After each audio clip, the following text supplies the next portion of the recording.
So we have to start with this very interesting and very intriguing topic. Let's start with it. Okay. So first of all, the first thing that you need to know about is what is electromagnetism or what is this chapter actually related to. This chapter is basically, first of all, in this chapter we will be studying about magnetic field. First thing that we will be studying in this chapter is about magnetic field. What is magnetic field? Magnetic field is a region of a space around a magnet where an other magnet experiences a force. Magnetic field is basically a region of a space around a magnet where an other magnet or a current carrying conductor experiences a force. Simple as that. Can we draw magnetic field lines? Yes, we can draw magnetic field lines around a bar magnet. Yes, let's see how to draw magnetic field lines around a bar magnet. Always remember magnetic field lines emerge out of the North Pole, emerge out of the North Pole and they go inside the South Pole. Magnetic field lines emerge out of the North Pole and they go inside the South Pole like this.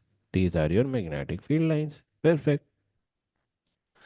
Magnetic field lines always emerge outside the North Pole and they go inside the South Pole. Please, please, please remember this. One more thing that you must remember is that magnetic field strength is stronger at the poles. Magnetic field strength is stronger at the poles compared to a distance that is far away from the magnet. Magnetic field strength is stronger at the poles compared to a distance that is far away from the magnet. Please, please, please remember this. Perfect. And the distance between the magnetic field lines tells us about the strength of the magnet. The distance between the magnetic field lines tells us about the strength of the magnet. If the magnetic field lines are close together, if the magnetic field lines are close together, then the magnetic field is strong. If the magnetic field lines are away from each other, that means the magnetic field is weak. Simple as that. Let's further move ahead. Now, let's draw magnetic field lines between two magnets. Let's draw magnetic field lines between two bar magnets. Perfect. If you have two magnets like this, can you see this? Always remember, unlike poles will attract. Unlike poles will attract. If you have north here, if you have south here, what will happen? They will attract each other. Field lines from north will go into the south, from north into the south, from north into the south, from north into the south. Simple as that. If you have like poles, if you have like poles, they will repel. If you have like poles, they will repel. Simple as that. Now, how do you draw lines for repulsion? How do you draw lines for repulsion? How do you draw lines for repulsion? They curl away like this. They curl away like this. Like this. Like this. Like this. These are your magnetic field lines between like poles. Unlike poles, there is repulsion. In unlike poles, there is attraction. Perfect हो गई बात. Do you understand it? That means magnetic field is out of the page. Beta examination में if there are dots like this, if there are dots like this means what? This means magnetic field, or these are also used for current. These are also used to represent current. Beta examination में if you have such dots, that means what? Magnetic field or current is acting out of the page. याद रहेगी बात ये बेटा. If you have dots, that means magnetic field or current is acting out of the page. Perfect. If you have crosses, what does that mean?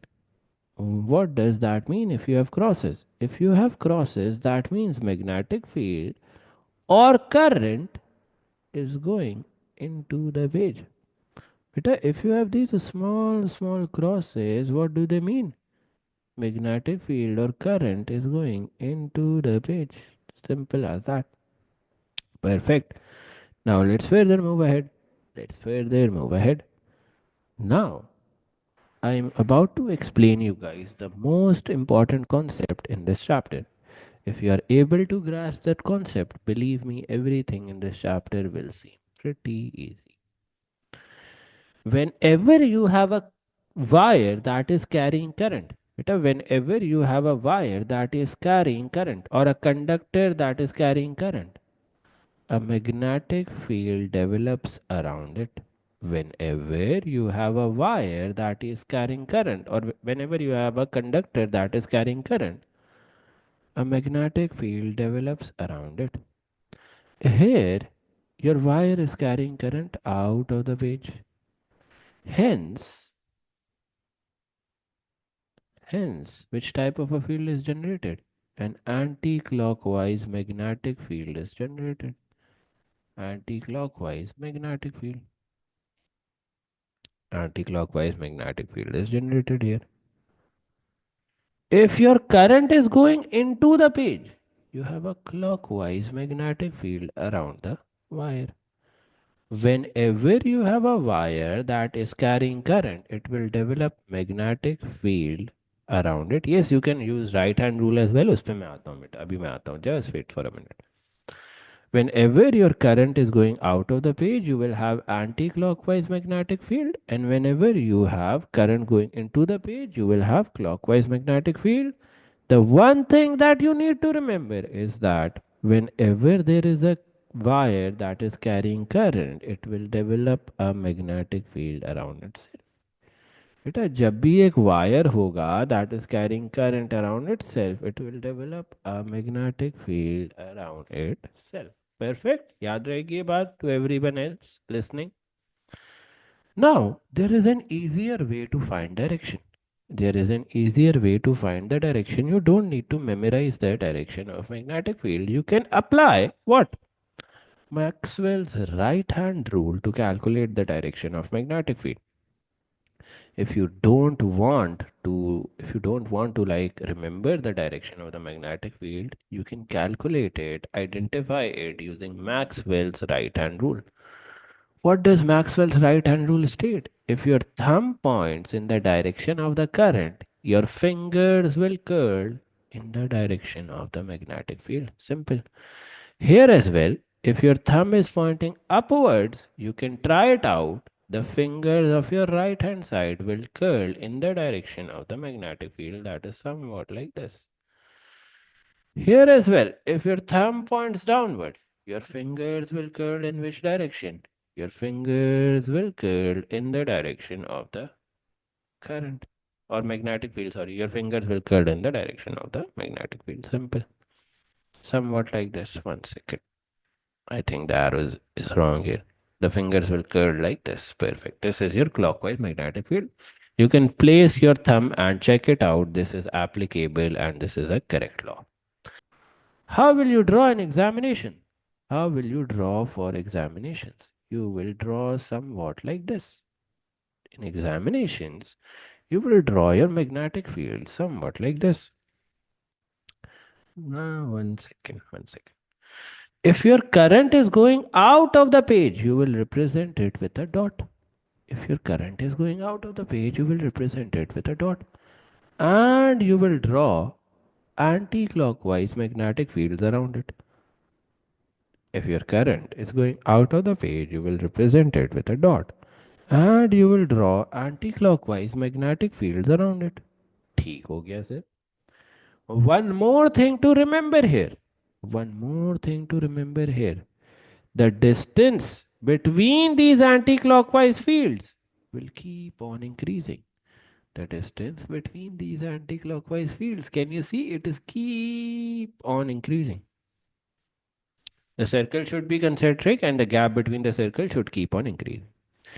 Now, if your current is going into the page, you will represent it with a cross first of all.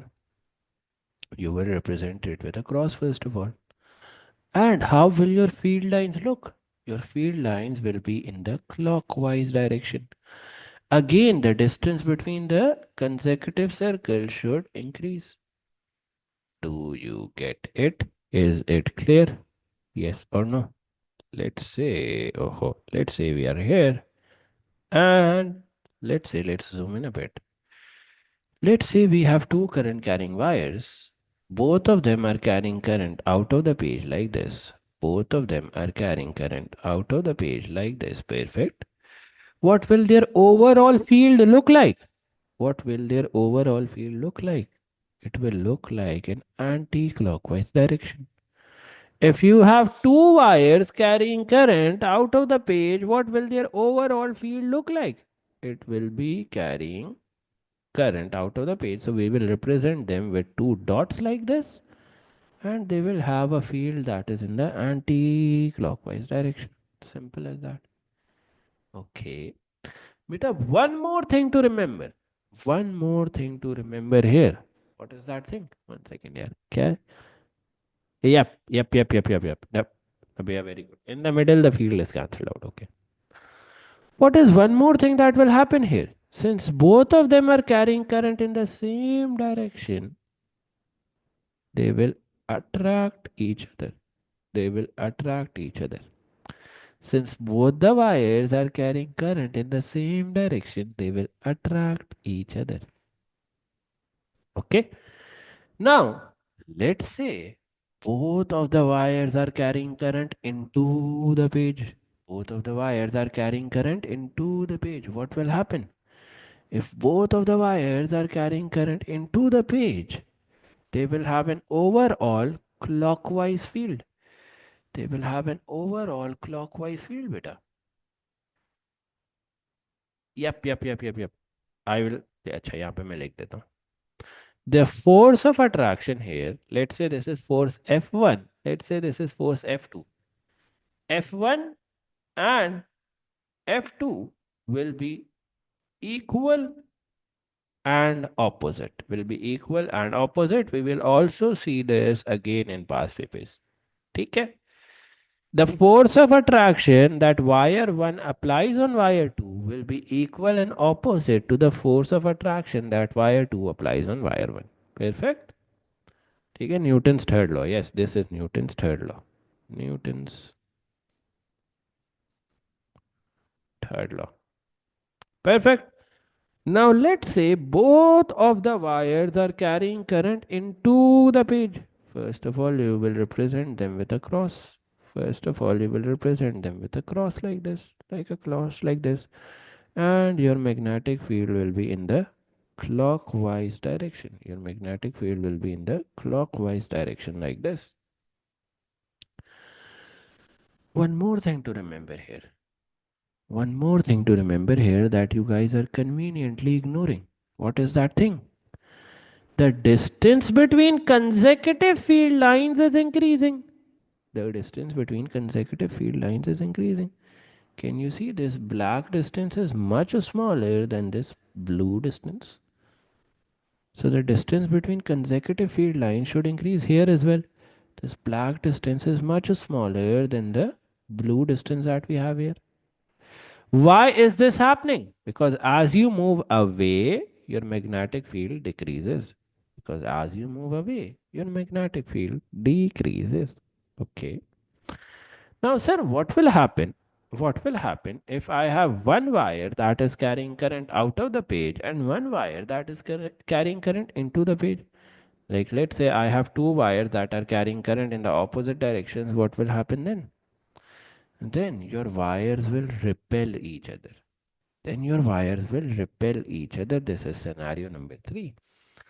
If you have one wire that is carrying current out of the page, one that is into the page, they will repel each other.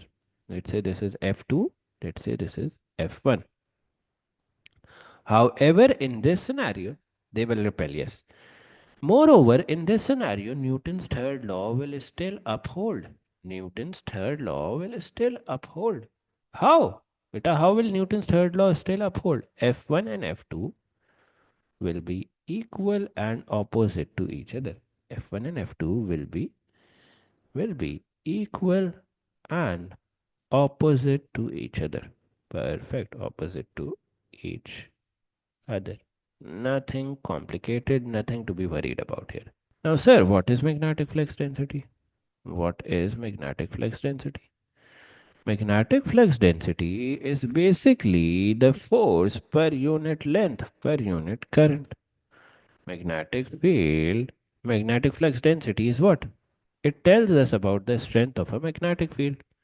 And how do we define magnetic flux density? It is the force per unit length per unit current on a current carrying conductor.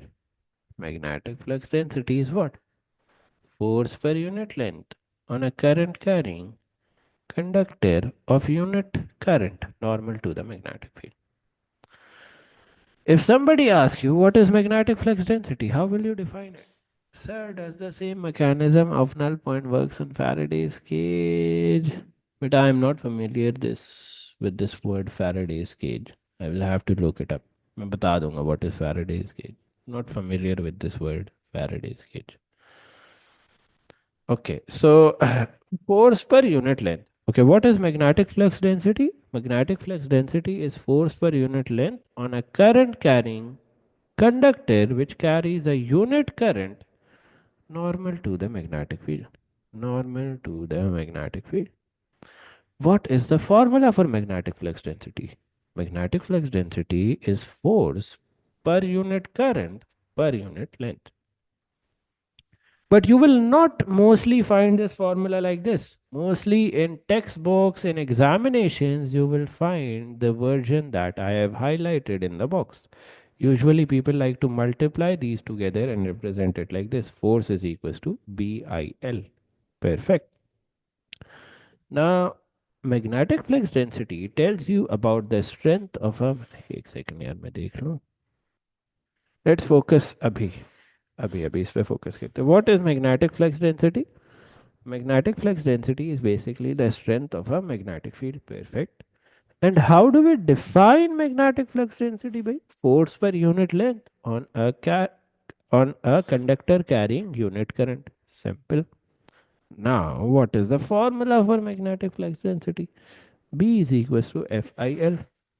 B is equals to F divided by IL is your formula for magnetic flux density. If you multiply B with IL, you will get this formula.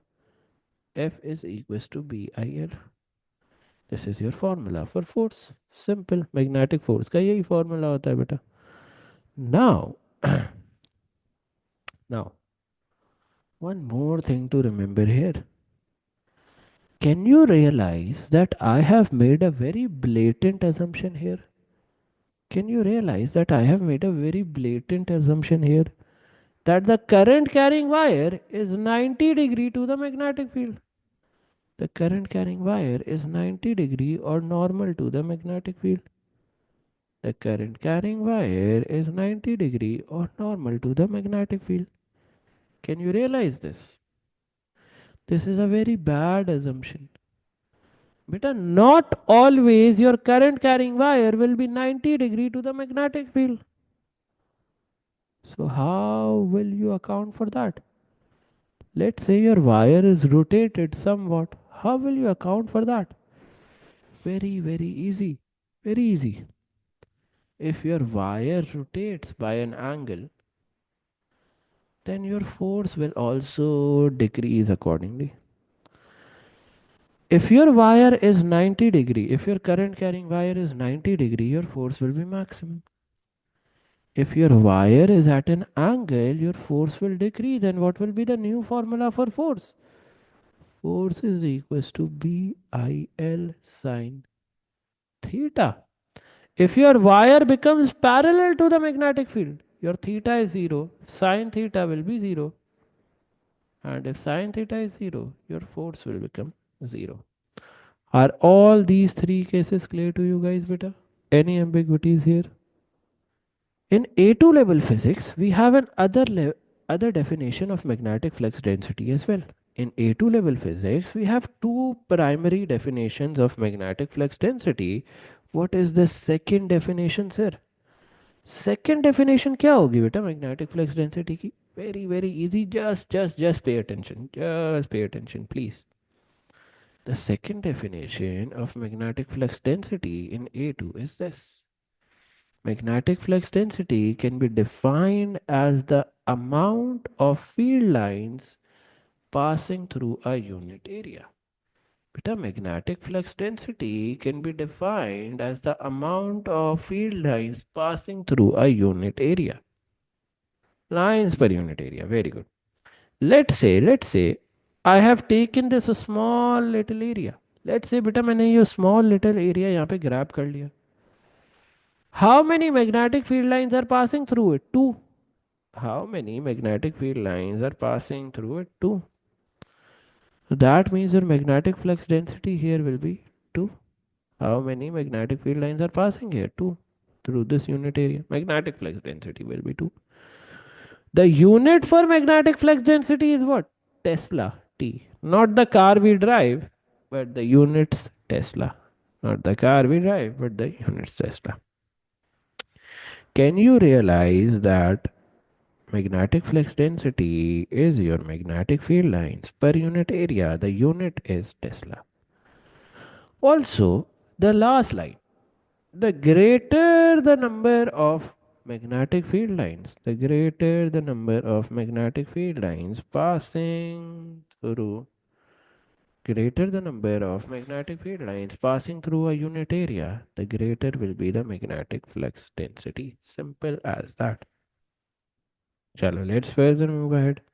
Now let's come on to the topic of magnetic flux. And other topic that we need to discuss today is about magnetic flux. Yeah, very good, Nabia. Very good comparisons. Very good comparisons. Magnetic flux density B is just like what? Electric field strength ka E. And if you are further smart, you will also draw the conclusion that this B and E are just like gravitational field strength, small g, in the chapter of gravitation. Do you realize how the chapters of A2 are formed? The magnetic flux density B is the strength of a magnetic field. E was what? E was the strength of the electric field. What was small g? Small g was the strength of the gravitational field. So that's how these chapters are actually formed. Let's further move ahead. Now let's move on to the topic of magnetic flux. But a magnetic flux is the total number of field lines passing through a specific area. Magnetic flux is the total number of field lines passing through a specific area. Can you see here I have not highlighted a unit area. बेटा यहाँ पे मैंने unit area को yellow में highlight नहीं किया. Because magnetic flux is what? Total amount of field lines passing through a specific area. What are the SI unit of magnetic flux? Webers, WB. What is the formula for magnetic flux? Magnetic flux density into area. What is the formula for magnetic flux? Magnetic flux density B into area. Simple as that, nothing complicated. Okay, let's further move ahead. Let's further move ahead. Now, how to define Tesla? How to define Tesla? Beta, do you remember that we studied that the units of magnetic flux density were what? Tesla. How to define Tesla? Yeah, Tesla जो units हैं, how to define that? How to define this units of Tesla? Very easy definition. Tesla can be defined as the magnetic flux density when a force, you can define Tesla like this. The magnetic flux density B, when a wire of unit length, that is 1 meter, when a wire of unit length 1 meter carries a current of unit amperes 1 ampere, experiences a force of 1 Newton. That is known as your magnetic flux density का unit or Tesla. That is known as your magnetic flux density का unit or Tesla. When a force of 1 Newton is experienced by a wire of 1 meter carrying a current of 1 ampere. Yes, you can say that. Force per unit length per unit ampere, that is also correct definition for Tesla. Yep. Chalo. Experiment to calculate magnetic flux density. Chalo. Let's do an experiment to calculate magnetic flux density. Before performing an experiment to calculate magnetic flux density, let me show you two scenarios. दो scenarios हैं जिनके बारे में you must know for sure. What are those two scenarios, sir? One second. This is scenario number one, and the other one is scenario number two. This is scenario number one. This is scenario number two. Okay. Acha. Let's see here. Here, now you guys have to apply Fleming's left hand rule. Each and everyone has to apply. Here, your magnetic field is going from north to south. Okay. Where is your current going? Yes, where is your current going? Can you realize current is going into the page? So let's make it like this. This is your magnetic field B. This is your current. This will cause a force to act on the conductor in the downward direction. This will cause a force to act on the conductor in the downward direction. ठीक है बेटा conductor पे downward force आ रही है can you see this here can you see this is a downward force. Now how many of you have studied Newton's third law? Newton's third law states that every force has an equal and opposite reaction. Every action force has an equal and opposite reaction. This green force will get balanced out by these two upward forces. Why? Due to Newton's third law. Let's say I label this more clearly. Let's say this is F1, this is F2, this is F3. Here you can write F1, that is the downward force, will be equal to F2 plus F3. Also, one more thing to realize. Please realize this, that if I bring them here and write it in a more clear manner, these two forces, F2 and F3, are acting on the magnet. They are acting on the magnet. बेटा F2 और F3 कहाँ act कर रही है? Acting on the magnet. Where is F1 acting? F1 is acting on the conductor. F1 is acting on the conductor. F2 and F3 on the other hand are acting on the magnet. Please remember this. This will come in really crucial when we see the actual experiment. ये तो सिर्फ scenarios दिखा रहा हूँ आपको. Now let's see scenario number 2. Here the magnetic field is again from left to right. The current is coming out of the page. बेटा force किधर लगेगी? Force will act upward like this. This is your force F. This is your magnetic field. This is your current. Again, if an upward force is acting here, it will get balanced out by two downward forces. Let's label this as F4. Let's label this as F5. Let's label this as F6. What can I say here? F4 is equals to F5 plus F6. These F5 and F6 are acting on what? Acting on the magnet. Acting on magnet. And where is F4 acting? It is acting on the conductor. Now this was just the basics. ये आपकी basics strong हो रही थी. Now let's perform the actual experiment. Let's perform the actual experiment to calculate magnetic flux density. Okay, let's bring the heading here and let's start the experiment. Okay. So let's say you have this sort of an arrangement. Let's say you have this sort of an arrangement. Okay, one thing that we can do here that can improve your understanding is let's remove all these forces for now. Let's remove all these forces for now. Okay. Just start with a clean slate. Just see here. Okay. You have to find the magnetic flux density. What was the formula for magnetic flux density? Bhai? Magnetic flux density is equal to force divided by current divided by length. Bhai, magnetic flux density. Like, see, if you want to calculate magnetic flux density, you need force, you need current, you need length. You need three things. Like, like if you want to make a very good biryani, you need three things. See, okay, you need three good ingredients. Similarly, for calculating magnetic flux density, you need these three important things. How will you calculate each of them was a problem for the scientists, but luckily they have solved for us. Initially, let's say there is no current. No current.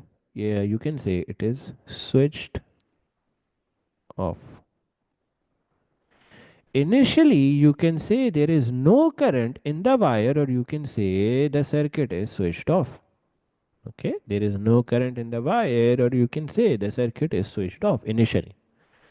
If the circuit is switched off, or if there is no current, I can write it with a slash as well so that it gets cleared out to you guys. No current. Initially, when there is no current in the wire, can you guys logically think what will be the reading on this balance? The reading on this balance will be equal to the weight only. You will only get a reading of weight. Okay, perfect. Weight only. I can write it here as well. You will only get the reading of weight. Okay. Now let's say the current is switched on. Let's say the current is switched on. What will happen? 1 second. Weight or mass, yeah, both, like it depends. अगर ये Newton meter है तो you will get weight. If it is a beam balance, you will get the mass. So that depends. That you don't really the marks don't really get cut on O level basic things. Okay, you just have to know the concept. This will give you the reading of the mass. You can say, yeah, since this is a beam balance, this is a mass की reading. Okay, चलो. This will give you the mass of the magnet, you can say. But obviously, you can calculate the weight as well by just multiplying it with G. Now, the important concept here is when you switch on the current. जब आप current को switch on करोगे बेटा, what will happen? This is a current carrying into the page. Your magnetic field is like this. Current goes into the page. Can someone tell me where will be the force on the conductor? Where will be the force on the conductor? Downward like this. Let's remove one of these. Okay. If the current, if नहीं Asad not up, it is down बेटा. वापस apply करके देखो and tell me if you don't get it. देखो force downward लगेगी on the conductor. And according to Newton's third law, to balance out these forces, there will be two upward forces on the magnet. F1 and F2. Let's label it like this. Let's say this is F3. Now, once the current is switched on, what do you think will happen? Will the reading on the beam balance or electron balance decrease or increase? What do you think will happen to the reading of mass, or let's say the reading of weight, as the current is switched on? सिर्फ मुझे बताओ reading पे होगा क्या? Don't care about mass or weight. It will decrease. The reading will decrease. Why? Because now there are two upward forces that cancel out some of the effect of this weight. Now there are two upward forces that cancel out some of the effect of the weight. Let me show you how this entire procedure is written. Let me show you how this entire procedure is written. Something like this. When the conductor switches off, the reading on the electronic balance equals the mass of the magnet. Okay. When the current is switched on, the conductor and magnet both experience a force. Now, these 2 points are really, really important. If the conductor experiences a force downward, the force on magnet is upward. The reading of electronic balance decreases. This is what is happening here. If the conductor experiences an upward force, where was this case? This case was scenario number 2. The magnet will experience a downward force and the reading of electronic balance will increase. Okay, sir, the theory is clear to me. Everything is good. But still I haven't found the magnetic flux density जिसके लिए मैं ये experiment कर रहा था. I still haven't found that. How will I calculate that? So the calculation is also very very easy. Calculation part भी बेटा बहुत easy. First of all, you can calculate the length using a meter rule. You can calculate the length using a meter rule. How can you measure the current? Using an ammeter. How will you calculate the force? Now, this is interesting.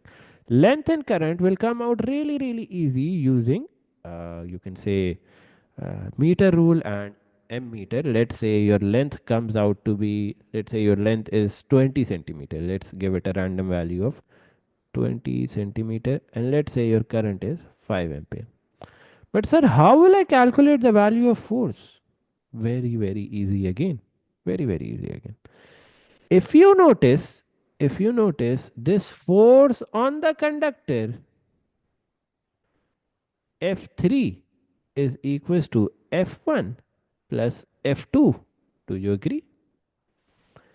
And this F1 plus F2 is the change in reading on the electronic balance. Is the change in reading on the electronic balance. Sir, what are you saying?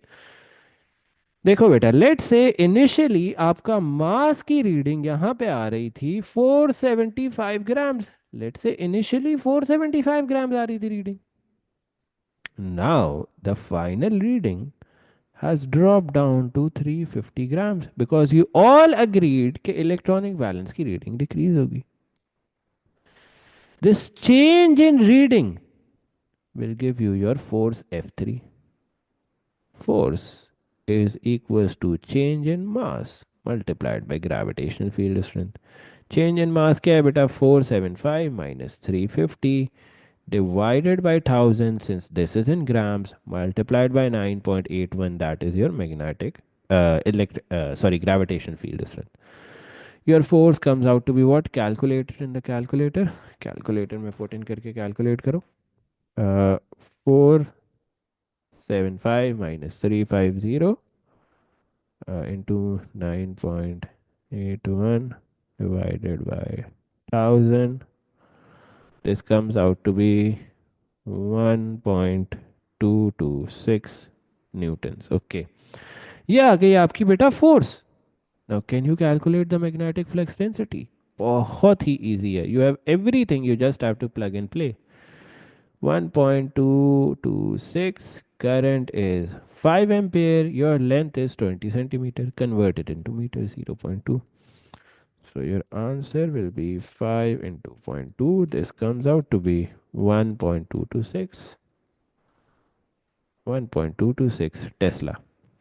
Now this is 4 significant figures. Let's convert it into 3 significant figures. 1.23 Tesla. Any ambiguities here? Yes. You can see this entire experiment and tell me if you have any ambiguities here. कोई मसला है, you can tell me. Magnetic field around a current carrying wire. So we had to calculate magnetic flux density around a current carrying wire. Okay. Which formula did we use? We used B is equals to mu naught I over 2 pi x. Okay. Some things to remember here is that whenever your wire carries a current, it develops a magnetic field around it. Any current carrying wire develops a magnetic field around it. The magnetic flux density around that wire can be easily calculated using this formula. B is equals to mu naught I divided by 2 pi x. What is I? I is the current in the wire. What is x? X is the radius of the magnetic field. What is mu naught? Mu naught is permeability of free space, that is 4 pi into 10 raised to the power of minus 7. Okay, now it will help you guys. It will really, really help you guys if you have seen the first lecture of this chapter. What did we studied? Where were we? Yeah, we studied that if two current carrying wires, sir, what does X depend on? I will tell you 1 second. Acha, whenever you have two current carrying wires, there is a force developed between them. ठीक है? So we will do the same thing right now. We will do the exact same thing right now. Let's do. I hope you guys are present in the first lecture. I remember most of the class was present in the first lecture. So yeah, let's see this. What is X dependent on? Beta, X is not dependent on anything. Instead, magnetic flux density is dependent on X. So if your magnetic flux density is greater, your X will be smaller. If your magnetic flux density is smaller, your X will be greater. Simple. This is how magnetic flux density and X are related. This is for a single wire. Now, let's suppose if I have two wires. Let's suppose if I have two wires, beta, what will happen? Let me show you. If you have two wires, then what have I told you? If we place two wires near to each other, one wire will apply a force on the other. Let's say these are two current carrying wires and they are carrying current in the same direction. Whenever wires are carrying current in the same direction, which type of force do you have? You have an attractive force. You have an attractive force like this. Okay. Now, sir, how to calculate this attractive force? Very easy. Have we studied this formula? F is equals to BIL. What is your magnetic flux density? F is equals to what is your magnetic flux density, beta? I naught, or you can say mu naught, current I1 divided by 2 pi x. This is your B multiplied by the current I2 multiplied by L. This is your force F. This is your force F and this force F. Both of the forces will be same. Why will both of the forces be same? According to Newton's third law, the action force is equals to the reaction force. Both of the forces will be equal and opposite. Now let's say you have to calculate force per unit length. You have to calculate force per unit length. You will take this length into the denominator like this. This is your force per unit length. I hope this is clear. I have written it here as well. Both the forces are equal and opposite on both wires. Why is this the case? If somebody asks you why is this the case, you will say according to Newton's third law, the action forces should be equal to the reaction forces and they should be in the opposite direction. All clear up till now? Now we are going to start a new thing. अब हम new thing start करने वाले. Any questions from this? You guys can ask. The floor is open for you. Is it clear that if we place two current carrying wires close to each other, both of them will apply a force on each other? That force can be calculated using a formula of F is equals to BIL. In place of B, you will apply what? You will apply the magnetic flux density due to one current carrying wire. बेटा किसी का कोई सवाल है, you can ask me. Fazan, is it clear to you बेटा? You have come to the class after a long time. Clear है बात? एक दो क्लास में absent थे तो देखो, when a force is being applied on a current carrying wire, basically what is a current carrying wire carrying? Now if you look closely, what is a current carrying wire carrying? Can anyone tell me how does current transfer from one point to another? Via electrons. Via electrons. So now, instead of calculating the force on the entire wire, I am interested in calculating the force on the charge. Now, instead of calculating the force on the entire wire, I am interested in calculating the force on one charge.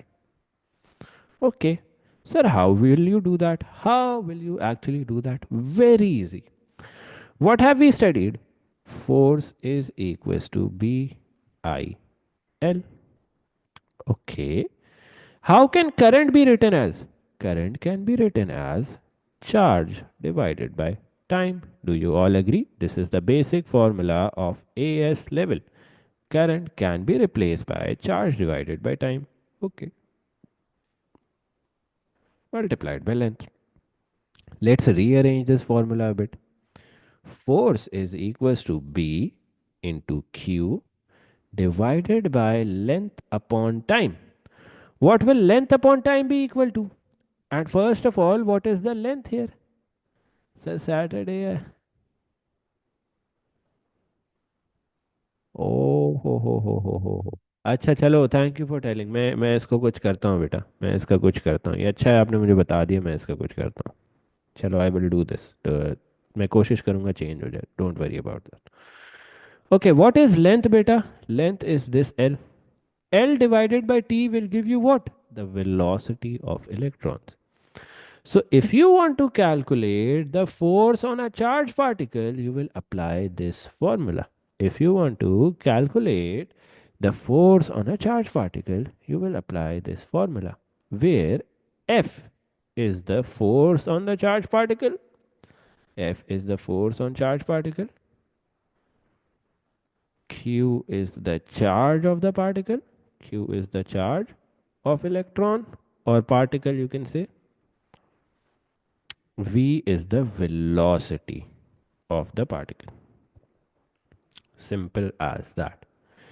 Now, let's see if there is a force on the charged particle, how will that force be applied? बेटा अगर charge particle पे force लग रही है how will that force be applied like उसकी कोई direction तो होगी let's see let's see a magnetic force on the charged particle will always cause the charged particle to move in a circular direction. बेटा ये आप force देख रहे हो this F this F this F this F is equal to B Q V and these forces will always cause the charged particle to move in a circular direction. अब जो यहाँ पे होशियार बच्चे होंगे they will understand one more relationship. Always remember magnetic force will cause your charged particles to move in a circular manner. इसको लिख भी सकते हो. You can write it as well. Always remember charged particles will always remember magnetic force will cause your charged particles to move in a circular direction beta. Now how can you write that? You can write it like this. The magnetic force experienced by charged particles in the magnetic fields acts as a centripetal force. A game changing statement here. बहुत ही game changing statement है and causes the charged particles to move in a circular track. Simple as that. Always remember the magnetic force on the charged particles will cause the charged particles to move in a circular track. Okay, sir. Sir, can I apply something from the first chapter here and make things more interesting? Yes, you can make things more interesting, much more interesting here. You can say that this force is your magnetic force. Let me zoom in a bit. Let me zoom in a bit. This force is your magnetic force, magnetic force. And I hope so all of you are aware of the first chapter. Centripetal force will act away. बेटा centripetal force हमेशा क्या करती थी diagram में हम क्या बनाते थे अबे so can I say here that my centripetal force will be equal to my magnetic force? What was my formula for centripetal force? Any geniuses? mv square over r. What is my formula for magnetic force? bqv. Sir, why have you written this formula? Now you should, while studying physics, you should always question yourself. जब तक अपने आप को question नहीं करोगे, logic को question नहीं करोगे, in exams you will always get confused. देखो, why have I put force is equals to BQV and not BIL? Because I am talking about charge particles. बेटा मैंने ये वाला फोर्स का फॉर्मूला क्यों नहीं लगाया? Because I am talking about charge particles and not wires. जब भी आप चार्ज पार्टिकल्स के बारे में बात कर रहे होगे you will apply B Q V as your magnetic force. Is anything getting cancelled out? Yes. This velocity and this square gets cancelled out. Velocity divided by r b is equals to your q over m. Now there is a specific reason why I have written it like this. There is a specific reason why I have rearranged this formula like this. Your q over m, this q over m is your charge to mass ratio. Your q over m is your charge to mass ratio. Beta, what is v? V is the velocity of the charged particles. Velocity of charged particles. Okay. What is B? Yes, anyone. What is B? Magnetic flux density. Magnetic flux density. What is R? Now, this is what I have skipped. I have not told you what is R. बेटा R क्या है यहाँ पे? R is the radius of the circle in which these particles are performing circular motion. बेटा R क्या चीज है? R is the radius of the circle in which these particles are performing circular motion. So you can write here R is your radius of the circle. Simple as that. Now let's talk about Hall's effect. This is such an easy topic, such an easy topic. It is such an easy topic that, like, literally, we would require 5 to 10 minutes if your concepts are clear.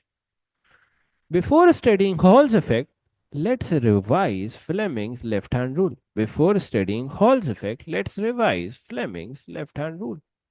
Does anyone remember Fleming's left hand rule? बेटा मैंने revise करके आने को कहा था Fleming's left hand rule in the previous lectures. Yep. Fleming's left hand rule याद है बेटा? Yep. What used to be Fleming's left hand rule? Fleming's left hand rule used to state what? That if your magnetic field is in the direction of the first finger, your current is in the direction of the second finger, your force will point upward. If your magnetic field is in the direction of the first finger, the current is in the direction of the second finger, your force will point upwards. This is Fleming's left hand rule. Okay. And in Fleming's left hand rule, you use Fleming's left hand rule to find what? To find the direction of force. Fleming's left hand rule is used to find the direction of force. Okay. Let's apply Fleming's left hand rule in this scenario. The magnetic field is going into the page. Current is flowing towards the right. Your force will point upwards. Sir, how do you know current is flowing towards the right? Because the direction of current is the same as the direction of positive charges. You can write it here. Direction of current is the same as direction of positive charges. Direction of current is same as direction of positive charges. Perfect. Let's further move ahead. Yep, very good, Safat. Very good. Let's move on to the next scenario.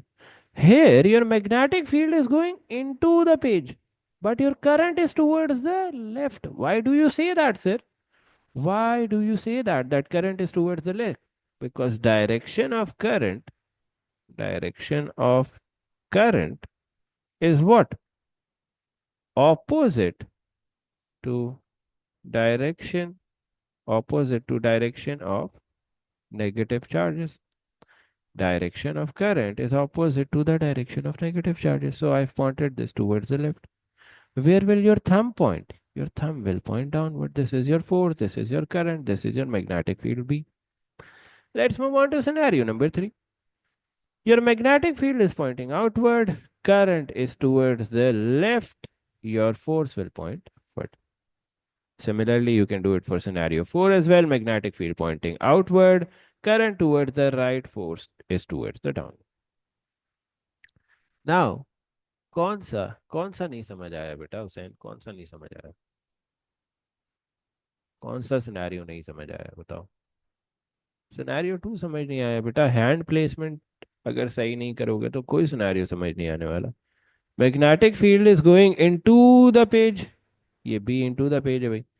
Current is towards the left. Why? Because the direction of current is opposite to the direction of negative charges. Negative charges are towards the right. Your direction of current will be towards the left. Place your fingers. अब fingers तो मैं आके place नहीं कर सकता ना. Place your fingers भाई.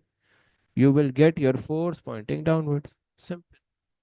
समझ आई बेटा ये बात? Yes. अच्छा, now in scenario 3, what is happening? Your magnetic field is out of the page. Your first finger will be out of the page. Your current is towards the left. Now, out of the page, draw karna is pretty difficult like this. Current towards the left like this. Your force points upward like this. This is your force, current, and magnetic field. Similarly, you can apply for scenario 4. Now, let's look at Hall's effect. Let's look at Hall's effect, the most important topic up till now. Let's say this is your current. Let's say this is your conductor. Let's say this is any metal, any conductor. This yellow highlighted thing. This is a conductor. Okay.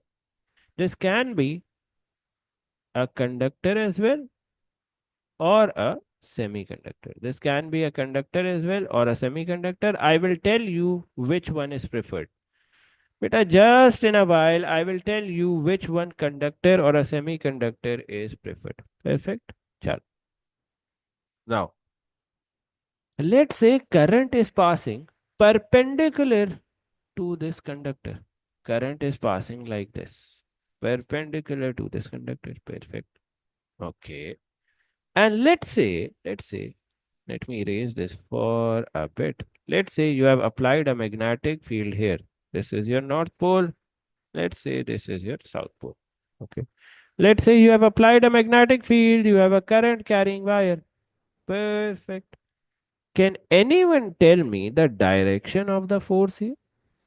Can anyone apply Fleming's left hand rule and calculate the direction of force? Magnetic field is acting downward like this. So your first finger will be acting downward like this. This is your magnetic field B. Your current is acting inward like this. This is your current. Where will your thumb point? Your thumb will be towards the left. This is your direction of force. Now, if the force is acting towards the left, which thing carries current? Electrons. If the force is acting towards the left, this force will cause the electrons to shift towards the left hand side of the plate. The left hand side of the plate will acquire a negative charge or a negative potential. The right hand side of the plate will acquire a positive voltage. This difference in voltage generates a voltage known as Hole's voltage. This difference between the two plates generate a voltage known as the Hole's voltage. The same thing is written here in the notes. This is a thin slice of conductor exposed to a magnetic field. This exerts a force on the electron, hence deflects them to one side. Perfect. This deflection of electron induces a potential difference. This potential difference is known as Hole's voltage. Simple. All clear up till now? Sir, the force reflects the charge carriers to the left? Yes, Wahab. The force reflects the charge carriers to the left. Hence, opposite side becomes positive. Yes, you can say that. Okay. Now, can you repeat? Yeah, but I can repeat. Chalo. So, a thin slice of conductor is exposed to a magnetic field. ठीक है. Current magnetic field के through pass कर रहा है. This will cause a force. When does the हाँ, I will tell this as well. Abhiya. Yes. I will tell this as well. One second. One second. Very good question. Okay. So a current is flowing through a magnetic field. Current is flowing through this conductor and there is a magnetic field here. There are two magnets north and south. This will cause a force on the left side. This force on the left side shifts the electrons on the left and this left side gets negative potential difference. Right side gets positive potential difference. This difference in potential generate Hole's voltage. Okay, that's how. Now, same thing is happening here. The electron is deflected towards the left. A magnetic force is being applied here. Perfect. And since the right side of the plate was positively charged, since the right side of the plate was positively charged, now we have an electric force on the electron that is acting towards the right. Okay, okay, okay. Yep. एक second. Yeah, Wahab, you are on the correct part. Just wait for a minute, bit. If. Up till now, we have seen that electrons were getting deflected towards the left hand side. What was this force? This force was the magnetic force. As the electrons accumulate on the left hand side, positive charges accumulate on the right hand side. Perfect. Positive charges accumulated on the right hand side. Now this electron is negatively charged. Hence, this will also experience an electric force towards the positively charged plate. You are already experiencing a magnetic force towards the left. Perfect. Now, one student asked me, sir, till when will the hole's voltage increase? Or till when will the charges move? Until and unless magnetic force is equal to the electric force. बेटा जब magnetic force electric force के equal हो जाएगी, that will be the time when the hole's voltage stop increasing. Okay. Magnetic force is equal to the electric force. What is the formula for magnetic force on a charge? Have you guys studied the last lecture, beta? Magnetic force on a charge का क्या formula है? BQV. What is the electric force formula? Electric field strength to charge. Charge and charge gets cancelled out. Magnetic flux density into velocity is equal to electric field strength. Your electric field strength is equal to voltage over distance. Where did this come from? Now, one more important point that I want to discuss here is you can write the short heading here. Yep, Waha, very good. Very good. This is the thing that I want to discuss here. Electric field strength between parallel plates. Electric field strength between parallel plates. Sir, what do you mean by that? Okay. Let's say you have one plate at a voltage of 10 volts and another plate at a voltage of 0 volts. Perfect. And the difference or the distance between them is, let's say 5 centimeter. Can you calculate the electric field strength here? Can you calculate the electric field strength here? Yes. The electric field strength between parallel plates is equals to voltage divided by distance. What is the voltage difference? 10. What is the distance between them? 5 centimeters, 0.05. This comes out to be what? 10 divided by 10 divided by 0.05. This comes out to be 200 as your electric field strength. This units can be Newton Coulomb minus 1 or it can be volt meter minus 1. This is also known as uniform electric field. And in this electric field flows from a higher voltage to a lower voltage. In this electric field flows from a higher voltage to a lower voltage like this. Like this. This, and this. Perfect. Please remember this formula. We will be needing this in just 1 minute. Okay. Now, here, the distance between the two plates is d. Can I replace this electric field strength variable E with voltage over D? Yes, I have replaced that by voltage over D. Multiply D to the other side. The formula for holes voltage comes out to be BVD. But still, you haven't arrived at the final formula. Just hold your horses. Just hold your horses. You know from AS level physics that drift velocity of an electron V is equals to what? Current I over NAE. Substitute it here. Current I over NAE. Now, you can also replace area with what? Area can be replaced with D multiplied by T. I will tell you just in a minute how to calculate this T. Just hold your horses for now. I will tell you how to find out this T. But for now, I have expanded area into d multiplied by t. This d and d gets cancelled out. D and d gets cancelled out. The answer for your hole's voltage comes out to be what? B into I divided by NTE. बेटा holes voltage का क्या answer आ गया? B into I divided by NTE. Hole's voltage is equals to what? Magnetic flux density multiplied by current, that is I, divided by the number of electrons per unit volume divided by the electron ka charge. Sir, still I am confused. What is this T? This T is the thickness of the slice. This T is the thickness of the slice. Now, how to find out T, sir? T कैसे find out करेंगे? This is a very difficult task for me, sir. T कैसे find out करेंगे? Very easy, beta.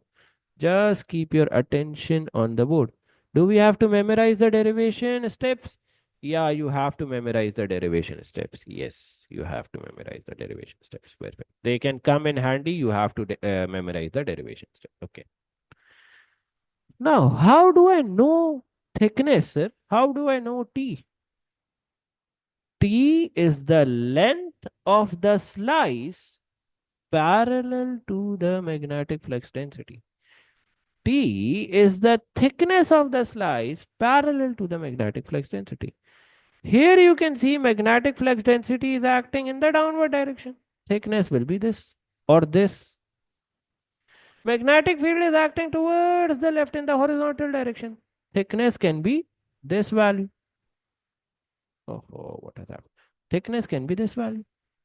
If your magnetic flux density is acting inward, your thickness will be this.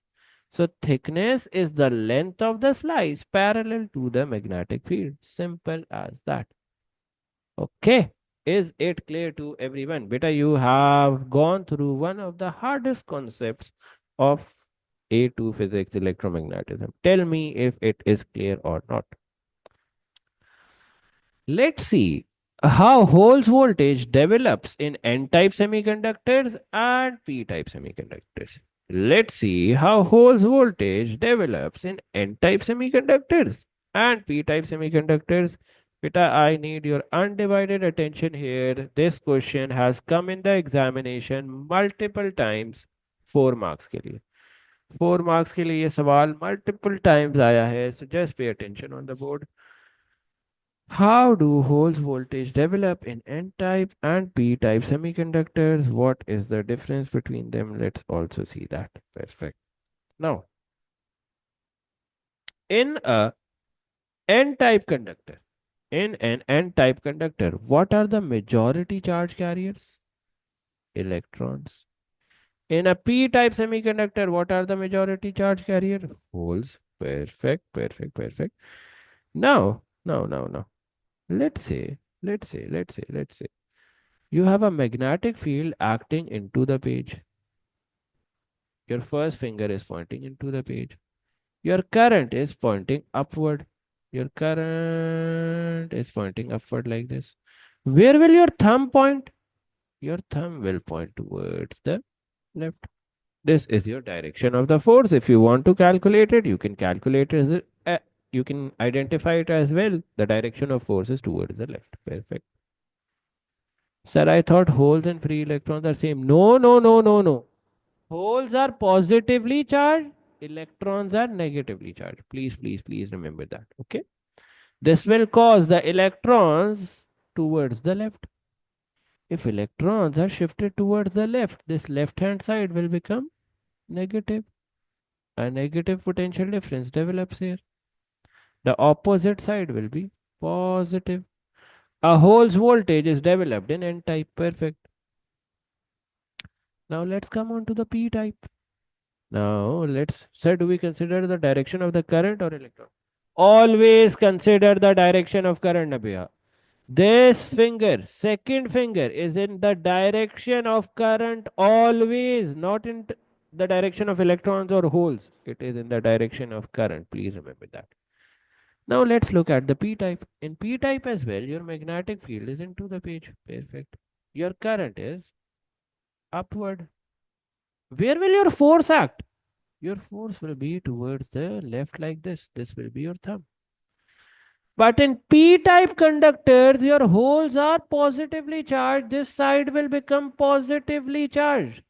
Can you notice a difference here? This side will become negatively charged. In both P type and N type, your holes voltage will remain same in magnitude, but the direction of the holes voltage will change. You can write here, holes voltage remains same in magnitude, same in magnitude, but direction changes. Direction becomes opposite. You can say that becomes opposite.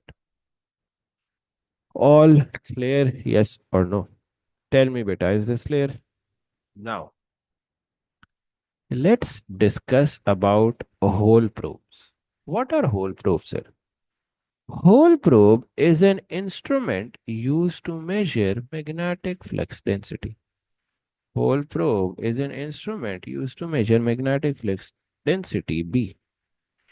It works on the principle of Hole's effect. It works on the principle of Hole's effect. The hole probe is placed in the magnetic field and the orientation is adjusted until the voltmeter reading is maximum. You will place, this is your hole probe. You will place this hole probe in a magnetic field, adjust its position until the reading is maximum. When the reading is maximum, magnetic field lines are perpendicular to the hole probe. You can measure the magnetic field strength in this position. One more thing that you need to remember, beta. One more thing that you need to remember. As far away you move the hole probe, जितना आप distance increase करते हो of the hole probe, the magnetic flux density decreases. The more distance you move away from the hole probe, the magnetic flux density decreases. Simple. Let's move on to our last difficult topic, that is velocity selector. Let's move on to the last difficult topic, that is velocity selector. Okay. In a velocity selector apparatus, we basically a region of an electric field. In a velocity selector apparatus, we have a region of an electric field and we have a magnetic field that is perpendicular to the electric field. In a velocity selector apparatus, we have an electric field and a magnetic field is perpendicular to that electric field. Simple as that. In a velocity selector apparatus, we have a magnetic field and an electric field is perpendicular to that. Okay, so what actually happens? What actually happens? Let's see that. What actually happens? Let's see that. Perfect. Chalo. Now, electric field lines. Let's say this is your electric field from positive to negative. So you have an electric field like this from positive to negative, like this. Perfect. And similarly, along this, you have a magnetic field that is going into the page. So basically, you have two things acting here. So basically, you have two things acting here. One is the electric field from positive to negative, and the other is the magnetic field that is from into the page. That is into the page. Perfect. So basically, you have two things here: electric field going from positive to negative, and a magnetic field that is perpendicular. Now, let's move forward. Let's say you have an electron. Let's say you have an electron here. Perfect. Let's say this is your electron. Electron is negatively charged. This negatively charged will get attracted towards the positive side of the plate. So there will be an electric force upwards. There will be an electric force upwards. Perfect. Furthermore, if you apply Fleming's left hand rule here, if you apply Fleming's left hand rule here, magnetic field into the page, current direction towards the left, where will your magnetic force act? Your magnetic force will be towards the downside. This is your magnetic force. Simple. Magnetic force is pointing downwards. So what is happening? In a velocity selector, if you have an electron passing, there will be two forces acting on it. One is the electric force towards the positive side of the plate. Here the positive side of the plate is upward. One the magnetic force that is acting downward. Okay. Now imagine a scenario in which the upward force, that is the electric force, equals to the downward force, that is the magnetic force. If both the forces equal one another, so do we beta we consider the current की direction. We consider the current की direction. Okay. When the up force is equals to the down force, when the up force is equals to the down force, this is current, this is magnetic field, flux density, the finger pointing downward or the thumb pointing downward is your force. When the up force is equals to your down force, or you can say when the electric force is equals to your magnetic force, what will happen? Your electron will pass undeflected like this. When your electric force is equals to the magnetic force, your electron passes undeflected. Can you calculate the velocity of this electron for which it passes undeflected? Can you calculate this velocity? Yes. We equate the magnetic force to the electric force. What is the magnetic force on a charged particle? BQV. What is the electric force? E and Q. Q cancel out. Your velocity at which the electron must be traveling is what? E over B. Electric field strength divided by the magnetic flux density. Is this velocity selected? Logic clear to you guys? Yes. Now, your major A2 ka part has been covered. Your most of the A2 part has been covered. Now you need some of revision and thodi si understanding of some important concepts.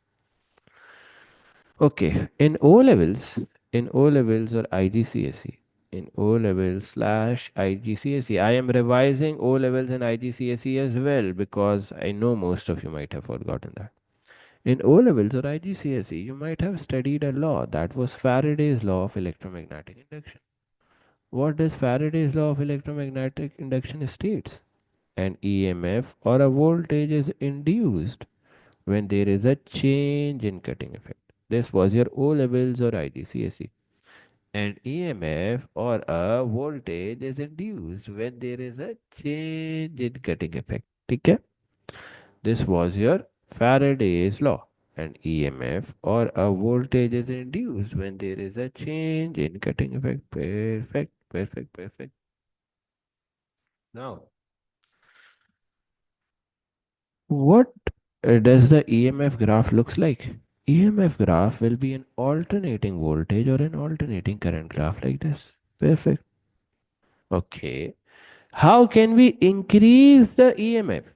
How can we increase the induced EMF? By using more powerful magnets, by using more number of turns on the coil, or by increasing the speed of rotation.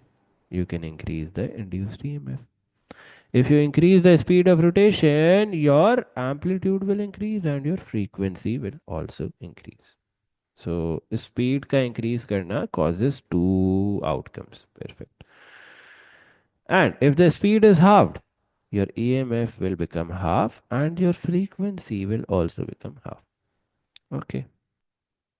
Now, how to determine the direction of induced current? Now, how to determine the direction of induced current, beta? This is very, very, very important.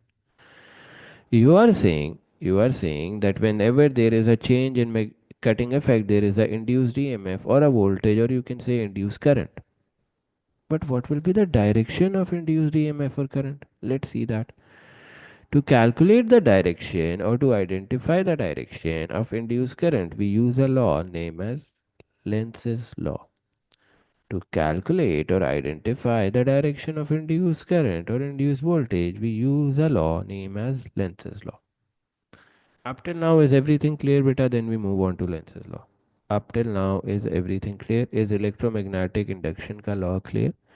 Is Faraday's law of electromagnetic induction clear to all of you? Yes or no? Is this law clear? Faraday's law of electromagnetic induction. That a change in cutting effect will produce an EMF or voltage. That EMF or voltage will be alternating. What are some factors that can increase the EMF? More powerful magnet, more number of turns, speed of the magnet is increased, and what will decrease the induced voltage? Speed of the magnet is decreased or halved. Now, how to determine the direction of induced current? How to determine the direction of induced current?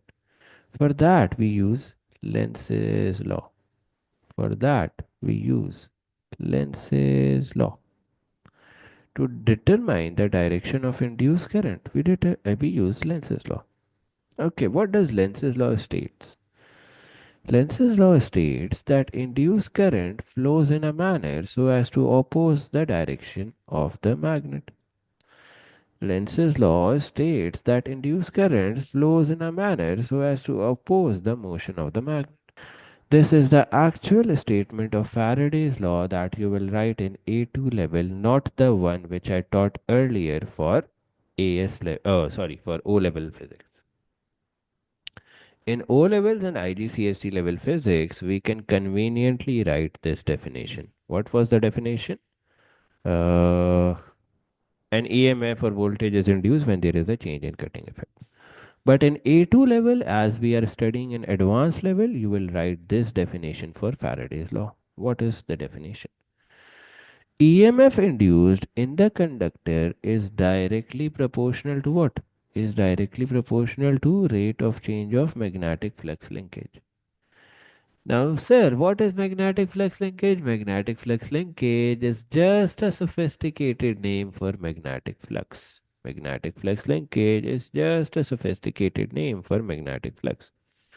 So, which statement will you write for Faraday's law in A2 level? You will say EMF is directly proportional to rate of change of magnetic flux, change in flux over change in time. When you remove the direct proportionality sign, what do you get? A constant. In this case, that constant is n, and n represents what? Number of turns on the coil. What is delta phi? Change in magnetic flux. What is delta t? Your change in time. What is V? Your induced EMF. Now let's do an example question. Let's say, let's say you have two positions, position 1 and 2. You have to calculate the induced EMF as you move from position 1 to 2. You have to calculate induced EMF V as you move from position 1 to 2. Perfect. Are you given the number of turns? N. Yes, you are given that. Are you given the time? Yes, you are given that. Perfect. So, what was the formula of EMF? EMF used to be equal to N into change in phi into change in T. If you just have a little bit of smartness, you might know that the number of turns are given to you. The change in time is also given to you. You have to calculate the change in magnetic flux. How will you do that? Just observe. Just observe. Bachcho, just observe on the screen. In position 1, can you see magnetic field lines are parallel to the coil? Can you see magnetic field lines are parallel to the coil? None of the magnetic field lines are passing through the coil. Hence, your magnetic flux at 1 will be 0. Now, what was the definition of magnetic flux? Does any genius remember? Let me take you to the top side. Magnetic flux की definition याद है किसी को? What was the definition of magnetic flux भाई? Magnetic flux की definition क्या थी बेटा? Magnetic flux was the amount of field lines passing through a specific area. Magnetic flux was the amount of field lines passing through a specific area. But if your magnet is perpendicular, sorry, if your magnet is parallel, as you can see here, magnet is parallel to the coil, then none of the field lines are passing through the coil.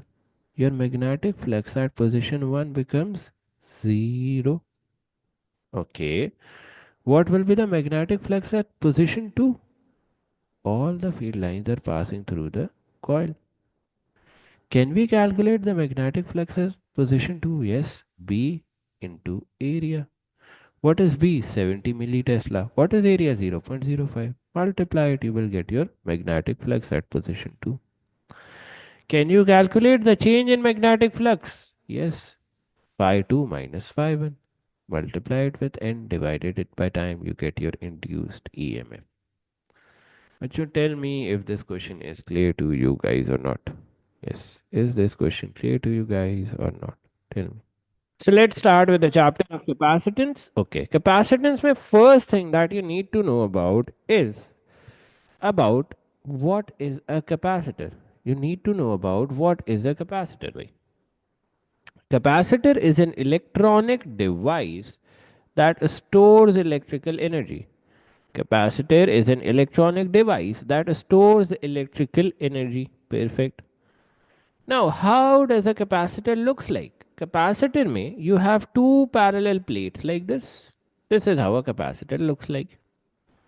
And these two parallel metal plates contain an insulation material in between.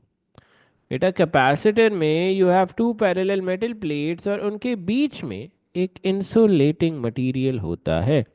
This is also known as dielectric material. Capacitor is use to store energy and capacitor के बीच में एक insulating material होता है. Simple.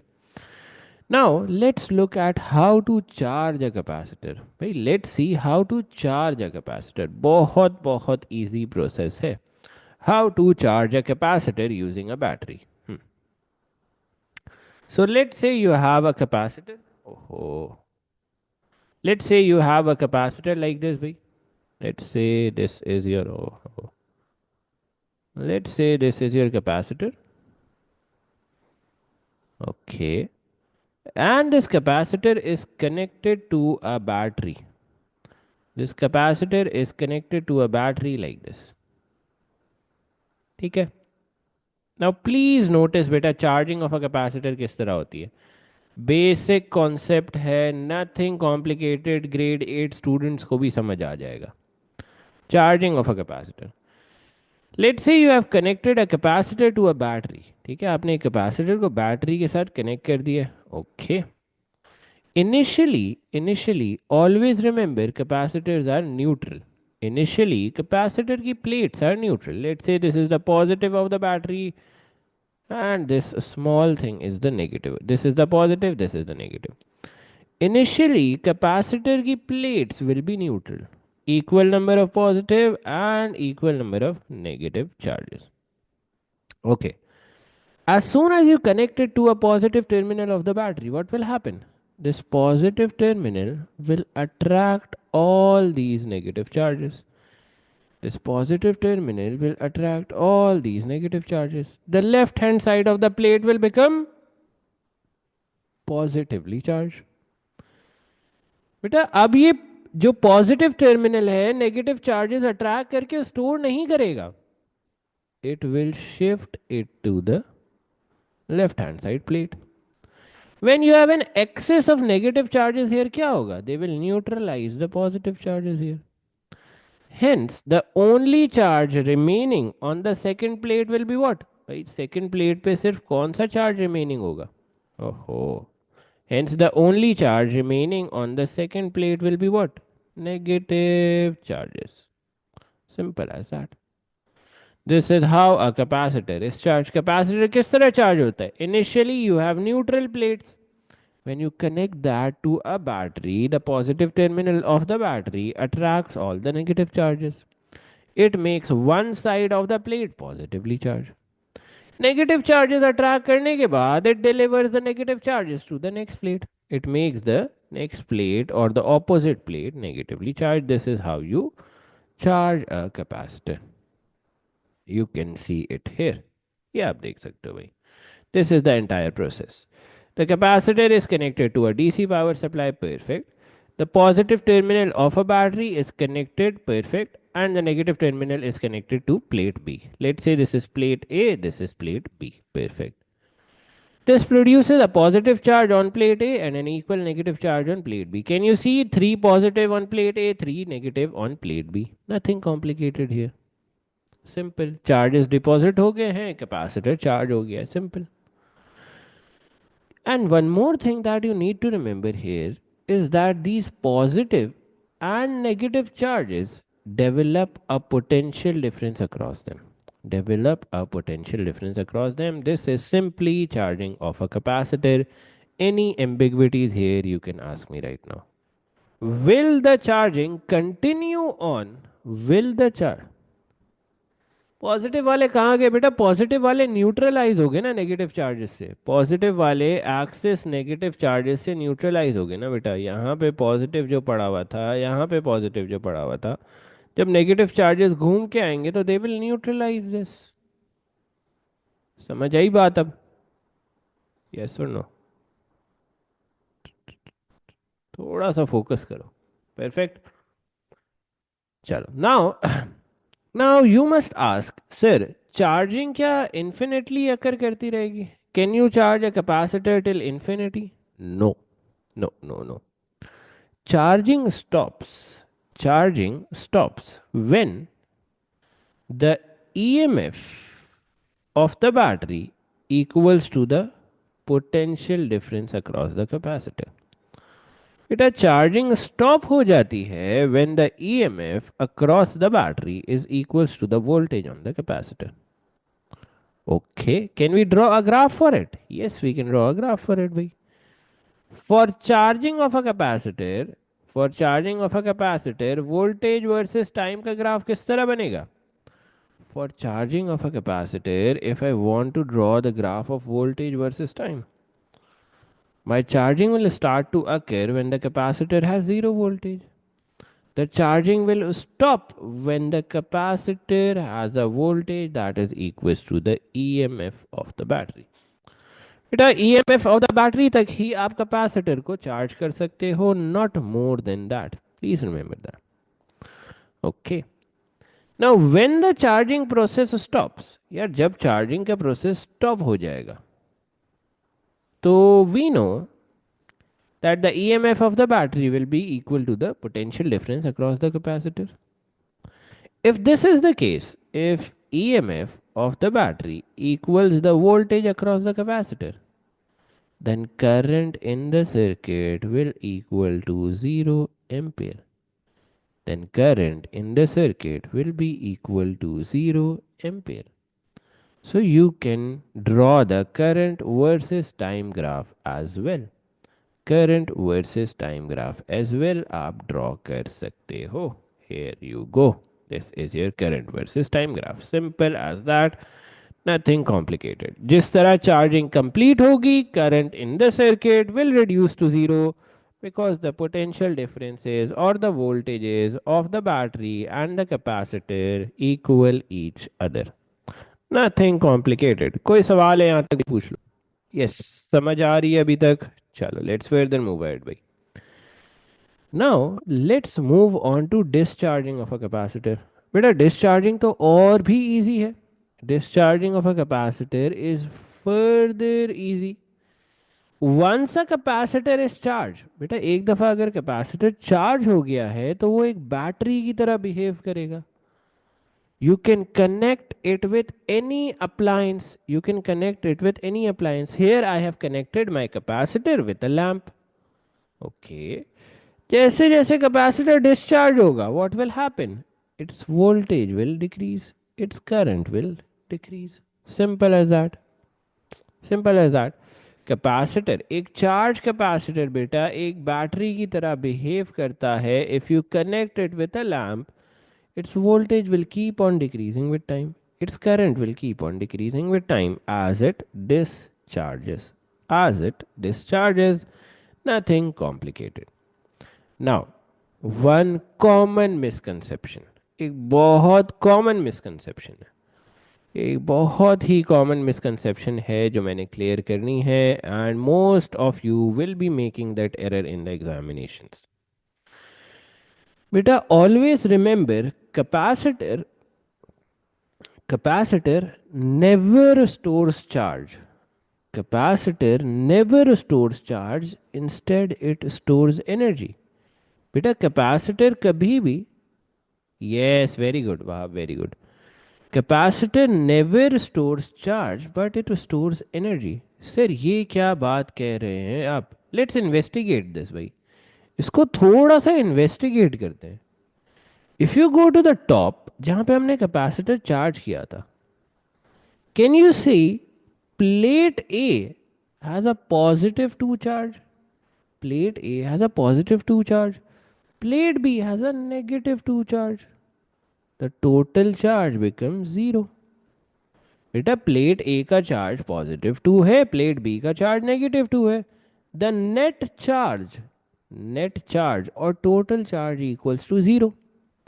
That's why a capacitor doesn't store any charge. बेटा capacitor इसलिए कोई charge store नहीं करता, instead it only stores energy. Capacitor doesn't store charge, it only stores energy. Please, please, please remember this. बहुत common misconception है. Now, let's move on to the actual topic का name. भाई topic का name क्या है? Capacitance. Let's move on to capacitance क्या है भाई? Capacitance is the charge per unit voltage. Capacitance is the charge per unit potential difference. This is a 1 mark definition. This is a 1 mark definition. अच्छा recent times में क्या हो रहा है भाई? recent times में पास पेपर जब आप करोगे you will see एग्जामिनर थोड़ी सी आपके साथ मस्ती करने लगा है. He gives you a question like this: define capacitance, and सवाल होगा 2 marks का. Define capacitance and सवाल होगा 2 marks का. If you write this definition, you will only get 1 mark. Okay, how to get 2 marks here, sir? You will write capacitance is the charge stored on one plate. It is the charge stored on one plate divided by, or per unit, charge stored on one plate per unit potential difference. Now please pay attention, मैं अगला word क्या लिख रहा हूं? Per unit potential difference across the two plates. Across the two plates. So बेटा ये जो Q है, this Q is of one plate. This V is the potential difference across the two plates. तो ये एग्जामिनर की new मस्ती है जो आजकल ये recent papers में कर रहा है. Be aware of this as well. Okay. Now, what are the SI units of capacitance? The SI units of capacitance are farads F. भाई SI units क्या हैं capacitance के? Farads F. Okay. Sir farads को किस तरह define करें? बेटा again very very very easy. If a charge of 1 coulomb on one plate creates a potential difference of 1 volts. Let me write it here. If a charge of 1 coulomb is stored on one plate of capacitor for a potential difference of 1 volts, then the capacitance is said to be 1 farad. Farad की definition बहुत easy है. I have just derived it from the formula. बेटा farad की definition याद करना बहुत easy है. If your charge becomes 1 coulomb and if your voltage become 1 volts, then your capacitance is 1 farads. कुछ कॉम्प्लिकेटेड नहीं है लिटरली इसमें. इससे ज़्यादा इजी हो नहीं सकता a to physics. Now let's say as a scientist I was sitting ideal and मुझे एक ख्वाब आया भाई. As a scientist, I was sitting ideal and I thought of doing one thing. Let's rearrange this equation. Let's multiply C with V and let's keep Q as a variable here. Now, let's say I plot charge on the y axis, voltage on the x axis. Can I plot a graph like this? Yes. If I plot a graph like this, the gradient of this graph will be equal to the capacitance. If I plot a graph like this, the gradient of this graph will be equal to the capacitance. Do you agree? Yep. So let's plot it.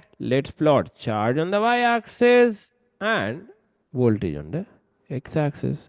The gradient, or you can say y is equals to mx. The m of this graph is equals to the capacitance.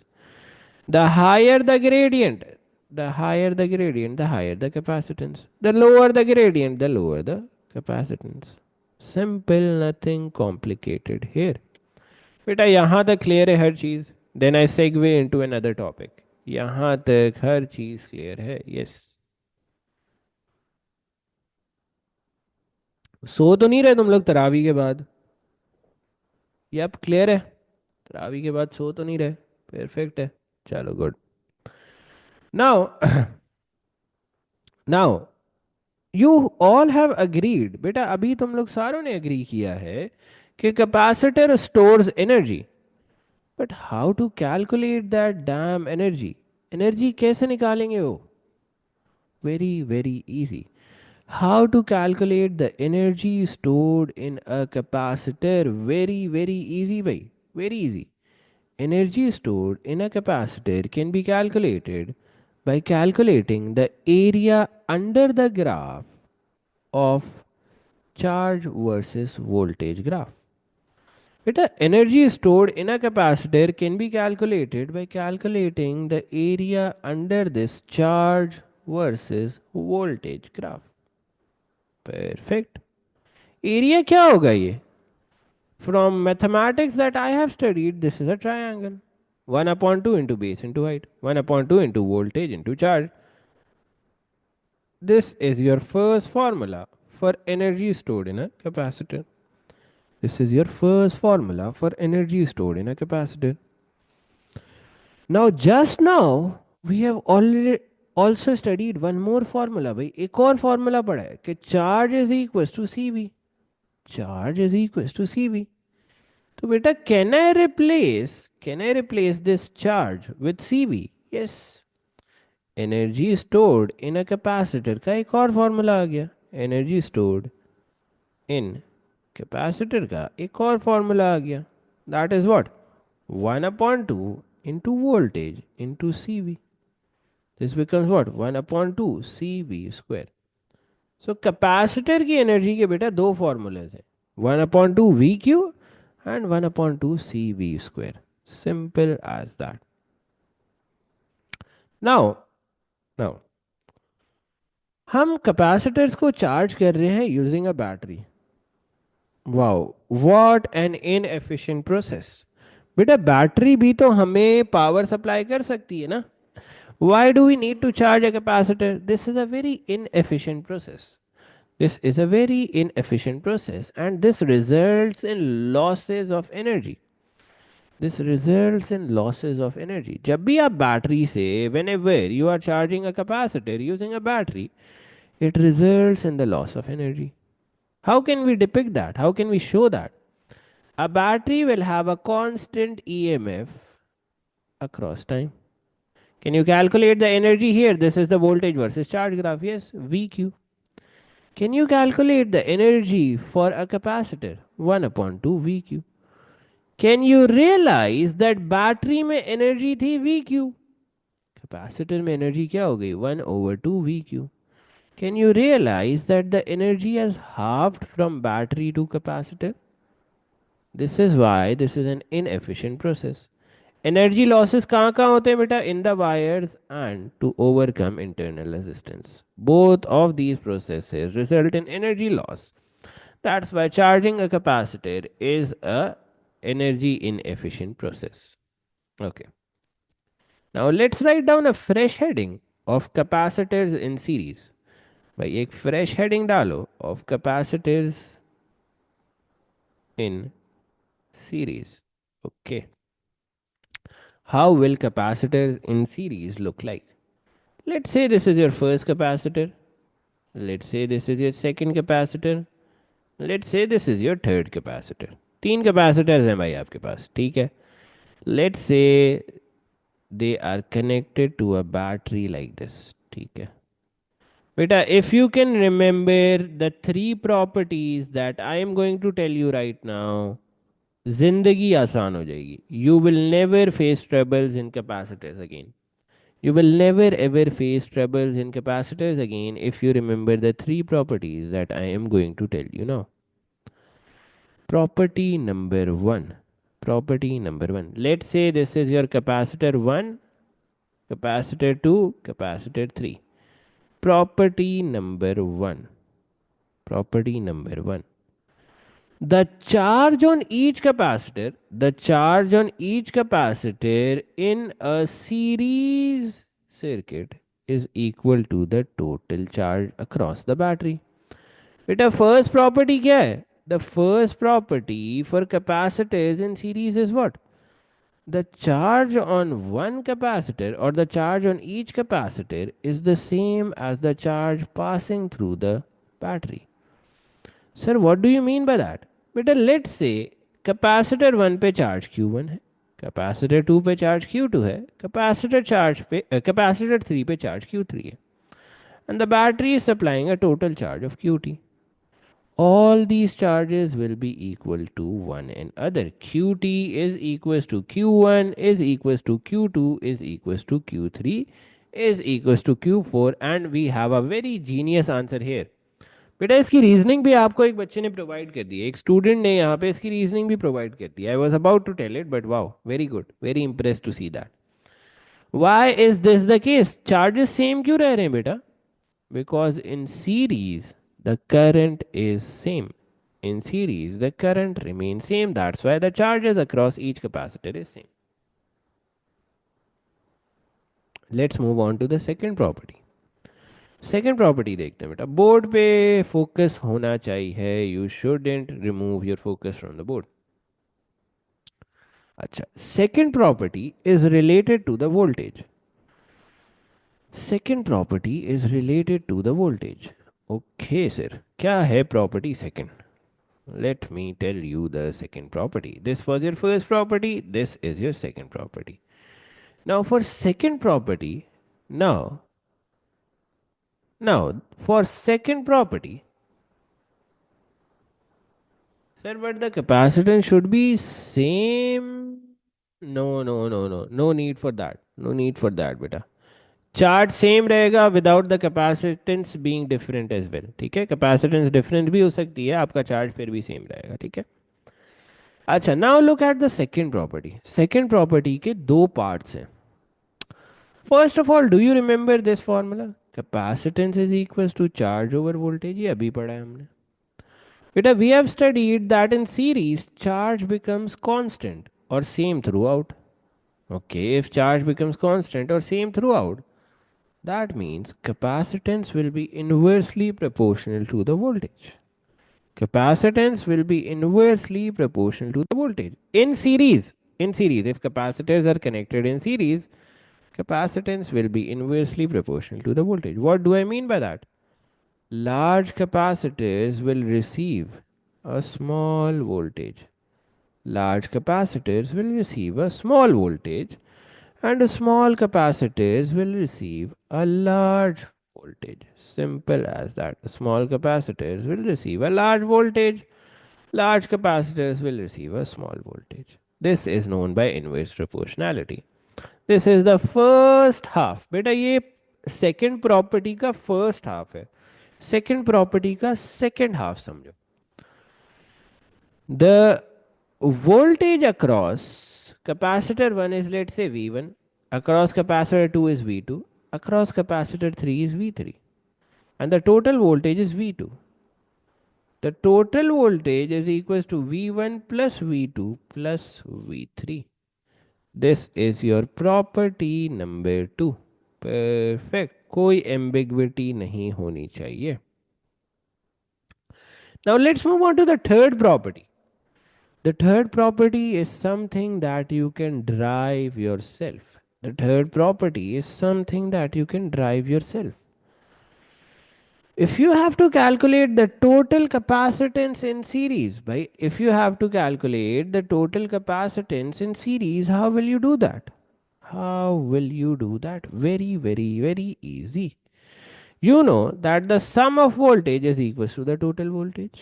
Okay, then you also know this formula, capacitance is equals to Q over voltage. Let's make voltage the subject here. Voltage is equals to Q over C. Total charge divided by the total capacitance is equals to what? Charge on plate 1 divided by the capacitance 1 plus the charge on plate 2 divided by the capacitance 2 plus the charge on plate 3 divided by the capacitance of plate 3. You also know this beta. Okay, total charge is equals to Q1 is equals to Q2 is equals to Q3. You take Q as common on both sides. Q and Q cancel out. Total capacitance 1 over total capacitance is equals to 1 over C plus 1 over C2 plus 1 over C3. This is your third property.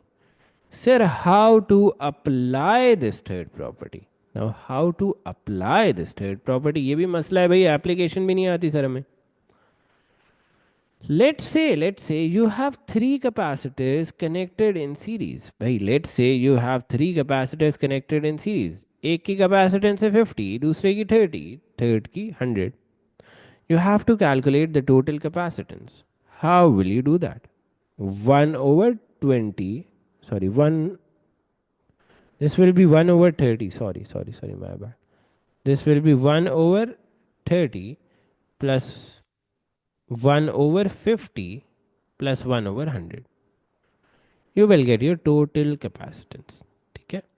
If you have to calculate the total capacitance, बेटा आप क्या करोगे? In series, you will take the first capacitance 1 over that, second capacitance 1 over that, third capacitance 1 over that. Add all of them, you will get your answer. एक second, 1 second. आगे बढ़ते हैं. अब heading डालो capacitors in parallel. Now write down the heading of capacitors in parallel. What do I mean by capacitors in parallel? Let's see that way. First of all, तो heading डाल दो capacitors in parallel की. Capacitors in parallel भाई. Capacitors in parallel. Okay. So capacitors in parallel दिखते किस तरह से sir? हमें तो ये भी नहीं पता capacitors in parallel दिखते किस तरह से. So first of all, let's draw capacitors in parallel भाई. Let's draw capacitors in parallel. Let's say this is your first capacitor. Let's say this is your second capacitor. Let's say this is your third capacitor. Let's say this is C1. Shukr, alhamdulillah. Let's say this is C2. Let's say this is C3. All of them are connected in parallel like this. Like this. And they are attached to a battery of voltage VT. Perfect. Perfect. Now the first property of capacitors in parallel, जो कि आप resistors in parallel में भी पढ़ चुके हो. The first property for capacitors in parallel is what? The voltage across each capacitor will remain same by. The voltage across each capacitor will remain same. Simple. The voltage across each capacitor remains same. So if the voltage across C1 is V1, across C2 is V2, across C3 is V3, this is the total voltage. All of them will be same. Yep बेटा yes Hussain सही कह रहे हो बिल्कुल सही कह रहे हो. This is your first property. This is your first property. ठीक है. Now second property. Second property for capacitors in parallel क्या होगी? For the second property of capacitors in parallel, you have to look thoda sa deep. Thoda sa deep you have to look at it. Second property for capacitors in parallel क्या होगी? If you notice, capacitance is equals to what? Charge over voltage. Perfect. Capacitance is equals to charge over voltage. Perfect. Now, your अच्छा इस voltage को यहाँ पे ले आओ भाई. CV is equals to Q. Voltage is a constant thing. Voltage is a constant thing in parallel. So what will you do? Capacitance is directly proportional to charge. Capacitance is directly proportional to charge. शाबाश Hussain very good बेटा बस annotate कर लो. अच्छा जिसने पहले से ही notes बनाए हुए हैं बेटा एनोटेट कर लो जो जो मैं लिखता जा रहा हूँ because there are some details that are not present ठीक है ऑलरेडी नोट्स में तो एनोटेट कर लो it will help you lot. अच्छा now if you see here voltage was constant. Voltage की जगह I placed a direct proportionality का साइन. ठीक है. Now what does this tell me? What does this tell me? कि in parallel the higher the capacitance the higher will be your charge. This tells me that the higher the capacitance the higher will be my charge stored. अच्छा second property बेटा अभी खत्म नहीं हुई. There is one more thing to second property that you need to know. Let's say the total charge across this battery is QT. Okay. Let's say the charge across capacitor 3 is Q3. Charge across capacitor 2 is Q2. Charge across capacitor 1 is Q1. The sum of all charges will be equal to the total charge. The sum of all charges Q1 plus Q2 plus Q3 will be equal to the total charge. Nothing complicated here, bhai. This is your third property. Sorry, this is your second property की continuation. Sorry, this is your second property की continuation.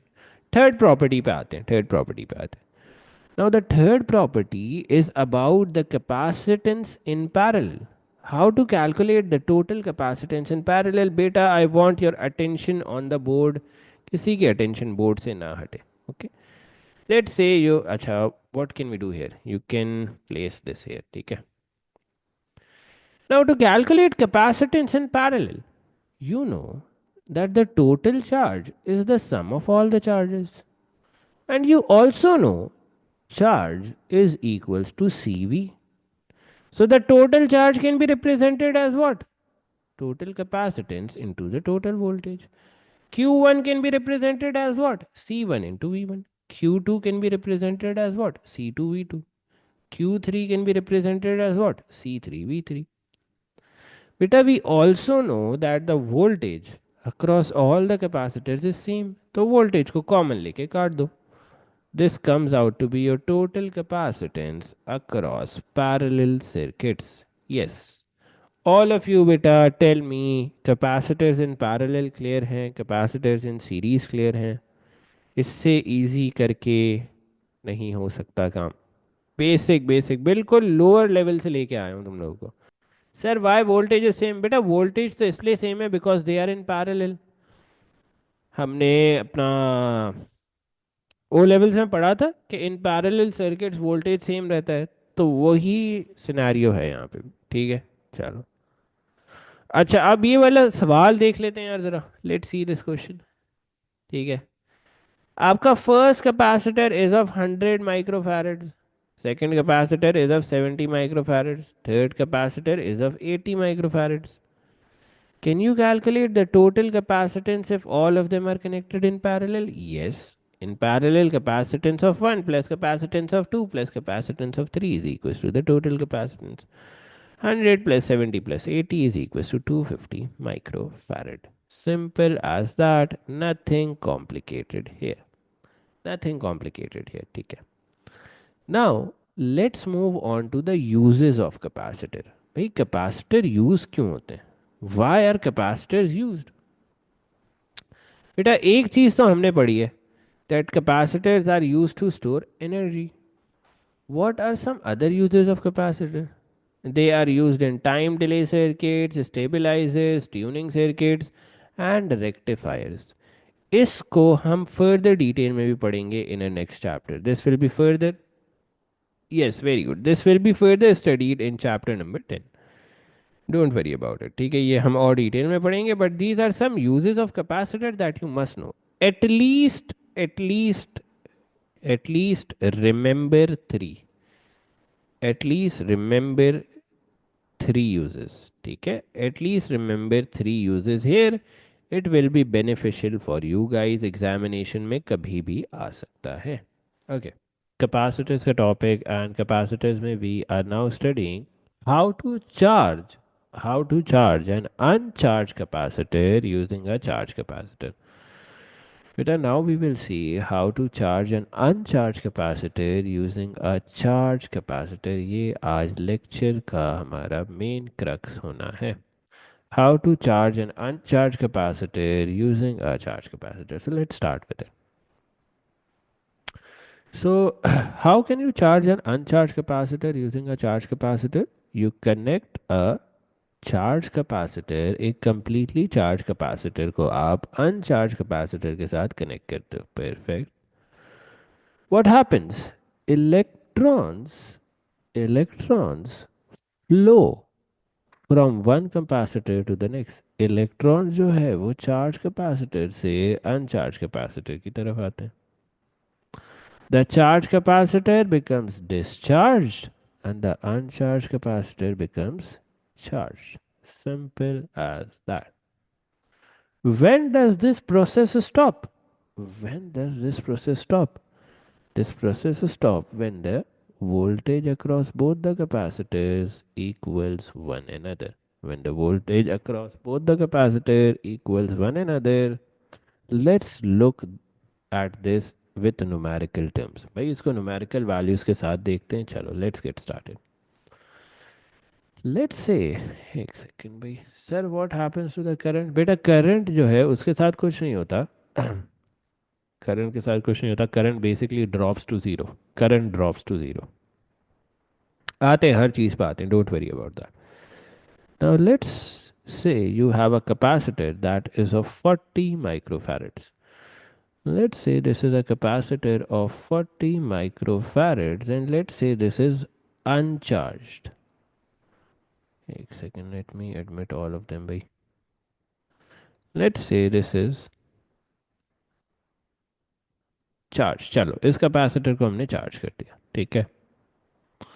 And let's say this is of 60 microfarads. Perfect. And initially, अब बेटा गौर से सुनिए हर चीज़. You have to look at the board for 10 minutes focus करके. And let's say initially this has a voltage of V. Okay. We have a capacitor that is of 60 microfarads. Initially इसका voltage है 6 volts. Capacitance is 60 microfarads. If I ask you to calculate the charge, बेटा अगर मैं आपको इसके across charge निकालने के लिए बोल दूं, if I tell you to calculate the charge across this capacitor, can you do that? Yes, you have studied that capacitance is equals to charge over voltage. Capacitance into voltage is equals to your charge. What is your capacitance? 60 microfarad. 60 into 10 raised to the power of minus 6. What is your voltage? 6. आपका charge क्या आ जाएगा बेटा? Your charge will come out to be 360 micro coulombs is your charge. Perfect. So basically ये जो capacitor है अभी मेरे पास, this capacitor which I have drawn in black, which is the charge capacitor, has a total charge of what? Has a total charge of 360 microcoulombs. बेटा board पे you don't need to focus anywhere else. एक second, किसी का कोई सवाल है? Let me see, एक second, just give me one second. No no questions, ठीक है, perfect. So initially you have a charge capacitor whose voltage is 6, whose capacitance is 60 microfarads, and can you calculate the charge across it? Yes, you can calculate the charge across it by charge across it क्या आ जाता है? 60 micro Coulomb's. Perfect, perfect. Charge across it is 360 micro Coulomb's. अब थोड़ा सा बेटा सोचना है, थोड़ा सा सोचना है। You don't have to act babies, थोड़ा सा सोचना है। Let's say I connect an uncharge capacitor. भाई लेट्स से मैं इसके साथ एक अनचार्ज कैपेसिटर कनेक्ट कर दूं, that is a 40 microfarads. This is uncharged. बेटा please please please focus board पे होना चाहिए, फोकस बोर्ड पे। Now let's say I connect a 40 microfarads का uncharge capacitor. Perfect. Perfect. Now, can you tell me, can you guys tell me, कि what will be the total capacitance now? Let's say ये capacitance 2 हो गई आपकी, ये capacitor 2 है आपका, ठीक है? Can you tell me what will be the total capacitance now बेटा? दो capacitors parallel में लगे हुए हैं, total capacitance क्या हो जाएगी? If two capacitors are in parallel, last class में पढ़ा था हमने, या सारा भूल गए हो? If two capacitors are connected in parallel, how do we calculate the total capacitance? Where do we have it? किधर ड्राइव किया था हमने? Yeah, here we have it. The total capacitance is equals to C1 plus C2. तो भाई कर दो C1 plus C2, इसमें क्या मसला है? The total capacitance here will be 60 plus 40, that is 100 microfarads. Perfect. Let's keep this here as well. Perfect. Let's say this is our first set of information. Okay, the total charge across the capacitor 1 is 360 microcoulombs and the total capacitance is 100 microfarads. Perfect. अब थोड़ा सा सोचते हैं. Now think a bit. Charging का process stop कब होगा? Let me make two diagrams. चलो मैं टू डायग्राम्स बना देता हूँ यहाँ पे, ताकि सबकी क्लियरिटी में आ जाए ये बात। This is before charging, this is before charging का सिनेरियो, ठीक है? And before charging these are your values. Okay, what will happen after charging? Sir after charging का सिनेरियो किस तरह से लगता है भाई? After charging both the capacitors, 60 माइक्रोफैरड्स वाला, 40 माइक्रोफैरड्स वाला, both will be at the same voltage. भाई after charging 60 microfarads and 40 microfarads both will be at the same voltage, that is VT VT। चलो आफ्टर चार्जिंग के वोल्टेज को मैंने क्या कह दिया? VT। Let me label this here as well, voltage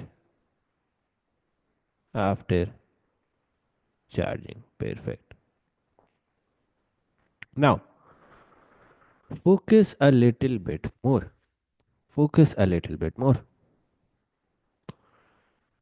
बेटा कभी आपने ये सोचा है when potential difference for both? ठीक है, चलो वाह, वेरी गुड। अच्छा नाउ थोड़ा सा और सोचो, थोड़ा सा और सोचो बेटा। अगर आप थोड़ा सा और सोचो तो you will realise that the total charge before charging, बेटा टोटल चार्ज बिफोर चार्जिंग, यहां पे लिख भी देता हूं मैं, total charge before charging will be equal to total charge after charging. बेटा एक सर्किट में total charge before charging is the same as the total charge after charging. बेटा सर्किट में total charge before charging is the same as total charge after charging. अच्छा total charge before charging क्या था भाई? Total charge before charging was 360 into 10 raised to the power of minus 6 coulombs. What will be your total charge after charging? Now this is pretty interesting. This is pretty interesting. आप total charge after charging किस तरह निकाल सकते हो? You can first of all calculate the charge on capacitor 1, capacitor 2, add them up. अब capacitor 1 और capacitor 2 पे charge किस तरह निकालोगे? Very very easy. Do you remember this formula? Q is equal to CV. बेटा कैपेसिटर 1 पे किस तरह चार्ज आएगा? 60 into 10 raise to the power of minus 6 into the voltage VT. Capacitor 2 का चार्ज किस तरह आएगा? 40 into 10 raise to the power of minus 6 into VT. Can you calculate VT? Yes. VT or the voltage at which charging stops is equals to what? 360 into 10 raised to the power of minus 6 divided by 100 into 10 raised to the power of minus 6. Can anyone tell me the answer? 3.6 volts comes out to be your answer. बेटा ये one of the most complicated concepts है capacitance का. Is this clear to you guys? Now if I yes yes वाह before charging का जो charge होता है that is equal to the charge after charging. अब यहाँ पे मैं थोड़ी सी कॉम्प्लिकेटेड सवाल पूछता हूँ आपसे. वैसे it is not that complicated. Now let's say I ask you to calculate the charge Q1 at capacitor 1 after charging. बेटा अब मैं आपसे कह रहा हूं कि Q1 निकालो, that is the charge on capacitor 1 after charging. Can you calculate that? Yes. C1 into the voltage at which the charging stops. C1 क्या है? कैपेसिटेंस 1 क्या है? 60 into 10 raised to the power of minus 6. V क्या है? 3.6. What does your charge comes out to be? ये अब हम calculator में पुट इन कर देते हैं. 60 into 3.6, 216 micro coulombs. 216 micro coulombs. अच्छा let's say sir could you tell about VT again? बेटा वीटी वालेकुम अस्सलाम खलील वालेकुम अस्सलाम. अच्छा वीटी वो वोल्टेज है. वीटी इज दैट वोल्टेज जहां पे चार्जिंग स्टॉप हो जाएगी. बेटा वीटी वो वोल्टेज है that is a common voltage between the two capacitors जहां पे चार्जिंग स्टॉप हो जाएगी. थ्योरी में हमने क्या पढ़ा था? The process of charging stops when both the capacitors achieve the same potential difference. तो बेटा we T same potential difference है जहां पे चार्जिंग स्टॉप हो जाएगी. Is it clear now? समझ आई बात? यस और नो? बेटा एग्जाम में इतना हलवा करके नहीं आएगा. एग्जाम में किस तरह आएगा वो भी मैं बताता हूँ. एग्जाम में किस तरह की रिप्रेजेंटेशन होगी I will tell that as well. Let's say now I ask you to calculate the charge at capacitor 2. क्या करोगे? Again, capacitance of 2 into the voltage T. Capacitance of 2 क्या है? 40 into 10 raised to the power of minus 6 into the voltage T, that is 3.6. Your charge comes out to be what? 40 into 3.6. This is equals to 144 micro coulomb. अब वो students जो यकीन नहीं कर रहे थे मुझ पे, like they were saying sir you are wrong, आप सही नहीं बता रहे हमें, can do one thing. Can add up the charge Q1 and Q2. क्या आंसर आएगा? 360 माइक्रोकूलम. और 360 माइक्रोकूलम क्या था? Initial charge at the capacitor 1. So the charge before charging is equals to the total charge after charging. I hope this is clear. Now, now let's do one more thing. but you will get to know the harms of this process in just a minute. बेटा initial energy क्या थी इस capacitor की? Initial energy क्या थी circuit में? Initial energy, can you calculate the initial energy? Initial energy was equals to what? 1 upon 2 into C V square. What was the initial capacitance? 60 भाई. और इनिशियल वोल्टेज कितना था? 6 वोल्ट्स. Let's see this. कितनी energy आती है बेटा if you calculate this? Initially, energy comes out to be 1080 microjoules. Perfect. Now, let's calculate. Sir micro Coulomb's क्यों बेटा? क्योंकि मुझे कंपेयर करने में आसानी होती है ना. कंपेयर करने में आसानी है, वरना आप 10 raised to the power of 6 भी लिख लो, नो प्रॉब्लम इन दैट. ठीक है. Now let's calculate the final energy. अच्छा, फाइनल एनर्जी क्या होगी भाई? When the capacitors have been charged, what will be the final energy? Again, same formula 1 upon 2 CV square. But this time, what will you take as the capacitance? Capacitance क्या लोगे बेटा इस दफा? Total capacitance 60 plus 40, that is 100. And what will be your voltage this time? Voltage क्या होगा this time? 3.6 का square. What is your final energy? 648 microjoules. बेटा मैं माइक्रो में इसलिए लिख रहा हूं so that it is easier for me to compare. Can you realize the harms of this process? Initial energy 1080 microjoule, final energy 648 joules. इसका मतलब ये है कि this process involves heavy energy losses. इसका मतलब ये है कि this process involves heavy energy losses. ठीक है, तो ये प्रोसेस ऐसे नहीं होता कि भाई करते जाओ कैपेसिटर्स को charge, no problem in that. चलो, अब मैं एग्जामिनेशन स्टाइल में सवाल दिखाता हूँ. एग्जामिनेशन में बेटा इस तरह हलवा करके सवाल नहीं आते. Okay, let me show you. So why do we only take 60 in the initial energy? बेटा we take 60 in the initial energy because can you see before charging only capacitor 1 had the voltage. Before charging ये जो 6 volt था वो capacitor 1 का था. Capacitor 2 पे तो 0 volt था, उसकी एनर्जी 0 होगी stored. Can you realize this? Now here chapter 7 भी हम यूटिलाइज करेंगे बेटा. We will also utilize chapter 7 as well here. एक चार्ज स्फीयर की capacitance, how can you calculate that? Before calculating the capacitance of a charged sphere, you need to realize one thing. Capacitance का formula क्या होता है भाई? Capacitance का formula क्या होता है? Capacitance का formula is charge divided by voltage. और voltage को हमने बेटा chapter 7 में क्या पढ़ा है?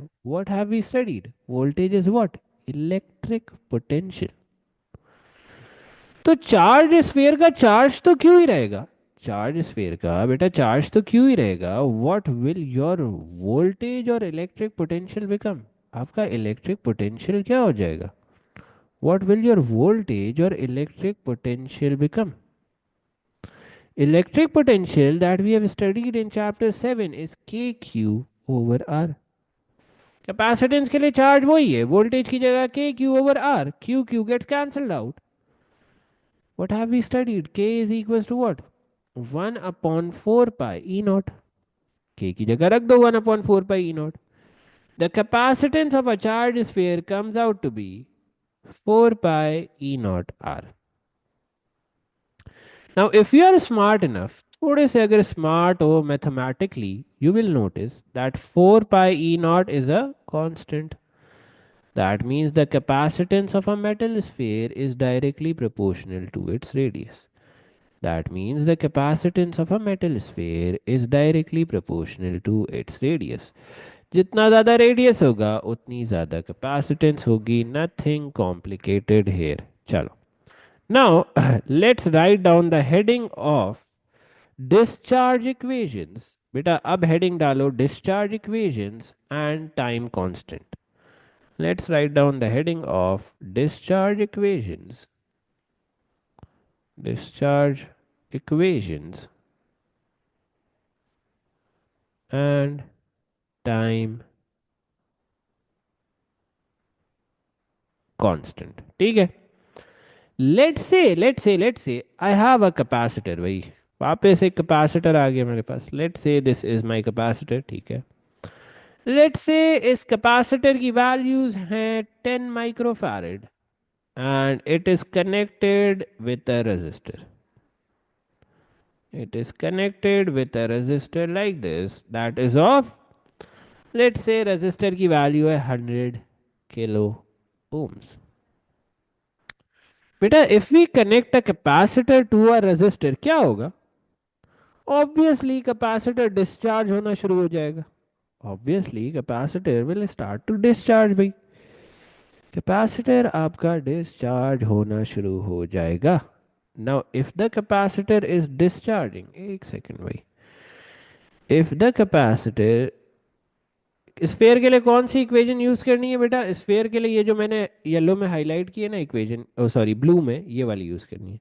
The capacitance of a sphere is equal to 4 pi E0 R. ठीक है. चलो अब ये देखो बेटा, ये बहुत इंपॉर्टेंट कॉन्सेप्ट है. Discharge equation and time constant. Discharge equation and time constant. Let's say you have a 10 microfarad capacitor connected with a resistor of 100 kilo. बेटा अब अगले 5-10 मिनट आप लोगों ने बोर्ड पे ही देखना. You don't have to move your eyes anywhere else. अच्छा, अगर कैपेसिटर डिस्चार्ज हो रहा होता है तो what happens if a capacitor is discharging? बेटा क्या होता है? Any geniuses who would like to tell me? कोई कॉम्प्लिकेट बात नहीं पूछ रहा. अगर कैपेसिटर डिस्चार्ज होगा तो क्या होगा? Let's say this is the voltage versus time graph. Let's say this is the current slash time graph. Let's say this is the charge slash time graph. भाई ऑब्वियस सी बात है, ऑब्वियस सी बात है. अगर capacitor, isn't capacitance supposed to be between two metal plates? No, no, no, no, no, no. For a charge sphere, the capacitance is on the charge sphere itself. ठीक है. For a charge sphere, the capacitance is on the charge sphere itself. ठीक है. अच्छा, now if a capacitor is discharging, बेटा parallel plate वाली definition सिर्फ parallel plate capacitors तक ही रहेगी. If you have a charge sphere, उसकी कैपेसिटेंस क्या होगी? On the surface of the charge sphere. ठीक है. I hope the person who asked the question उसको जवाब मिल गया. अच्छा, लेट्स से इनिशियली भाई, लेट्स से इनिशियली इस कैपेसिटर का वोल्टेज V0, करंट I0 और चार्ज Q0 था. Perfect. As time passes by, yeah, as the discharging process happens, your voltage decreases, your current decreases, your charge also decreases like this. Perfect. Voltage, current, charge की values decrease करेंगी with time as the capacitor is discharging. बेटा please please please focus on the board. मुझे कोई भी attention का lack नहीं चाहिए यहाँ पे. This is very important.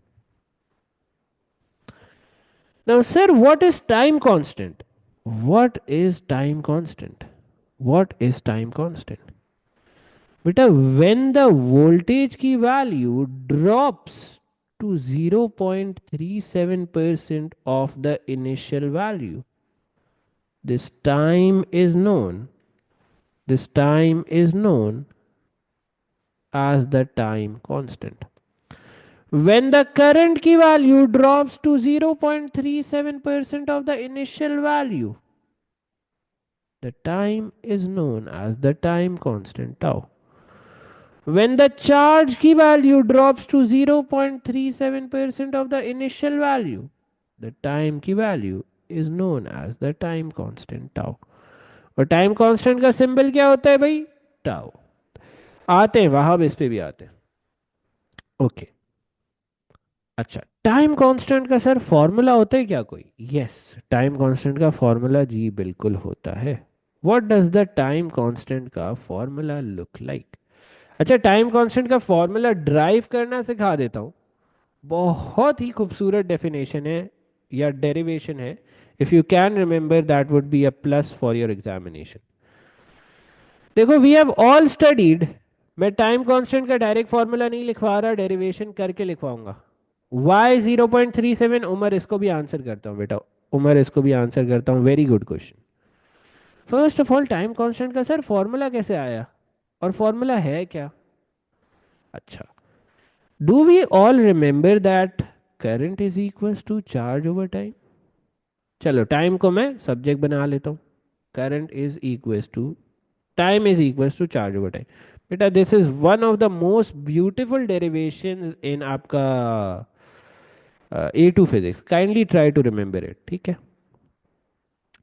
अब how can you replace charge, how can you replace charge भाई, चार्ज को किस तरह रिप्लेस कर सकते हो? Yes, any ideas? You can replace charge with C V. How can you replace current? You can replace current with the formula of what?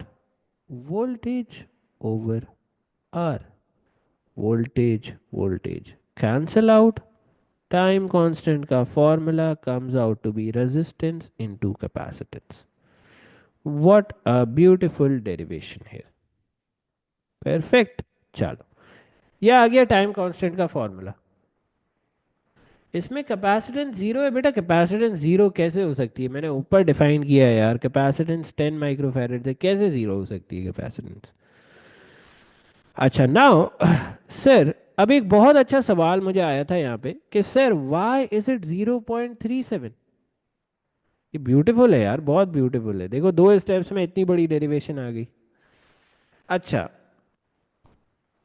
Now अब एक सवाल आया था कि व्हाई इज दिस 0.37 सर? 0.37 आपको किसने बताया सर ये 0.37 है? इसका आंसर भी बहुत लॉजिकल है। Now all these graphs that you see here, बेटा ये all these graphs that you see here जो डिस्चार्ज के ग्राफ्स हैं, इनकी इक्वेशंस हैं, these are known as discharge equations. v is equals to v naught e minus t over tau, ठीक है। Current की भी इसी तरह इक्वेशन है, current is equals to I naught e minus t over tau. Charge की भी इसी तरह इक्वेशन है, charge is equals to Q naught e minus t over tau. These are your decay equations that you need to remember. इनको मैं box में भी put in कर देता हूँ। And this meeting will end in 1 minute. You guys have to join again भाई, आज थोड़ी सी लंबी क्लास करेंगे, you have to join again, ठीक है। Yeah. Now sir, why is this value 0.37? अभी सवाल का जवाब मिल जाएगा। Let's consider this equation. V is equals to V naught E minus T over tau. Okay. When your time is equals to tau, let's say when your time is equals to tau, V is equals to V naught E minus tau over tau. Tau cancel out. V is equals to V naught E minus 1. V is equals to 0.37 V naught. तो बेटा आपका time is equals to tau when voltage की value is equals to 0.37 V naught. You can apply this to all the three curves, ठीक है। log use होगा इसमें sir, yup, वाह very good यार, वेरी गुड, पहले से ही आइडेंटिफाई कर लिया sir. Logarithms scary, yes they are scary. Clear है ये बात सबको? Yes, any ambiguities here, ask away भाई, पूछो कोई भी सवाल हो पूछो, then we do one more thing.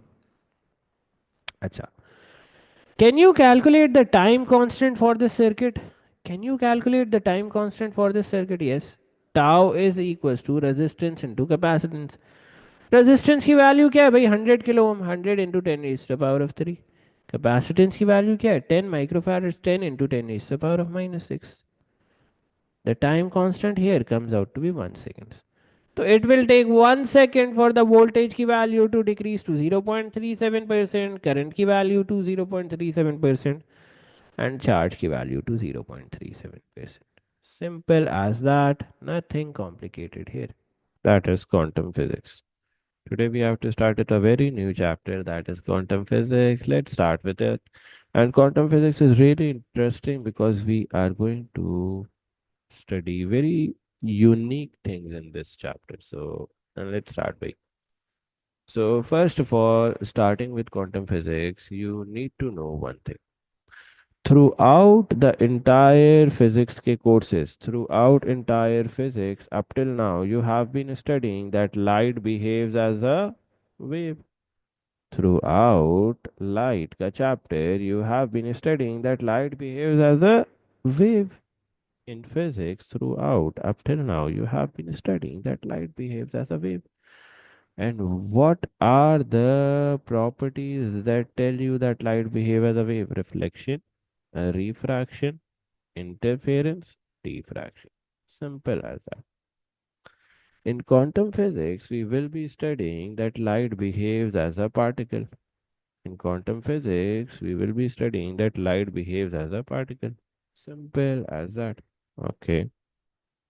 Now, what are the, you can say, what are the uh, observations that tells us that light behaves as a particle? What are the observations that light behaves as a particle? Photoelectric effect and emission and absorption line spectra. These are the two things that tell us that light behaves as a particle. Perfect. Now, if light behaves as a particle, what are those particles called? If light behaves as a particle, what are those particles called? Those particles are known as photon. Okay, those particles are known as photons. Okay, light behaves as a photon, a packet of energy of electromagnetic radiation. बेटा अभी नहीं है after class after class. Okay, what is a photon? A photon is a packet of energy of electromagnetic radiation. Perfect. ये photon की definition याद कर लो. This comes in examinations time and again. Photon is a packet of energy of electromagnetic radiation. This is for 2 marks. Simple as that. The energy of a photon is directly proportional to the frequency, as you can see here. When you remove the direct proportionality sign, you will get a constant, that is h.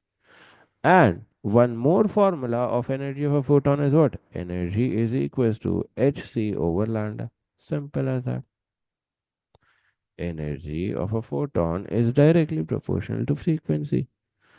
And energy is also equal to what? Hc over lambda. Simple. What is h? What is h? H is your Planck's constant, that is 6.63 into 10 raised to the power of minus 34 joule second.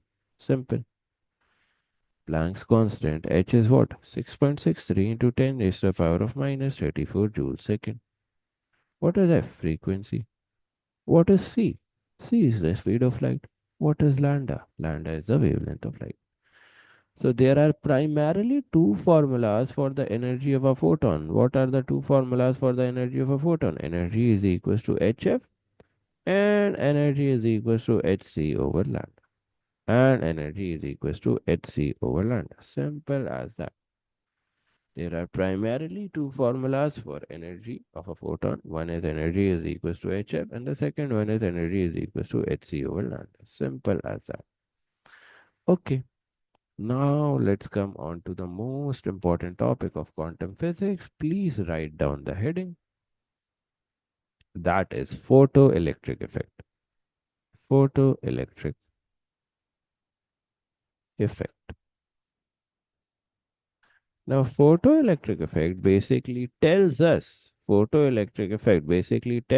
that light behaves as a particle.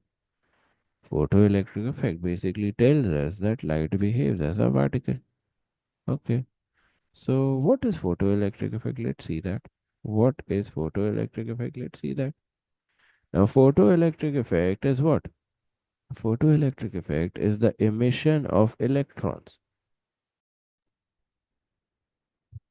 Okay, sorry for the interrupt. Let's see.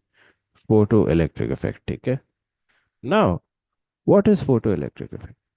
Photoelectric effect basically means that whenever you hit, audible bhai?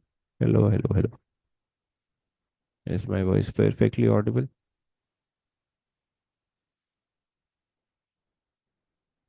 So, hello. Chalo, let's start with.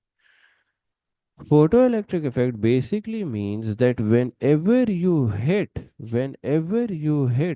photons on a metal plate, whenever you hit photons on a metal plate like this, whenever you hit photons on a metal plate like this, these are your photons that you are hitting on the metal plate. This will result in the emission of what? This will result in the emission of electrons. Simple. This will result in the emission of electrons. Simple as that. Photoelectric effect basically states that whenever photons strike the metal plate, this will result in the emission of electrons. Simple as that. Photoelectric effect basically means what? Whenever photons strike the metal plate, it will result in the emission of electrons. Nothing complicated here. Chal. Now, let's write this down. Photoelectric effect basically means the emission of electron from the surface of metal when light is incident on the metal. Simple as that. Now, can every type of photon cause an emission of electron? बेटा first of all तो मुझे बताओ photoelectric effect clear हुआ है? Is it clear that the incident photons release what? Is it clear that the incident photons release electrons? Yes or no? Everyone in the chat. Is it clear that the incident photons release electrons?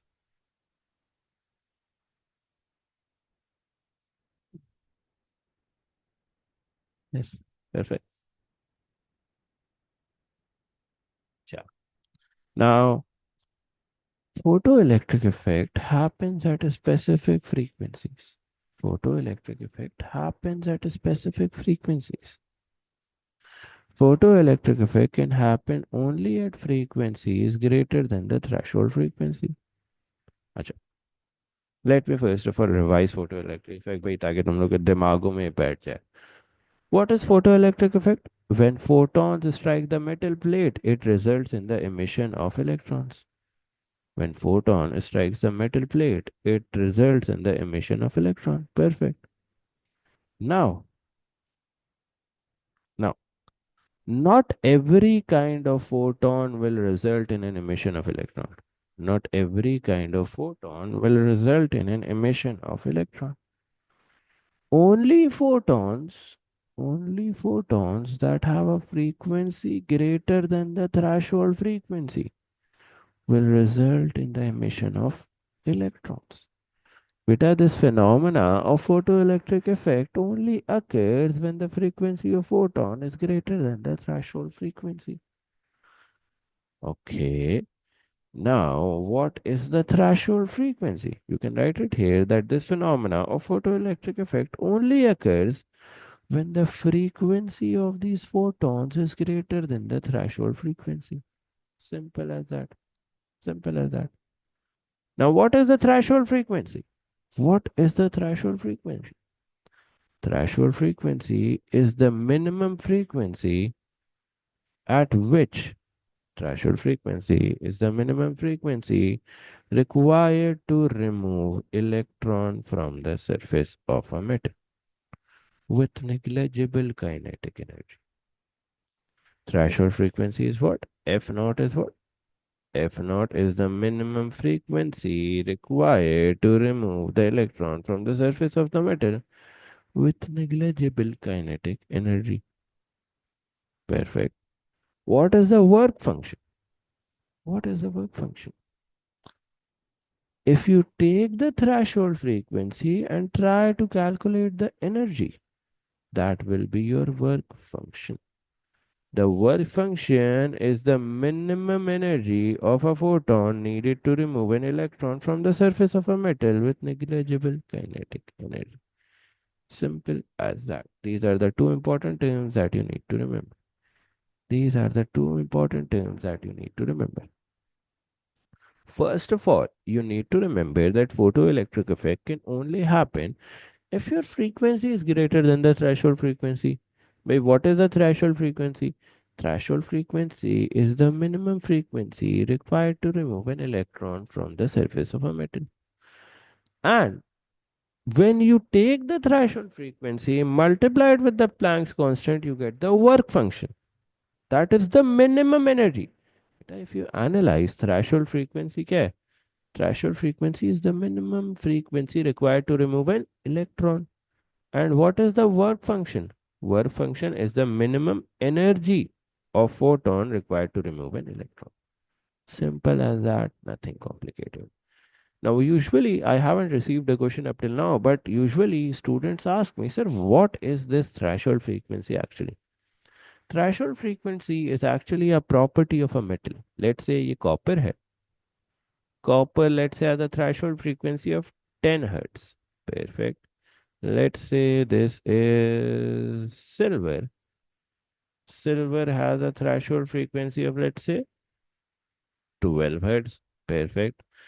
Let's say this is copper. Oh, let's say this is copper. And let's say copper has a threshold. Oh, sorry. Let's say this is gold. Let's say this is gold. Let's say this is gold and gold has a threshold frequency of 20 hertz. Now let's say we have a same photon of light. Let's say we have the same photon of light that has a frequency of 15 hertz. If we incident the photon on copper, it will result in the release of an electron. If you incident the photon on silver, it will result in the release of an electron again. If because the frequency here of photon is greater than the threshold frequency of silver and copper both. But now, but now, if you incident the same photon on a gold key plate, what can you see? The threshold frequency is greater than the photon key frequency. What will happen? No photoelectric effect. What will happen? No photoelectric effect. Is this clear to you?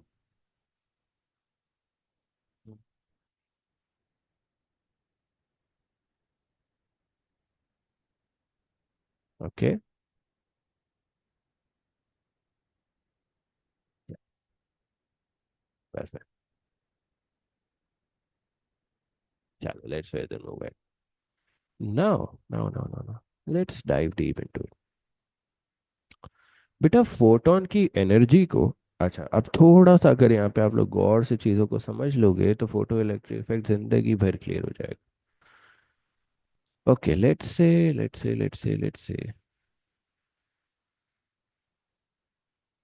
you have this metal and the threshold frequency of this metal is 10 hertz. Perfect. Let's say you have this photon whose frequency is 15 hertz. Now, please look at the board. Please look at the board. Okay. So, this photon initially has a frequency of 15 hertz. Let's write it here. This is 15 hertz. This frequency of 15 hertz gets into two equal parts.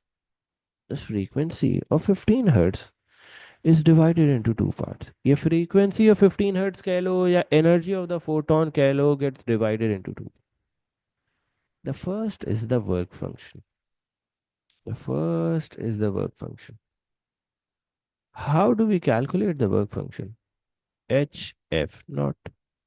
Okay, what is H? Planck's constant. What is F naught? 10. So 10 hertz key frequency has been utilized for the work function. And what was the work function? Work function was the bare minimum energy required to remove an electron from the surface of a metal. तो बेटा work function वो energy है जो आपको required है to remove an electron from the surface of a metal. Simple. Now, where does the remaining 5 hertz go? Where does the remaining 5 hertz go? The remaining 5 hertz is getting converted into kinetic energy. The remaining 5 hertz key frequency or the remaining energy due to the 5 hertz gets converted into the kinetic energy of electron of electron. Now you can think, जिनको थोड़ा सा physics अच्छी नहीं लगती, they can think of work function as basic necessities, दाल चावल चीनी, and kinetic energy as luxury products, luxury goods. When a photon had a frequency of 15 hertz, the work function was 10 hertz. 10 hertz was going to the work function and kinetic energy में 5 hertz use हो रहा था. Now, is it clear up till now? ये चीज clear है बेटा, division clear है सबको? Yes. Is this clear to everyone? चलो, perfect.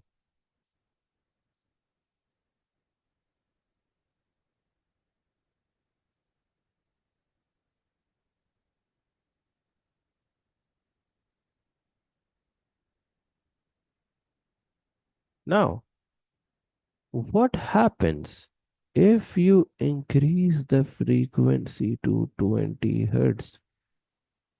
What happen if you increase the frequency to 20 hertz? Hmm.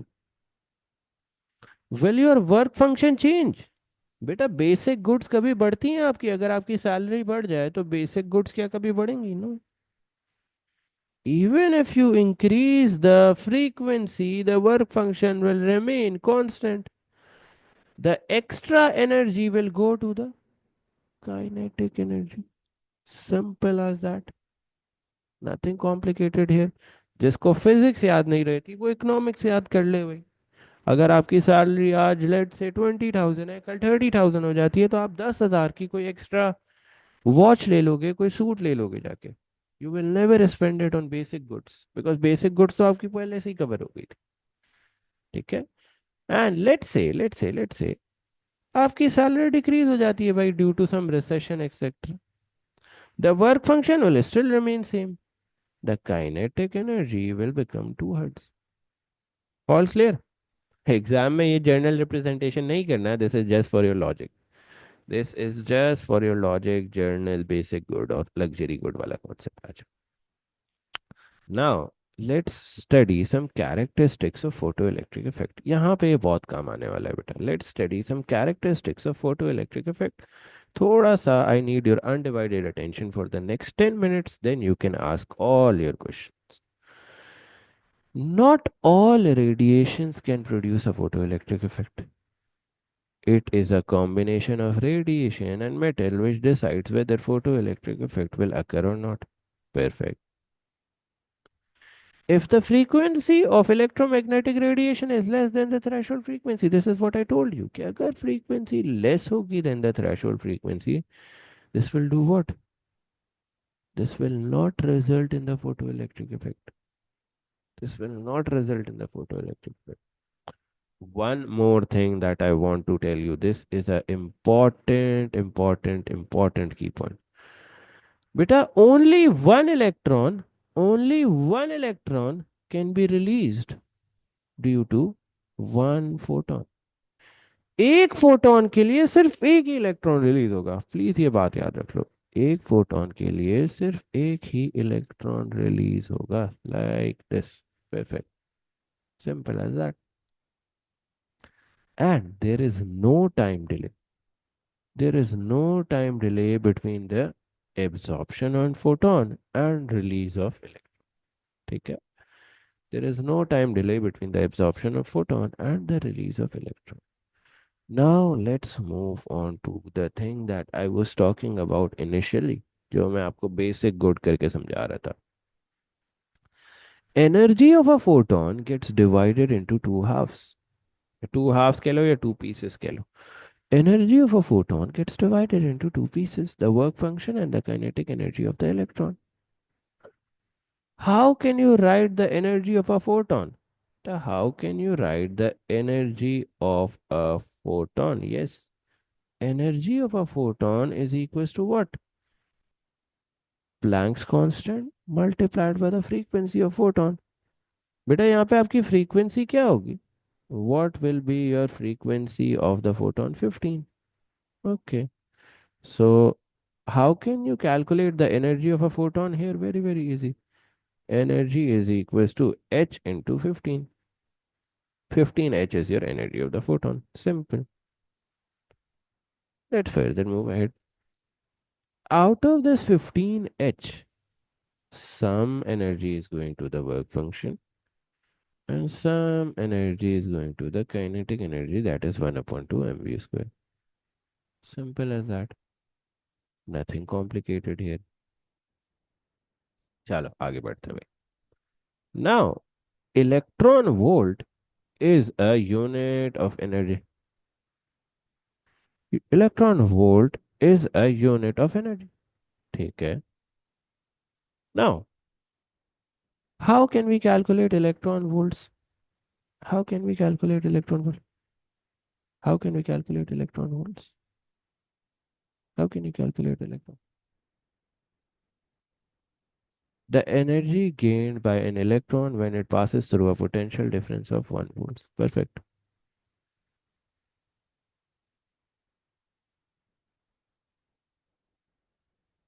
Energy gained by an electron when it passes through a potential difference of 1 volts.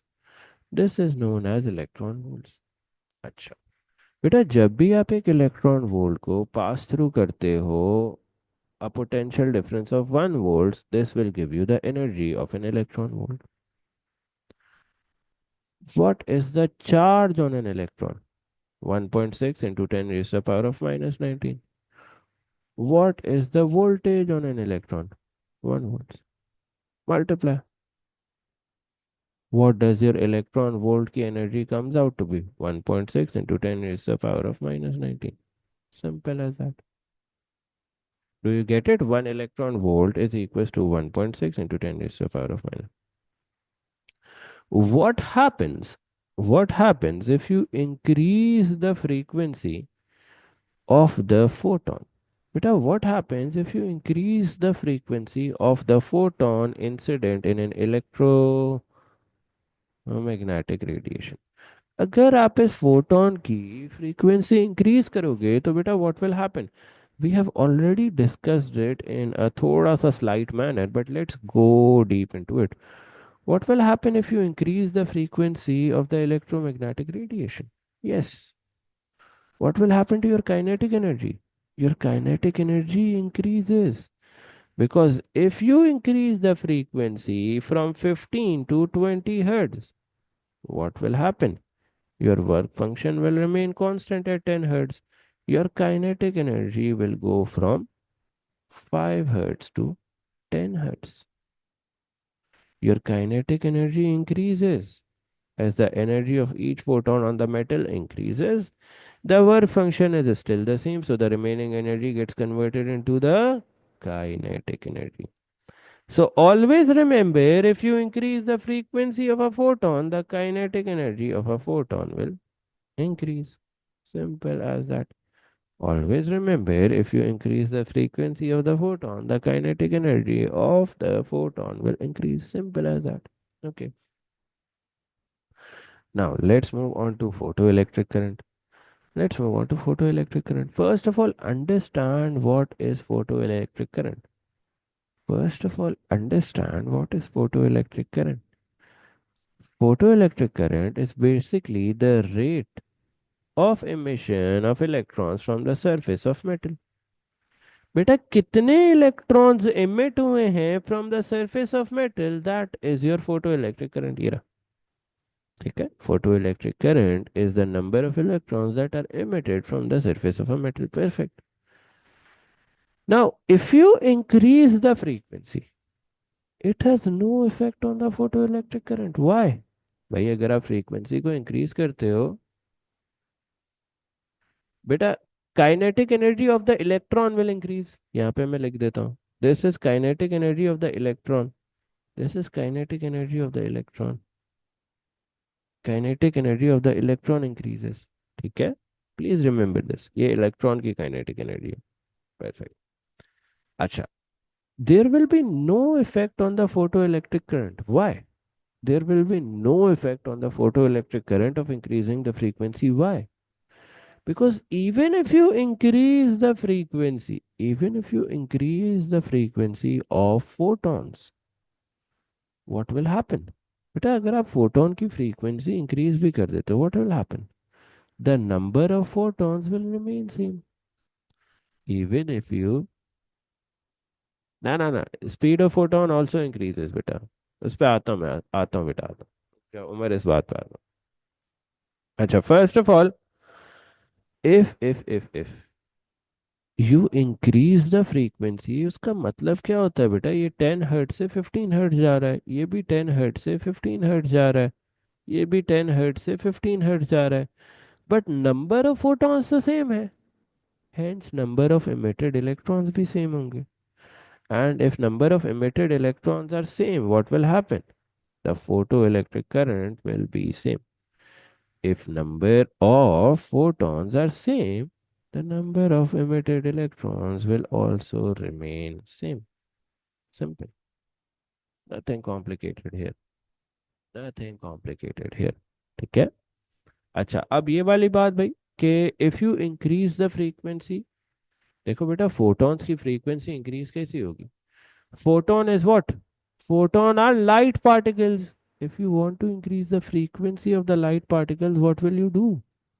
आप wavelength reduce कर दोगे। बेटा light के बारे में हमने पढ़ा है ना, wave गियोर।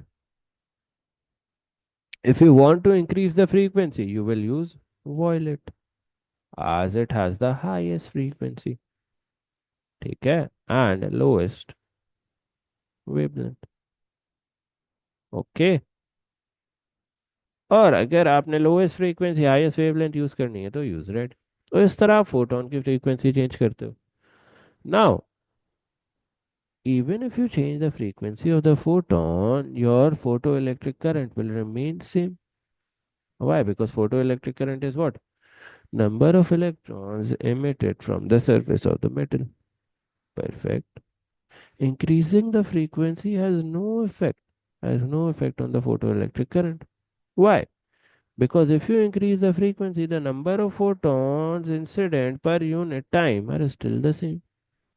Hence, the number of electrons emitted will also be the same. Photoelectric current remains same. Now, let's do one thing. Let's plot. Let's say energy is equals to work function plus kinetic energy maximum. Perfect. Now let's say energy of a photon is equals to kinetic energy plus maximum. Just focus on the board. Just focus on the. Let's say I keep kinetic energy maximum here and bring the work function to the left hand side. Energy of a photon minus the work function. Kinetic energy maximum is equals to hf minus the work function. Simple as that. Now, let's say this is my y value, this is my x value, this will be my gradient, this will be my y intercept. Can I plot a graph for this? Yes, surely I can do that. I can plot kinetic energy on the y axis and frequency on the x axis. Perfect. How will my graph look like? How will my graph look like? Somewhat like this. Somewhat like this. This will how my graph will look like with a y-intercept of what? With a y-intercept of negative phi. Perfect. And चलो अब इसमें थोड़ी सी कुछ चीजें हैं जो समझ लो बेटा, थोड़ी सी कुछ चीजें वो समझ लो so that you know what is happening in this graph actually. First of all, you need to realize that the gradient of this graph is Planck's constant. The y-intercept of this graph is what? Negative of the work function. And beta, why have I made this line dotted? Why have I made this line dotted? Hmm. Why have I made this line dotted? Because kinetic energy can never be zero. Beta, energy can never be zero. Kinetic energy can never be zero. Hence, why I have made this line as dotted. Perfect. Now, one more thing that you guys need to remember.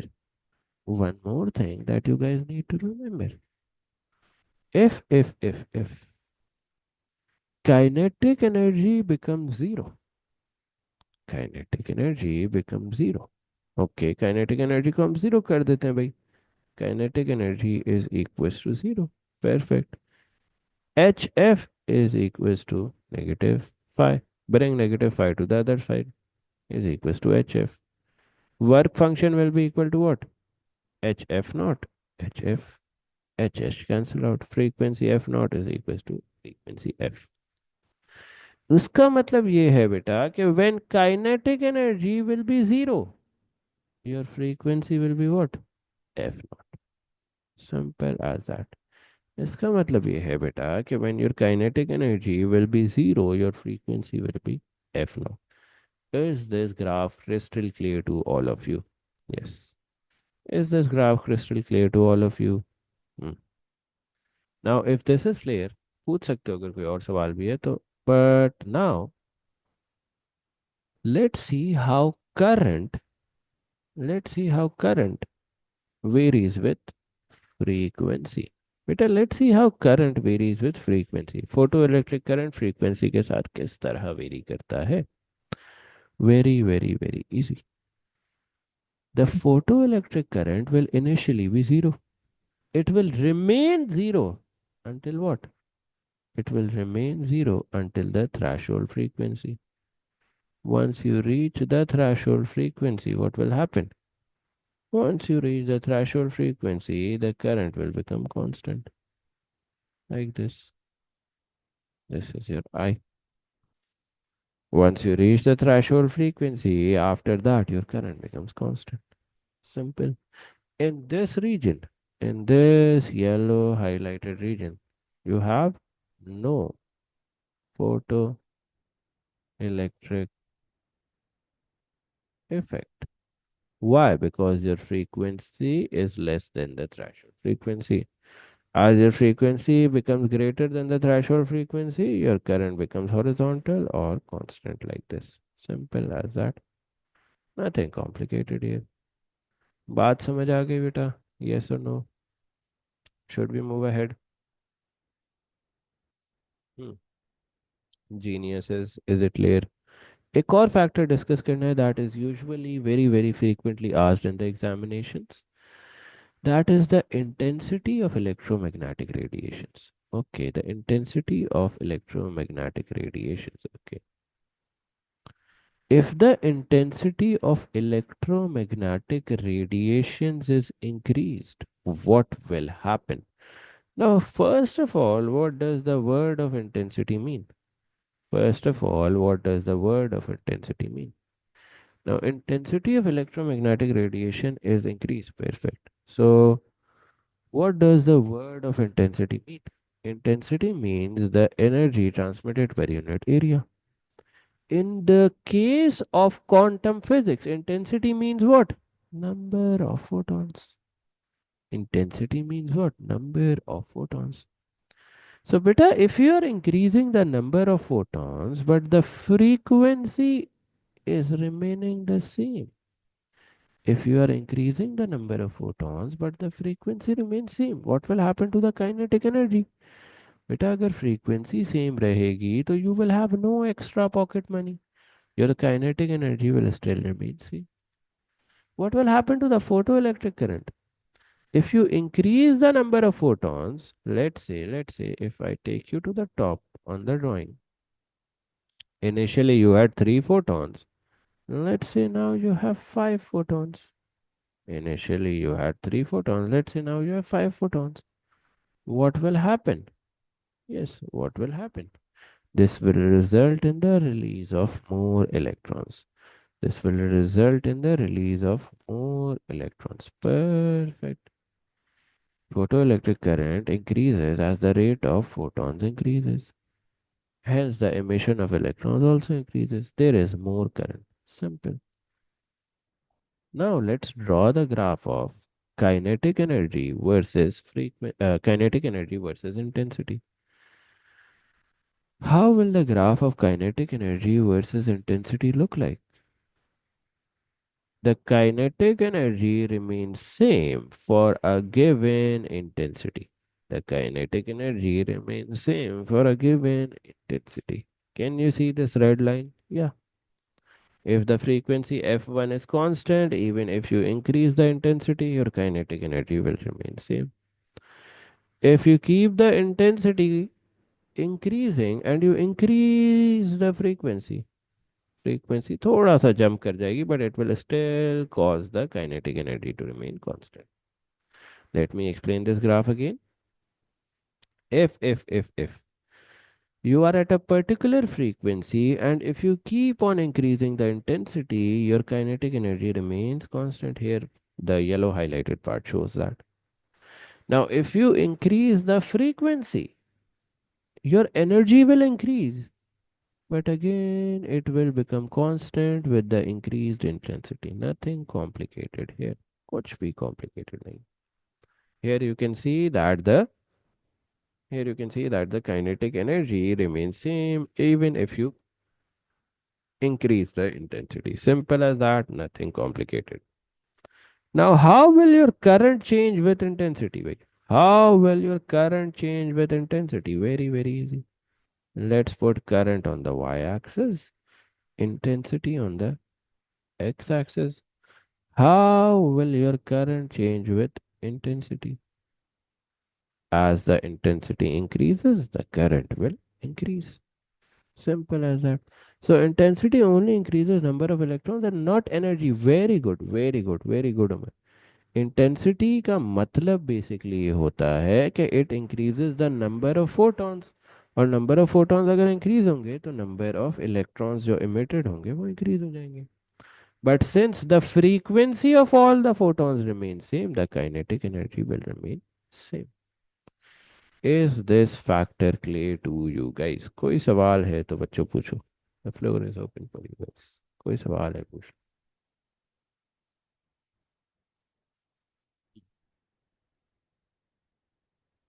और फिर आगे बढ़े चलो now let's come on to the basic thing again. We started photoelectric effect. We started photoelectric effect a topic because we had to disprove the wave nature of light. We started photoelectric effect because we had to disprove the wave nature of light. Perfect. Now, what are the learnings? What are the learnings from this photoelectric effect? What are the learnings from the photoelectric effect that disprove the nature of wave nature of light? First of all, even a low intensity light of high frequency produces photoelectric effect. Whereas a high intensity light of low frequency cannot produce a photoelectric effect. Simple. Secondly, a low frequency light incident for a long duration cannot produce photoelectric effect. Why? Because frequency is less than the threshold frequency. Simple as that. And the maximum kinetic energy is dependent on what? Maximum kinetic energy is dependent on the frequency and not on the intensity. Fourthly, there is no time delay between the emission of an electron and the incidence of light. This also confirms that light is behaving as particles and not waves. Now, write down the heading of stopping potential. Write down the heading of stopping potential and maximum kinetic energy. Stopping potential and maximum kinetic energy. Simple as that. Chalo. Now, let's say you have two metal plates. Let's say you have two metal plates like this. Let's say you have two metal plates like this. This is the positive plate. This is the negative plate. Okay. And what is happening? You have connected the positive terminal of the battery to this positive plate, and you have connected the negative terminal of the battery to this plate. Simple. Now, further, you have started to hit some amount of photons here. You have started to hit some amount of photons here. Simple. These are your photons. Simple. You have started to hit some amount of photons here. Simple. This will result in what? This will result in the emission of electrons. But if you are smart enough, you will notice one very interesting thing here. Electrons and electrons. The incidence of photons results in the emission of electrons. भाई photons जितने incident हो रहे हैं, it is resulting in the emission of electrons. Simple as that. Now, now, can you measure this current? Can you measure this current? Yes, you can surely measure this current by applying an ammeter here. You can surely measure this current by applying an ammeter here. Let's say you erase this and you connect an ammeter here. Perfect. Okay. Now, one thing that I want my circuit to do. बेटा एक और चीज मैं चाहता हूँ कि मेरा circuit कर सके. That is what I want my circuit to adjust the voltage across these metal plates. But I also want the circuit to adjust the voltage across these metal plates. तो अब देखो मैं क्या करता हूँ मैं यहाँ पे पोटेंशियल डिवाइडर यूज करूँगा although you don't need to know the theory of this is not asked in A2.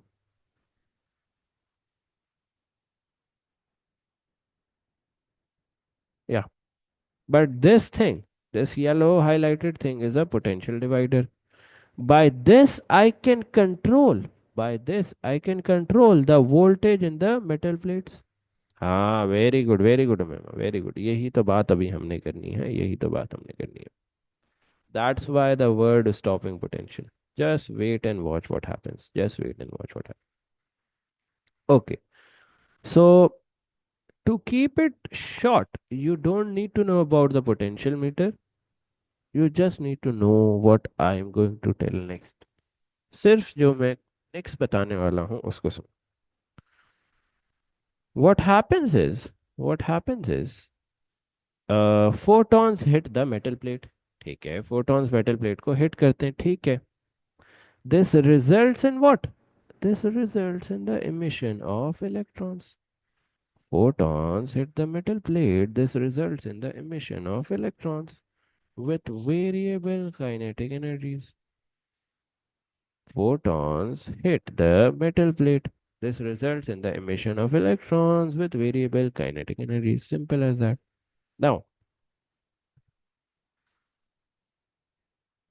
now ठीक है electrons emit हो गए but can you see that electrons are faced with a negative plate here this yellow highlighted plate here.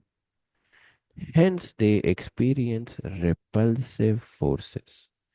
Hence, they experience repulsive forces.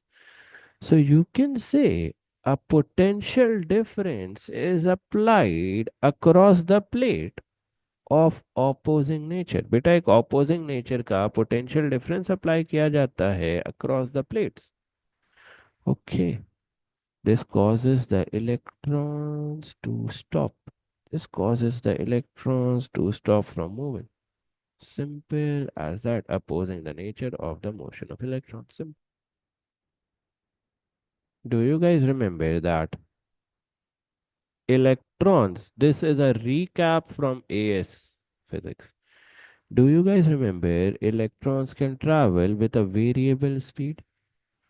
Do you guys remember can electrons can travel with a variable speed? बेटा अगर electrons variable speed से travel करते हैं they will result in variable kinetic energies and now a counter question sir electrons variable speed से क्यों travel करते हैं भाई why do electrons travel with variable speed बेटा कुछ इलेक्ट्रॉन्स होंगे कुछ इलेक्ट्रॉन्स होंगे जो सरफेस लेवल से इमिट हो जाएंगे यहां से कुछ इलेक्ट्रॉन्स होंगे जो डीप डाउन द सरफेस होंगे तो जो electrons deep down the metal plate होंगे they will require a greater energy to dug them out kinetic energy उनकी कम हो जाएगी इसको मैं यहाँ पे समझा देता हूँ भाई let's say this is a metal plate यहाँ पे एक इलेक्ट्रॉन है यहाँ पे एक इलेक्ट्रॉन है obviously the electron at the top when this is emitted it will have a higher kinetic energy simple as that and the electron at the bottom will have a lower kinetic energy. Simple as that. Nothing complicated here. Let's further move ahead. समझ आ गई बेटा जो उसने सवाल पूछा था बेटा क्लियर है do you understand now variable speeds क्यों होती हैं कुछ electrons deep down the surface होते हैं कुछ ऑन द सरफेस होते हैं तो they require different energies to be emitted अच्छा now the important thing to remember here is that a potential difference of opposing nature is applied to repel the electrons to repel the electrons और बेटा मैंने आपको एक चीज बताई थी कि in the first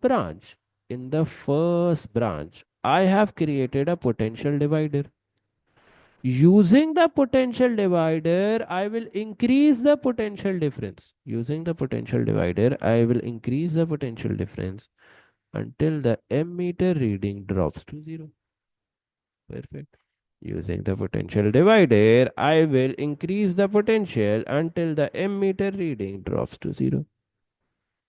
Perfect. At a certain potential difference, the ammeter reading drops to zero. This potential difference is known as the stopping potential. This is your definition. This potential difference by opposing nature बेटा मैं ये mean करता हूँ कि देखो electrons negatively charge है ये plate negatively charge है both of them will repel each other. This is known as opposing nature.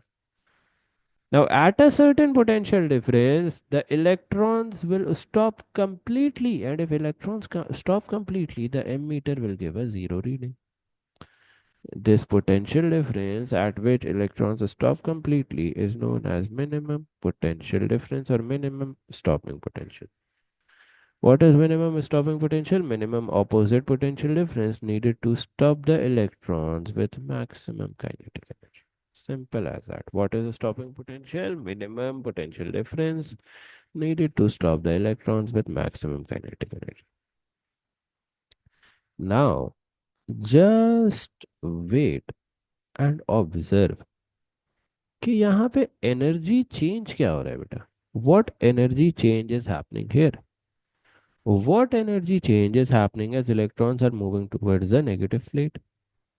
If you have studied chapter number 7 closely, बेटा मैंने क्या बताया था अगर लाइक चार्जेस एक दूसरे की तरफ मूव कर रहे होते हैं नेगेटिव चार्जेस की तरफ मूव कर रहे होते हैं there will be a gain in Electric potential energy. And since the velocity of electrons is dropping, there will be a loss in kinetic energy. What will be your work done against stopping potential or your electric potential energy? Voltage into charge is equals to the kinetic energy. Voltage into charge is equals to 1 upon 2 mv square. Simple. Can you calculate the velocity here? Yes. Velocity is equals to 2 times the stopping potential into charge divided by mass taken under root. Simple as that. Nothing complicated here. Nothing complicated here. ठीक है. So if potential decrease is low, okay, potential. Yes, very good, Umar. Very good.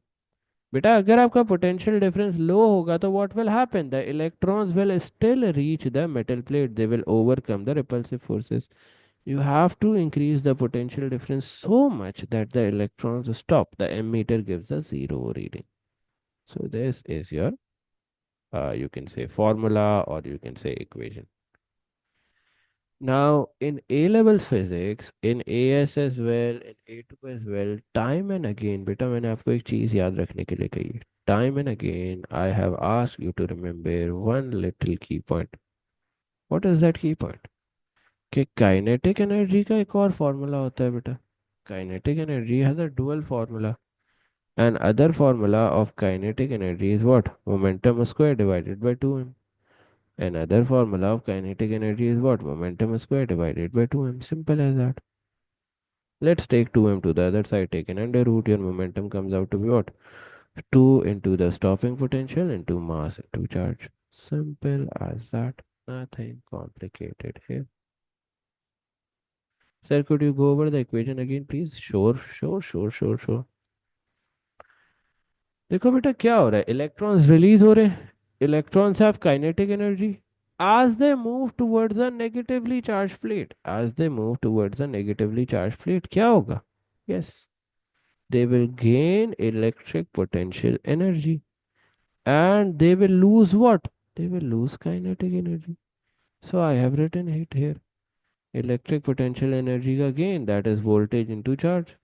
Loss of kinetic energy, that is 1 upon 2 mv square.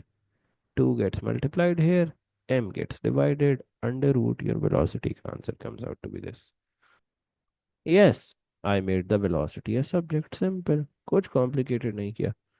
और second equation में मैंने क्या किया बेटा? Same चीज apply की है बट काइनेटिक एनर्जी का फॉर्मूला क्या रखा है? Momentum square over 2m. And here I have made momentum the subject. Momentum is equals to under root 2vsmq. Simple as that. Okay, nothing complicated here. Now, just listen carefully. Just listen carefully for the next 5 minutes. Things are going to get interesting. Just listen carefully. Now, please, please, please, I need your undivided attention for the next 10 minutes, yeah, 5 minutes at least. Okay. Now, what will happen to the stopping potential if I increase the frequency? What will happen to the stopping potential or the potential required to stop the electrons if I increase the frequency? Any ideas, geniuses? Beta, what will happen to the stopping potential if I increase the frequency? Increasing the frequency will cause the kinetic energy of the electrons to increase. और kinetic energy of the electrons अगर increase करेगी तो you will require more force to stop them. Stopping potential increases. Yep, yep, yep, yep, yep. सही कह रहे हो, सही कह रहे हो. Yes, perfect. Great understanding. Yes, correct. If you increase the frequency, what will happen? Your kinetic energy of electrons will increase. Hence, more work must be done to stop the electrons. Hence, the stopping potential increases. Simple as that, nothing complicated here. Now, just listen carefully, बेटा. थोड़ा सा और carefully soon low. I hope यहाँ तक clear है. This graph is clear to you, right? Everyone, yes, ये graph clear है. थोड़ा सा और carefully सुन लो एक बात को. That will literally build up your logic. Perfect, perfect. Now what will happen if you increase the intensity, beta? What will happen if you increase the intensity? अगर intensity increase कर देते हो, what will happen then? Hmm. If you increase the intensity, what will happen then? For now, just look at these red graphs, or I would say just look at these yellow highlighted graphs. बेटा सिर्फ yellow highlighted graphs पे look on करो. If you increase the intensity, what will happen? If you increase the intensity, what will happen? Your stopping potential remains the same. Your stopping potential remains same. That is 6. Okay, your stopping potential remains same. Same stopping potential. If you increase the intensity, your stopping potential remains same. Why? Because increasing the intensity increases the number of photons, but the frequency remains same. Hence, the kinetic energy of each electron is still the same. Hence, the stopping potential is same. Nothing complicated. Now, you will notice something very interesting here. Can you see the y-intercept of the higher intensity is greater than the y-intercept of the lower intensity? Why is that the case? Because if you increase the intensity, your current or photoelectric current increases. At a lower intensity, the photoelectric current is lower. Other than that, these two graphs are exactly similar with the same stopping potential. All clear, beta. Any ambiguities here? Hmm.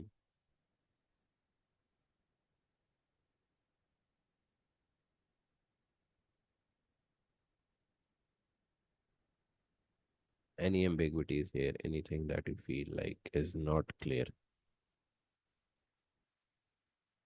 Clear है चलो. अच्छा बेटा इस graph पे stopping potential कहाँ पे mark हुआ हुआ है? Can you guys identify it? Can you guys identify it कि स्टॉपिंग पोटेंशियल कहाँ मार्क हुआ हुआ है? If you have a little bit of IQ you will realise that stopping potential क्या था? When current equals to zero. तो current कहाँ पे जीरो हो रहा है बेटा? At this point.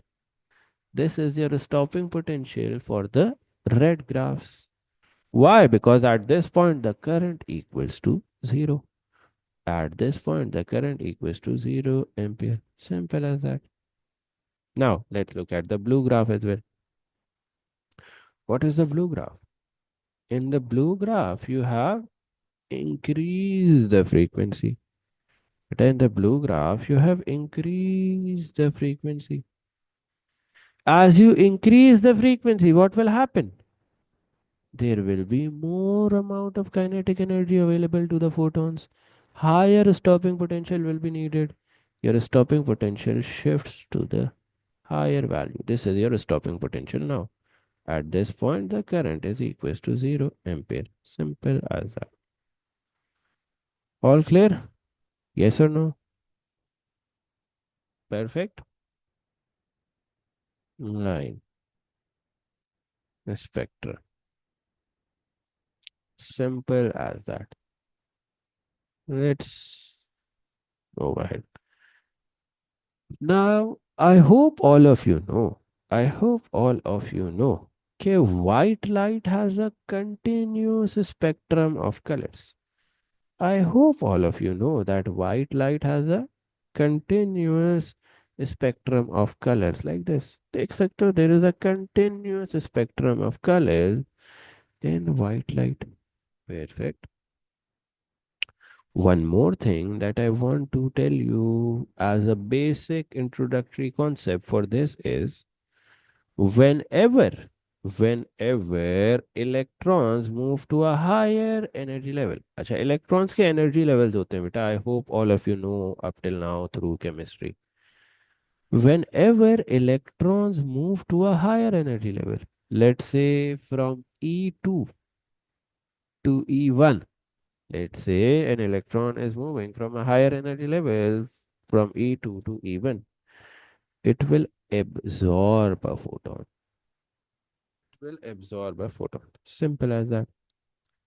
And whenever electron moves from a higher energy level to a lower energy level, it will emit a photon. It will emit a photon. Simple as that, nothing complicated. Whenever whenever electrons move from a lower energy level to a higher energy level, they will absorb a photon. Whenever electrons move from a higher energy level to a lower energy level, they will emit a photon. Please remember this. यहाँ पे मैंने लिखा हुआ भी है. When an electron transits from a higher energy level to a lower energy state, it emits a photon. It emits a photon. And the photon it emits has a energy equal to the energy gap of the energy levels. That is what? E1 minus E2. तो जब भी आप electrons में higher energy level से lower energy level जा रहे हो, you will emit a photon. And the energy of that photon will be equal to the energy. हाँ, energy levels are shell numbers कह सकते हो जी, बिल्कुल कह सकते हो. Yes. The energy of this photon is the same as the energy difference between the two energy levels. Simple. Whenever an electron travels from lower energy level to higher energy level, it absorbs a photon. It absorbs a photon. And the energy of this photon is equals to what? Equal to the energy difference between the two levels. अच्छा यहाँ पे क्या होगा? 2 minus 3. Sorry. Whenever an electron goes from a lower energy level to higher energy level, it absorbs a photon. And the energy of that photon is equals to the energy gap. Simple as that. कोई सवाल है यहाँ? Any questions here? No questions. Now write down the subheading. देखो मैंने एक journal heading लिखवाई थी. Now write down the subheading of emission line spectra. Now we will study emission line spectra in detail. What are emission line spectra? Simple as that. Simple as that. ठीक है? Emission line spectra. Now, what happens? What happens? Light, let's say you have a light from hot gas coming out. Let's say you have a light from hot gas coming out like this. Light coming out from hot gas. Now, if your light is coming out of a hot gas, what does this mean? Hmm. What does this mean? If your light is coming out from a hot gas, what does this mean? The electrons in the hot gas will be at a higher energy level. If light is coming out from a hot gas, this means what? Electrons in the hot gas will be at a higher energy level or higher energy state due to high temperature. Simple as that. They are hence said to be at an excited state. Beta, in a hot gas or in light coming from hot gas, your electrons will be at a higher energy state. That means electrons will be in an excited state. Whenever electrons drop back from this higher energy state to a lower energy state, बेटा जब electrons higher energy state से lower energy state पे आएंगे तो what will happen? एक second, do you have a question? Okay, so whenever you have a cloud of hot gas और hot gas में क्या होते हैं? Excited electrons. Your hot gas contains electrons in the excited state. Perfect. And in the excited state, बेटा electrons किस level पे होते हैं? Higher energy level पे. ये जो hot gas है इसमें electrons किस level पे होंगे? Higher energy level पे. Perfect. As electrons move from a higher energy level to a lower energy level. In a hot gas, as electron moves from a higher energy level to a lower energy level, they will emit a photon. They will emit a photon like this. It are electrons when they go from a higher energy level to a lower energy level, they emit photons. Okay. The energy of this photon will be equal to what? The energy of this photon will be equal to the energy gap between the two energy levels. ये energy of photon जो emit हो रहा है, the energy of this photon that is being emitted, it is equals to the what? Energy gap E2 minus E1. Simple. Simple as that. Electron exists at a higher energy state in the hot gas. As they drop back to a more stable state, yeah, lower energy state, they start to emit photons. Photons emitted have an energy equal to the energy gap between the energy levels. Take care. Hence, colors of specific frequencies are observed on the screen. अच्छा, emission line spectra बेटा किस तरह का दिखता है? Somewhat like this. Somewhat like this. Somewhat like this. This is your emission line spectra. What happens is कि जब आपके higher energy state के electrons lower energy state पे आते हैं, what happens? They emit photons. और photons को आप एक black screen पे इस तरह visualize कर सकते हो. Now, this is the emission line spectra. बहुत ही easy था. Let's move on to absorption line spectra. What is absorption line spectra? What is absorption line spectra? Okay. भाई what is सर emission फिर समझा दें चलो मैं समझा देता हूँ बेटा कोई मसला नहीं I am a little confuse देखो बेटा emission line spectra में क्या होता है you have a hot gas at a high energy level बेटा हॉट गैस में जो इलेक्ट्रॉन्स होंगे they will be at a higher energy level ठीक है इन emission line spectra you have a hot gas और hot gas में जो electrons होंगे they will be at a higher energy level perfect as electrons move from a higher energy level to a lower energy level बेटा as electrons move from a higher energy level to lower energy level क्या होगा they will emit a photon they will emit a photon simple as that ये photon जो आपने emit किया है this will have an energy E this energy E is equals to the energy difference between the two energy levels अब photon की अगर energy E है बेटा तो it will have a corresponding frequency as well this energy of the photon will have a corresponding frequency F as well okay clear हुई ये बात ये चलो let's move on to absorption line spectra Now, what is absorption line spectra? Now, listen to it carefully as well. Whenever आप light को pass through करते हो a cold gas, whenever you pass light through a cold gas, what will happen? Whenever you pass light through a cold gas, what will happen? The electrons will go from a lower energy level to a higher energy level. Whenever you pass a light into a cloud of cold gas, क्या होता है? Your electrons will go from a lower energy level to a higher energy level. As electrons go from a lower energy level to a higher energy level, what will they do? They will absorb photons. बेटा electrons जब lower energy level से higher energy level की तरफ जाते हैं they absorb photons ठीक है ना क्या सवाल है भाई सर या या you can say that whenever you have to form an absorption line spectra आप क्या करते हो यू हिट वाइट लाइट बेटा आप यहाँ पे वाइट लाइट हिट कराते हो on a cloud of cold gas as white light hits the cloud of cold gas what happens electrons from the lower energy level transfer to the higher energy level. Electrons from the lower energy level shift to the higher energy level.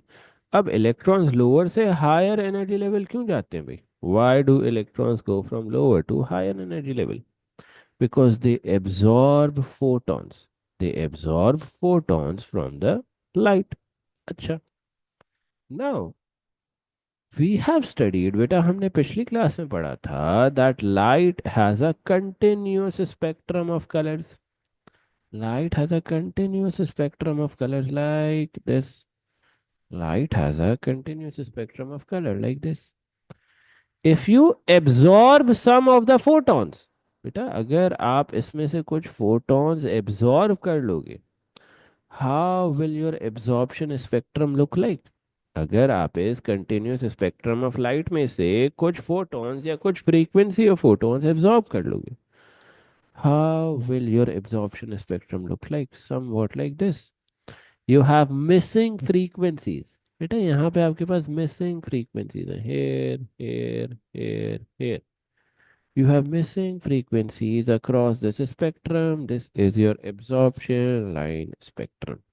Simple as that. Nothing complicated here. तो अभी तक हमने दो spectrum पढ़े हैं, emission line spectrum and absorption line spectrum. What used to happen in emission line spectrum? You had a cloud of cold gas. In a cold gas, the electrons that are at a higher energy level. As you go from higher to lower energy level, photons are emitted. The energy of this photon is equal to the energy difference between the electron levels, and you can observe this emission spectrum यहाँ पे. ठीक है.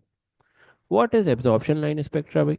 Whenever you pass a white light through a cloud of cold gas, क्या होता है? Your electrons move from a lower energy state to a higher energy state. Perfect. And as your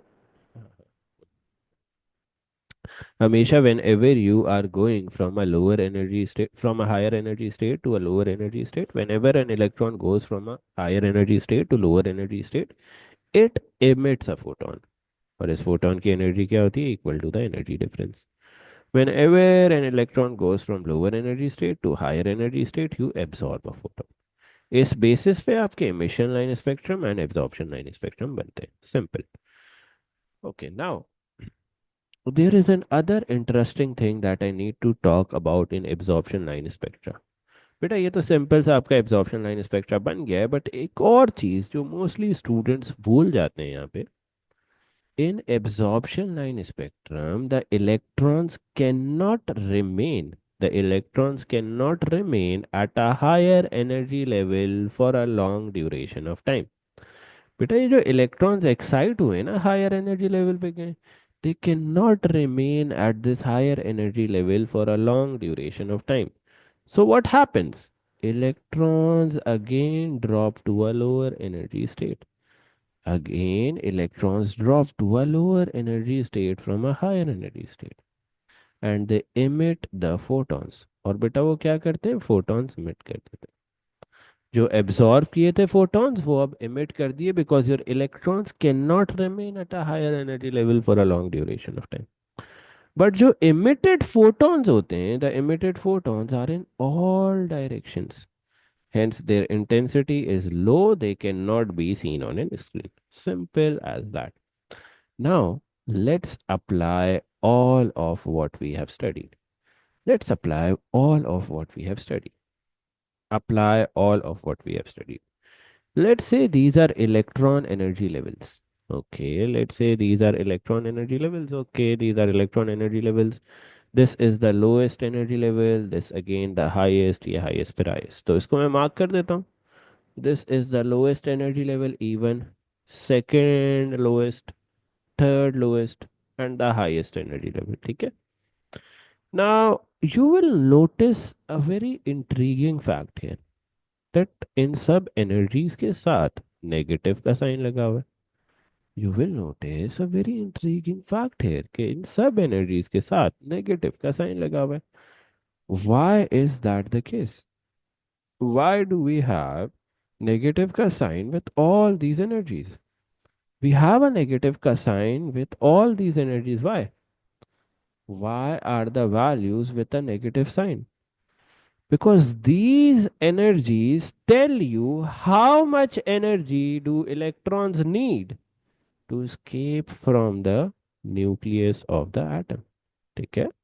बेटा ये energies negative में क्यों लिखी हुई हैं? Because these negative energies indicate that you need this amount of energy to escape the pull of nucleus. अगर आपका electron इस एनर्जी लेवल पे, तो your electron basically needs negate 3.4 electron volts to escape the pull of the nucleus. If your electron is at this level, you need an energy of 1.51 electron volts to escape the pull of the nucleus. If your electron is at this level, you need an energy of 0.85 electron volts to escape the pull of the nucleus. Simple. Now, you will also notice one more intriguing fact here. यहाँ पे energy के units electron volts हैं. Wow. Electron volts we have also studied in the previous class. 1 electron volt is equivalent to what? 1.6 into 10 raised to the power of minus 19 joules. और बेटा electron volts क्या है? They are units of energy. Nothing complicated. Electron volts क्या है? They are units of energy. Nothing complicated. Okay, now let's do a thing. Let's do a thing. Can you see transition X by? Can you see transition X? Yeah, sir, we can see transition X. You have to calculate, you have to calculate the frequency and wavelength of photon needed for transition X. Beta, you have to calculate the frequency and wavelength of photon needed to cause this transition X. Which photon will be absorbed to cause this transition from negative 0.85 electron volt to negative 0.45 electron volt. So first of all, can you calculate the energy of this photon? Yeah, very easily. How will you calculate the energy of this photon? Very, very, very easy. How can you do that? You can calculate the difference in energies. You can calculate the difference in energies. How can you do that? How can you do that? बेटा आप higher energy को ले सकते हो, ठीक है. You can take the higher energy, that is negative 5.4 minus minus. अच्छा इसको मैं लिख देता हूँ because I know you guys will be confusing it in the examination. If you want to calculate the energy of a photon, if you want to calculate the energy of a photon, what will you do? Higher energy divided by the lower energy. Sorry, minus the lower energy. What is the higher energy here, beta? Higher energy क्या है यहाँ पे? The higher energy here is negative 0.54. What is the lower energy? Lower energy is negative 0.85. What does your difference in energy comes out to be? Yes, beta, difference in energy क्या आता है? Any geniuses? Difference in energy comes out to be what? 0.31 electron volts. Your difference in energy is 0.31 electron volts. This is your energy of the photon. Now, if you have the energy of a photon, can you calculate the frequency and wavelength? If you have the energy of a photon, can you calculate the frequency and wavelength? Ji, bilkul, you can calculate the frequency and wavelength. How? You will say E is equals to HF. Energy of a photon is equals to H into F.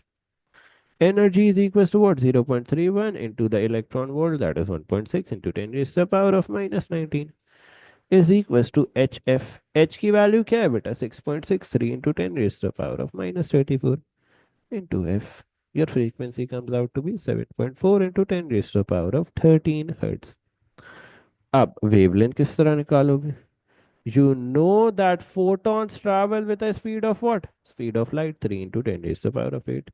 You know the frequency, you can calculate the wavelength. Now let's do the same thing. Let's do the same thing for transition Y. Beta, let's do the same thing for transition Y. Okay.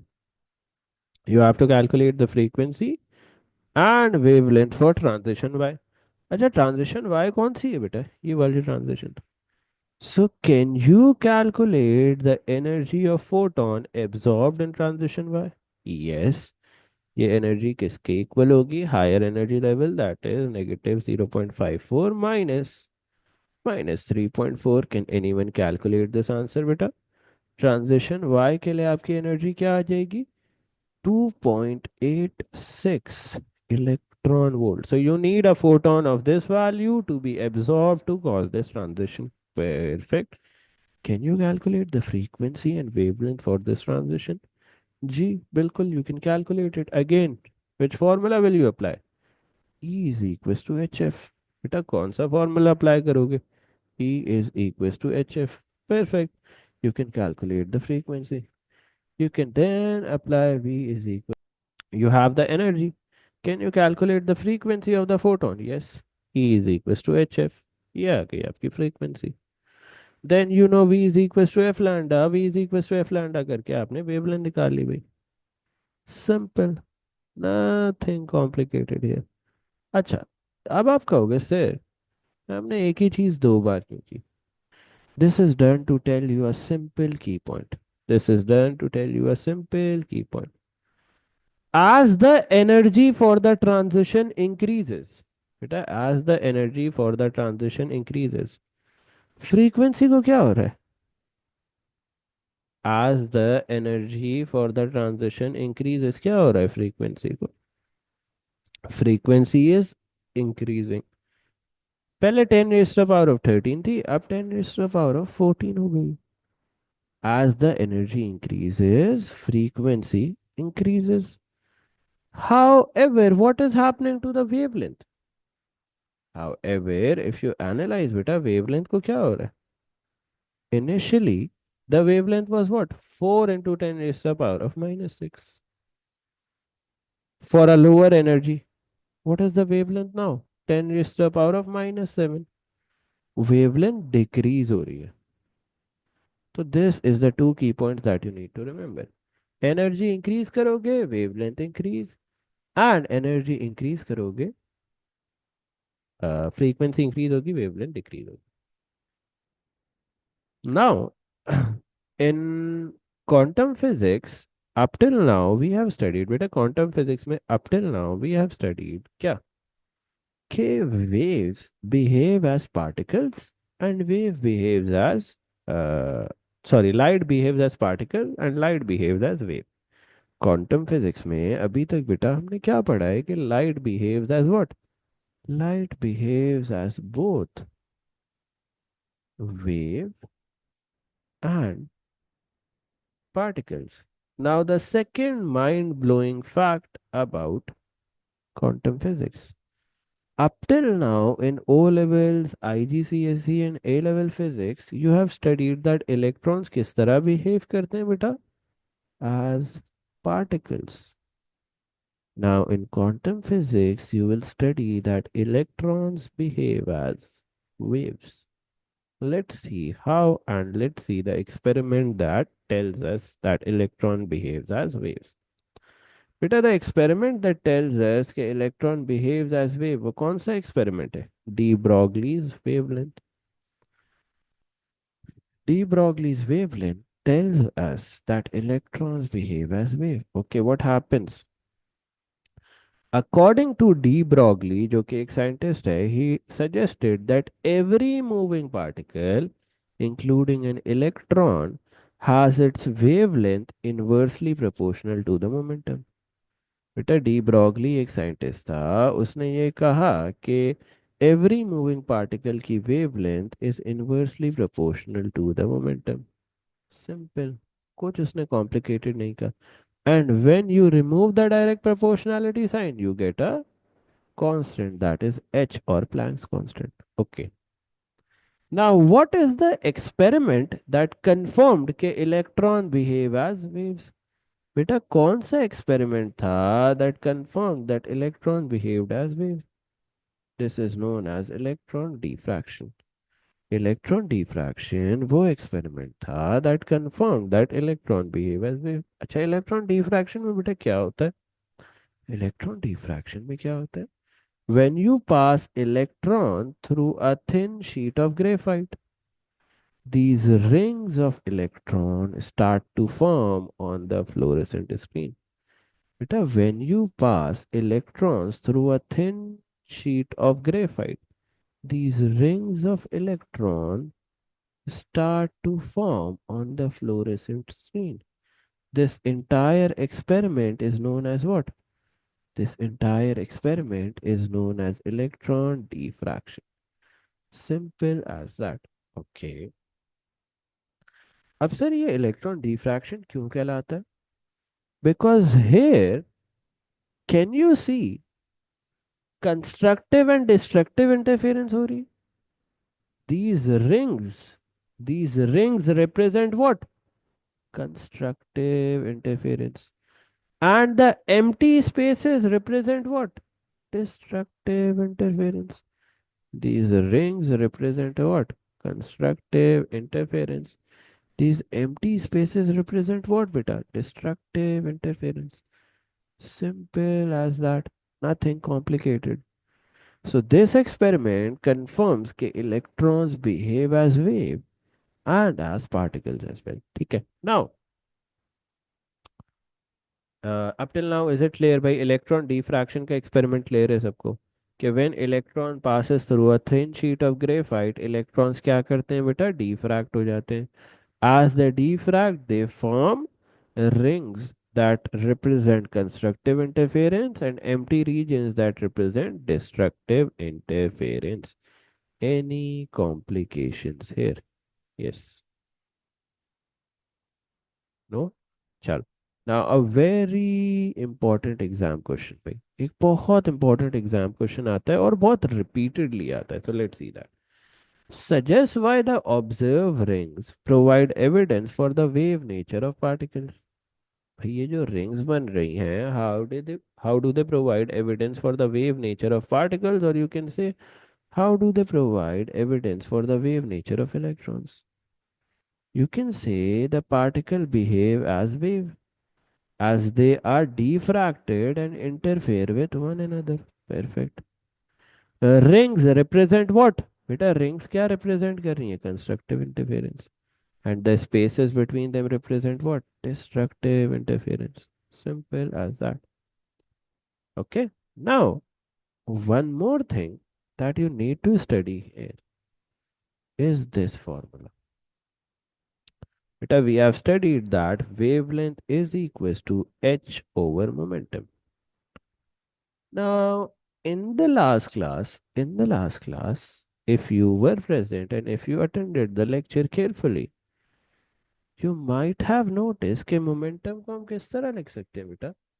How can we write momentum? Momentum is under root 2 voltage mq. So let's write it like this. You can say that momentum can be written as what? 2 voltage mq. So let's write it like this way. 1 second. So this formula will become something like this. Lambda is equals to h over under root 2 voltage mq. Perfect. Now, the most frequently asked question here. बेटा examiner पूछता है what happens if your voltage Vs is increased? बेटा what will happen to the observed pattern if your voltage Vs is increased? अगर आप voltage Vs को increase करते हो, what will happen to the observed pattern on the screen? If you increase the voltage, your wavelength decreases. And as your wavelength decreases या wavelength small हो जाएगी बेटा, diffraction क्या हो जाएगी? As your wavelength decreases, electron की diffraction को क्या हो जाएगा? It will decrease. The diffraction will be less. The diffraction is less. And if the diffraction is less, what will happen? You have smaller radiuses. You have smaller radiuses. ठीक है? If your diffraction ka angle decreases, what will happen? You have a smaller radiuses ki rings, or you can say rings will come closer together. This is the pattern that forms on the screen when you have a high accelerating voltage. And this is the pattern that forms on the screen when you have a low accelerating. Okay guys, so let's move on to our next topic for A2 physics, that is what? Alternating current. तो बच्चों first of all alternating current की आपका graph पता होनी चाहिए। Alternating curve का graph किस तरह बनता है? अ साइन कर्व और a cosine curve. Alternating current and voltage दोनों की इंटरचेंजेबली वर्ड्स आप यूज़ कर सकते हो, ठीक है। ऑल्टरनेटिंग वोल्टेज का भी ग्राफ इसी तरह बनता है, करंट का भी इसी तरह बनता है। That is how either a sine curve और अ कोसाइन कर्व, ठीक है। या जब भी आपको ऑल्टरनेटिंग करंट या वोल्टेज का ग्राफ बनाना होगा, you will draw either a sine curve और अ कोसाइन कर्व, ठीक है। अब सेकेंड बात जो होती है, when you are seeing alternating current या voltage, you must remember how to write the equation of alternating current. Alternating current की इक्वेशन में बच्चे, या ऑल्टरनेटिंग वोल्टेज की इक्वेशन में, चलो यहाँ पे पहले वोल्टेज देख लेते हैं। वोल्टेज की इक्वेशन में तीन चीज़ें आपको रिमेंबर करनी चाहिए, ठीक है। सबसे पहले ये जो इक्वेशन है वो लिखते किस तरह हो? A sine B T plus C. अब इसमें ए बी सी क्या है ये समझ लो, these are the three important things. A जो चीज़ है ना, जो आपके साइन या कॉस के रेशो से पहले आ रही है, दैट इज द एम्पलीट्यूड और वी नॉट। एम्पलीट्यूड क्या होता है? मैक्सिमम वोल्टेज, ठीक है। एम्पलीट्यूड क्या है बच्चे? जो साइन या कॉस के रेशियो से पहले नंबर लिखा हुआ है, ठीक है। बी क्या है? B is the number of cycles या एंगुलर फ्रीक्वेंसी। बच्चे B is the number of cycles in 360 degree, या फिर you can say angular frequency represented by W, ठीक है। एंगुलर फ्रीक्वेंसी किससे रिप्रेजेंट करते थे? डब्ल्यू से। तो बी जो है बच्चे वो एंगुलर फ्रीक्वेंसी या डब्ल्यू होती है, ठीक है। अच्छा, बी कहाँ पे आता है भाई? बी हमेशा टी से पहले आता है, मतलब टाइम के वेरिएबल से पहले आता है और साइन के बाद आता है, ठीक है। साइन या कोसाइन के बाद आता है और टी से पहले आता है। और सी क्या है बच्चे? सी इज द फेज डिफरेंस, सही है। नाउ लेट्स सी वोल्टेज की एक्चुअल इक्वेशन। देखो अब वोल्टेज की एक्चुअल इक्वेशन क्या होती है? V is equal to V naught sine W T. यहाँ पे आप कॉस डब्ल्यू टी भी लिख सकते थे अगर आपका ग्राफ इस तरह बनता, ठीक है। अगर आपका ग्राफ इस तरह बनता तो you would have written cos W T instead of sine W T. इसमें वी नॉट क्या है बच्चे? V naught is the maximum voltage या फिर एम्पलीट्यूड। इसमें डब्ल्यू क्या है बच्चे? W is the angular frequency. और डब्ल्यू के हमने क्या फॉर्मूलाज पढ़े थे A2 में? W is equals to 2 pi F, and W का एक और फॉर्मूला क्या पढ़ा था? W is equals to 2 pi divided by time period, ठीक है। तो ये बात याद रखो। इसी तरह करंट का भी फॉर्मूला निकल आएगा। Current I is equal to, ये ऑल्टरनेटिंग करंट की बात हो रही है, ये जो आई है दिस इज ऑल्टरनेटिंग करंट, ठीक है। ऑल्टरनेटिंग करंट की value at any time will be equal to what? I nought into sine W T. I not क्या है बच्चे? मैक्सिमम या करंट का एम्पलीट्यूड, मैक्सिमम करंट या amplitude current, into sine W T. W क्या है? Angular frequency. किससे represent होगी? 2 पाई एफ से और 2 पाई टी से। यहाँ पे आप साइन की जगह कॉस भी लिख सकते थे। कब? अगर जो आई का ग्राफ है वो कहाँ से स्टार्ट हो रहा होता? अपनी मैक्सिमम वैल्यू से स्टार्ट हो रहा होता है, या फिर कोसाइन का कर्व होता है, ठीक है। So you can write both these equation. Sine भी लिख सकते हो, कॉस भी लिख सकते हो, डिपेंडिंग ऑन द कर्व, ठीक है। Now let's do an example question. Example question में बच्चों हमारे पास क्या है? हमें वी की इक्वेशन गिवन है। V is equal to 220 sine 120 pi T, और आई की भी इक्वेशन गिवन है, करंट की भी। करंट की इक्वेशन है 0.4 साइन 120 पाई टी। तो बच्चों फर्स्ट ऑफ ऑल हमने क्या निकालना है? V naught, that is the maximum voltage. तो if we compare this equation, v is equals to 220 sine 120 pi T with which equation? This वाली equation. v is equals to V naught sine W T. तो हमें क्या पता चल रहा है? ये जो v नॉट की जगह है उसकी जगह क्या पड़ा हुआ है? 220। तो v नॉट क्या हो जाएगा? 220 वोल्ट्स, ठीक है। अच्छा, अब ये w की जगह क्या लिखा हुआ है? w की जगह लिखा हुआ है बच्चे 120 पाई। तो if you want to calculate the frequency, हम क्या करेंगे? पार्ट बी हम कर रहे हैं, पार्ट ए निकाल चुके हैं। 220 is equals to V nought. अब अगर w की जगह आपके पास 120 पाई है और आपको पता है w का फॉर्मूला क्या होता है? 2 pi F is equals to 120 पाई। पाई से पाई कट हो गया, फ्रीक्वेंसी की वैल्यू क्या आ गई? 120 divided by 2, that is equals to 60 hertz, ठीक है। अब आपने थर्ड पार्ट में क्या निकालना है? आपने आर नॉट निकालना है, दैट इज रेजिस्टेंस नॉट, ठीक है। अब रेजिस्टेंस नॉट निकालने के लिए बच्चे, डू यू रिमेंबर कि रेजिस्टेंस का फॉर्मूला क्या होता था? इफ़ यू रिमेंबर, रेजिस्टेंस का formula use to be R nought is equal to V nought divided by I nought. V nought हमारे पास है, वी नॉट क्या आई थी? 220। तो we have V nought, I nought नहीं है। आई नॉट किस तरह निकालेंगे, आई नॉट के लिए हमारे पास आई की इक्वेशन गिवन है ये। अगर इस इक्वेशन को मैं कंपेयर करूँ इस इक्वेशन से आई नॉट साइन डब्ल्यू टी से, तो आई नॉट की जगह क्या रखा हुआ है 0.4, तो I naught will be equal to what, I naught will be equal to 0.4 ampere. तो let's write it down as well. I naught भी आ गया हमारे पास, दैट इज 0.4, वी नॉट भी आ गया, दैट इज 220, दोनों को डिवाइड किया, your answer will come out to be 550 ohms, that is equal to what, R nought. ठीक है, now let's move on to root mean square voltage या current.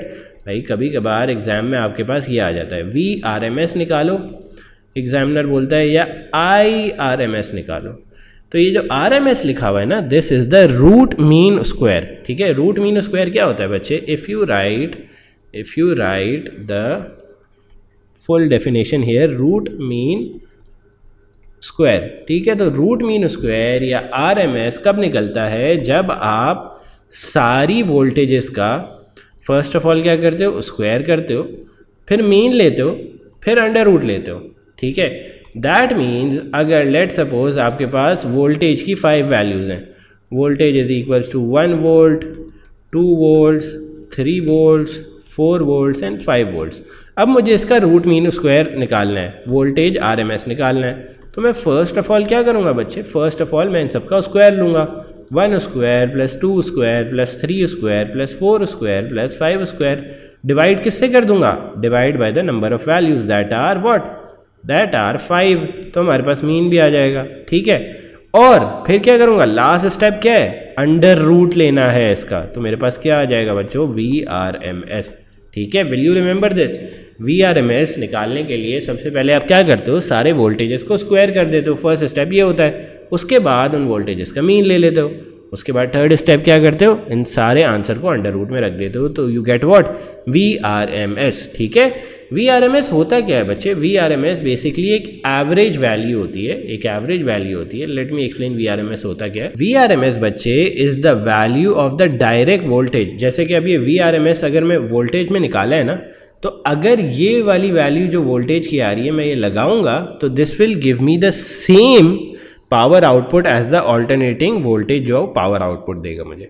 Basically मैं समझाना ये चाह रहा हूँ कि देखो यहाँ पे एक ऑल्टरनेटिंग करंट लग रहा है, this is a alternating current का ग्राफ, सॉरी ऑल्टरनेटिंग वोल्टेज का ग्राफ। ठीक है, अब अगर मुझे इस ऑल्टरनेटिंग वोल्टेज की ही जितनी पावर चाहिए but with a DC voltage, तो जो वोल्टेज आएगा, the constant voltage that comes out which gives the same amount of power as the alternating voltage is called what, VRMS।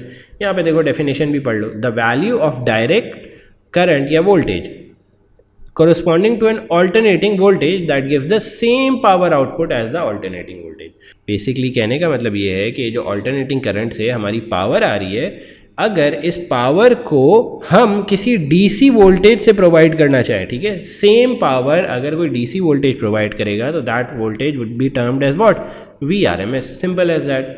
वापस रिपीट कर लो, V R M S क्या होता है, V R M S बच्चे एक voltage की DC supply ऐसी होती है जो सेम पावर देती है ऑल्टरनेटिंग वोल्टेज जितना। ठीक है, whenever you have a voltage that equals the power generated by the alternating voltage, तो you call that voltage as V R M S. Similar सी बात करंट के लिए भी है। ठीक है, करंट के लिए भी यही बात है। ठीक है, करंट के लिए भी यू कैलकुलेटेड लाइक दिस, कि पहले स्क्वायर करोगे, फिर मीन निकालोगे, फिर अंडर रूट लोगे, और उसकी भी डेफिनेशन यही है। देखो यहाँ पे मैंने वोल्टेज के साथ स्लैश में करंट भी लगा के दिया हुआ है। अगर आपको कभी वोल्टेज आर एम एस की लिखने की आती है डेफिनेशन, तो ओमिट द करंट वाली टर्म्स, अगर कभी करंट की लिखने के लिए आती है तो ओमिट द वोल्टेज वाली टर्म। Simple as that. ठीक है, अब बच्चों V R M S calculate करने का एक्चुअल फॉर्मूला होता है। देखो हमेशा आपको ना इस तरह सारी वोल्टेजेस नहीं गिवन होंगी, हमेशा आपको सारी वोल्टेजेस नहीं गिवन होंगी। मोस्ट ऑफ द टाइम आपको क्या गिवन होगा, सिर्फ पीक वोल्टेज गिवन होगा। एग्जामिनर कह देगा कि भाई पीक वोल्टेज था लेट से 4, अब वी आर एम एस निकालो, तब आप ये वाले फॉर्मूले लगाओगे, दिस वाला एंड दिस वाला for current. What is V R M S, अगर वी पीक वोल्टेज क्या है आपका 4 वोल्ट्स, तो वी आर एम एस बन जाएगा 4 divided by under root 2। Let suppose आपका पीक करंट है 2, आई आर एम एस क्या बन जाएगा, 2 डिवाइडेड बाय √2। ठीक है, let's see an example as well. हमारे पास पीक वोल्टेज है 220 वोल्ट्स, हमने वी आर एम एस निकालना है, तो हमें फॉर्मूला क्या पता है, वी आर एम एस का क्या फॉर्मूला होता है, V R M S is equals to peak voltage divided by √2। Peak voltage क्या है बच्चे, 22 वोल्ट्स डिवाइडेड बाय √2। तो आंसर क्या आ जाएगा इसका, the answer will come out to be 156 volt. सही है, देखो यहाँ पे यही वर्किंग की हुई है। अब बच्चों mean power and max power का कॉन्सेप्ट भी समझ लो यार। मैक्स पावर बच्चे जब होती है when you have the maximum current and the maximum voltage, I not और वी नॉट को मल्टीप्लाई करके आपकी क्या आती है, मैक्सिमम पावर। ठीक है, मीन पावर कब होती है, मीन पावर जब होती है when you multiply I R M S and V R M S. तो आई आर एम एस का क्या फॉर्मूला था, I naught divided by √2। V R M S का क्या फॉर्मूला था, वी नॉट डिवाइडेड बाय √2। दोनों को मल्टीप्लाई करोगे तो you will get this formula. और आई नॉट और वी नॉट को मल्टीप्लाई करके क्या आ रही थी, मैक्स पावर। तो आई नॉट वी नॉट की जगह आप मैक्स पावर भी लिख सकते हो, and your final formula can come out to be this कि mean power is max power का हाफ, या max power divided by 2 is equals to your mean power. Mean power बच्चे आप दो और फॉर्मूले से भी निकाल सकते हो, mean power is equals to current R M S square into resistance. और मीन पावर का एक और फार्मूला क्या है, या you can say third formula क्या है, third formula for mean power is voltage R M S square divided by resistance. Now let's come on to the topic of rectification. Rectification बच्चों क्या होता है, when you convert an alternating voltage का signal into a direct voltage का signal, that is called rectification. अब rectification के लिए बच्चों डायोड यूज़ होता है, तो डायोड की कुछ प्रॉपर्टीज समझ लो। देखो डायोड एक ऐसा इलेक्ट्रिकल कंपोनेंट है जिसके दो नोड्स होते हैं, एक एनोड एक कैथोड। ये जो ट्रायंगल है ना, ये एनोड होता है एंड दिस इज पॉजिटिव। ठीक है, ये जो कैथोड होता है दिस इज व्हाट, नेगेटिव। ठीक है, हमेशा याद रखो ट्रायंगल जो है वो एनोड होता है और पॉजिटिव होता है, लाइन जो है वो कैथोड होती है और नेगेटिव होती है। अब डायोड का ना एक स्पेशल तरीका होता है वर्क करने का। डायोड की वर्किंग देखने के लिए we must understand two things, forward bias conditions and reverse bias conditions. तो let me explain to you one by one. Forward bias conditions and reverse bias conditions को बारी बारी पढ़ते हैं हम। ठीक है बच्चों, अगर आपके डायोड के एनोड के साथ, दैट इज व्हाट, ट्रायंगल के साथ, ये वाला जो ट्रायंगल है बच्चे, इसके साथ अगर आपने बैटरी का क्या कनेक्ट कर दिया, पॉजिटिव। बेसिकली मैं क्या कहना चाह रहा हूँ कि जो एनोड था या फिर पॉजिटिव टर्मिनल था ऑफ डायोड, अगर उसके साथ आपने बैटरी का पॉजिटिव कनेक्ट कर दिया तो what will happen, your current will flow through the circuit. Bulb जो है क्या जलेगा, ब्राइट, और एम मीटर पे रीडिंग क्या आएगी, हाई। इसका मतलब क्या है कि the diode is offering low resistance, current को पास थ्रू होने दे रहा है, और इस कंडीशन को हम कहते हैं फॉरवर्ड बायस कंडीशन। कौन सी कंडीशन, जब बैटरी का positive is connected with the anode of the diode. अच्छा, जब आप कनेक्शंस रिवर्स करते हो, बैटरी का नेगेटिव टर्मिनल जो है वो आप डायोड के एनोड के साथ लगाते हो या डायोड के पॉजिटिव टर्मिनल के साथ लगाते हो, तब your bulb won't light up और एम मीटर पे भी कोई रीडिंग नहीं आएगी। तो this shows what, this shows के डायोड बहुत ही हाई रेजिस्टेंस ऑफर कर रहा है, करंट को फ्लो ही नहीं होने दे रहा। और इस केस को हम क्या कहते हैं, reverse bias condition. Reverse bias condition बच्चे कब अराइज करती है, जब डायोड का positive is connected to the battery का नेगेटिव। ठीक है, तो इसकी कंक्लूजन अगर मैं आपको देना चाहूँ तो what does it mean, forward bias condition में diode will allow the current to flow, reverse bias condition में diode won't allow the current to flow. अब हम पढ़ते हैं हाफ वेव रेक्टिफिकेशन। अब हमें एक दफ़ा अगर डायोड की वर्किंग समझ आ गई, now we can study half wave rectification and full wave rectification. अच्छा बच्चों, अब हाफ वेव रेक्टिफिकेशन में ये होता है कि ये आप एक एसी सप्लाई लेते हो, इनपुट वोल्टेज आपका एसी वोल्टेज होता है। ठीक है, let me zoom in a bit more, या was this fine, but let me zoom in. ठीक है, सही रहेगा इसका।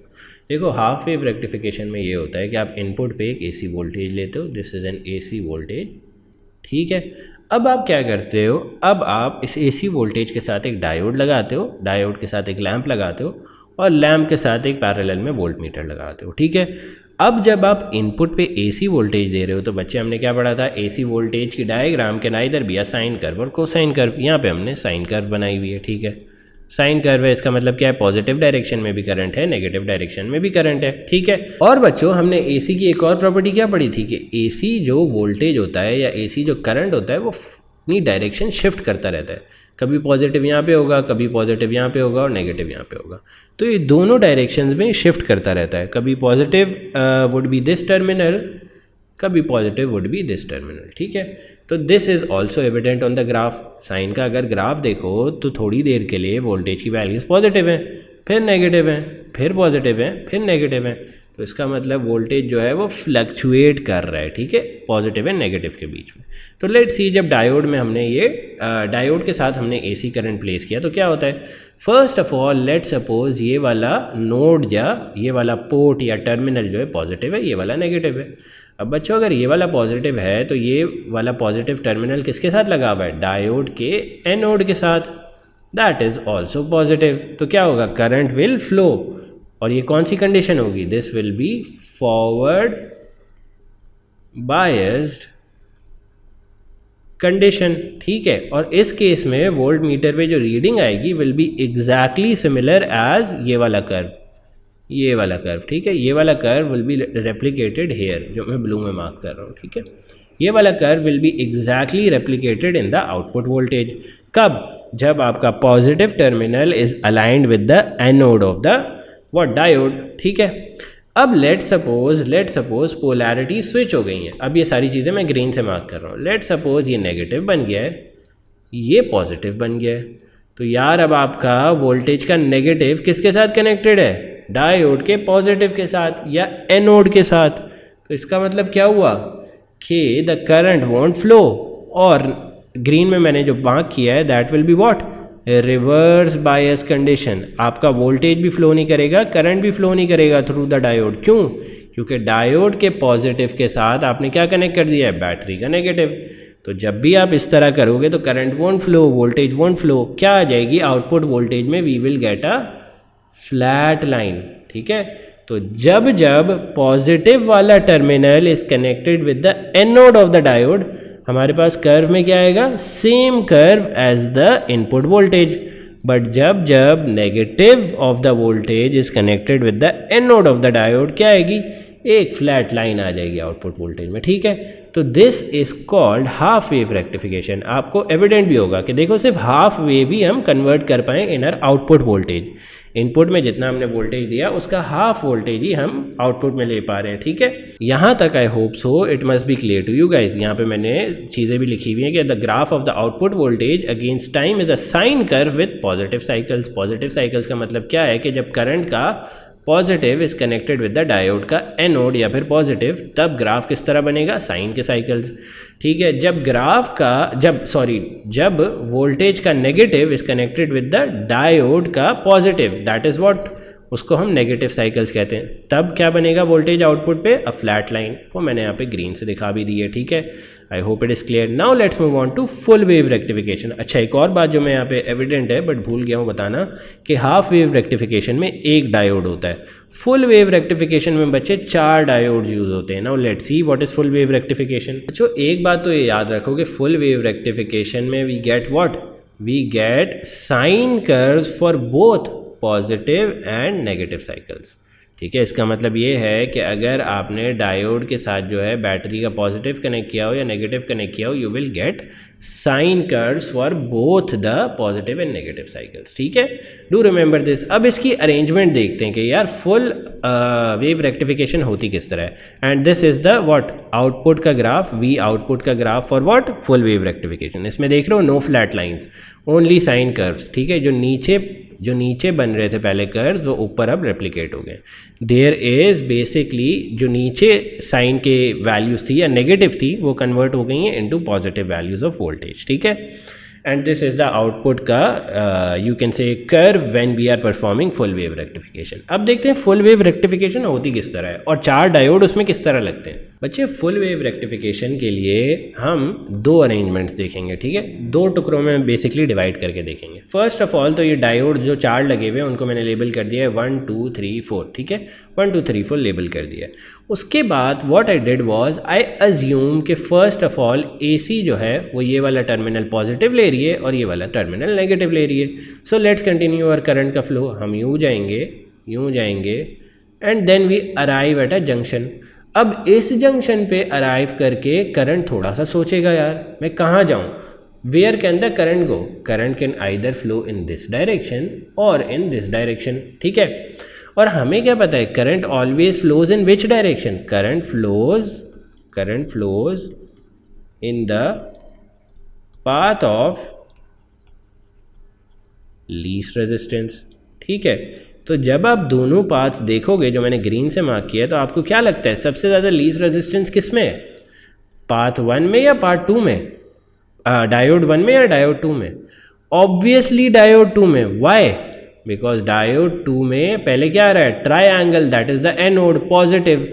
तो पॉजिटिव जो है वो पॉजिटिव के साथ कनेक्ट होगा। बैटरी का पॉजिटिव, बेसिकली बैटरी का पॉजिटिव टर्मिनल लेके चल रहे हैं ना हम, तो हमें लीस्ट रेजिस्टेंस कौन सा तरह का डायोड ऑफर करेगा, जिसका पहले पॉजिटिव लगाओ या पहले एनोड लगाओ, ठीक है। अगर आप बैटरी का पॉजिटिव लेके चल रहे हो बच्चे, तो आपको जो डायोड सबसे कम रेजिस्टेंस ऑफर करेगा वो डायोड होगा जिसका एनोड पहले आ रहा होगा या पॉजिटिव टर्मिनल पहले आ रहा होगा। 1 में अगर आप देखो तो कैथोड पहले आ रहा है, नेगेटिव टर्मिनल आ रहा है, तो वी विल डिसरिगार्ड 1 और करंट भी डिसरिगार्ड कर देगा 1 को, और कहाँ से जाना शुरू करेगा, 2 से, ठीक है। 2 से हम गए हमने रेजिस्टेंस भी क्रॉस कर ली इस तरह, देन वी कम हेयर, ये पूरा वी मूव लाइक हेयर, फिर इधर गए, फिर इधर आए। अब इस जंक्शन पे भी करंट आके थोड़ी देर रुक जाएगा और परेशान हो जाएगा कि यार आइदर मैं 1 से जाऊँ या मैं 4 से जाऊँ। अब 1 या 4 में से चूज़ करना बहुत आसान है। हाउ? देखो, करंट ने वापस कहाँ जाना है, नेगेटिव पे, ठीक है, वापस अपने नेगेटिव टर्मिनल पे जाना है, जो कि मैं यहाँ पे रेड से चलो मार्क कर देता हूँ, वापस यहाँ पे जाना है, ठीक है। करंट ने अगर वो पाथ 1 लेगा तो वो क्या करेगा, अगर वो पाथ 1 लेगा तो वो वापस पॉजिटिव पे आ जाएगा, ये तो वो चाह नहीं रहा, उससे चाहिए कि वो वापस कहाँ जाए, नेगेटिव पे। तो यार अगर वो पाथ 4 लेगा या डायोड 4 लेगा तो क्या होगा, वो यूँ जाएगा, फिर वो यूँ जाएगा, फिर वो यूँ जाएगा और वापस नेगेटिव पे आ जाएगा। तो this is the complete path of the current कब, व्हेन द अपवर्ड वाली चीज़ for the AC is positive और नीचे वाली इज़ नेगेटिव, ठीक है। ये वाली चीज़ इज़ पॉजिटिव एंड ये वाली चीज़ इज़ नेगेटिव, तब आपका ये पाथ होगा, ठीक है। और डू रिमेंबर हमेशा ऑपोजिट डायोड जो है वो कंडक्ट कर रहे होते हैं करंट। जैसे कि अगर 2 कर रहा है ना करंट, तो फिर इसके ऑपोजिट वाला ही 4 ही कंडक्ट कर रहा होगा करंट, 1 या 3 नहीं कर रहे होंगे। It is a general rule, ठीक है। अगर 2 डायोड जो है वो कंडक्ट कर रहा है करंट, तो उसका ऑपोजिट वाला डायोड ही करंट कंडक्ट कर रहा होगा। This is a general rule, ठीक है। अब लेट सपोज अगर 1 कर रहा है तो उसके ऑपोजिट कौन सा है, 3 ही कर रहा होगा। This is a general rule. Also इसमें एक और बात देख लो कि मैंने डायोड्स किस तरह लगाए।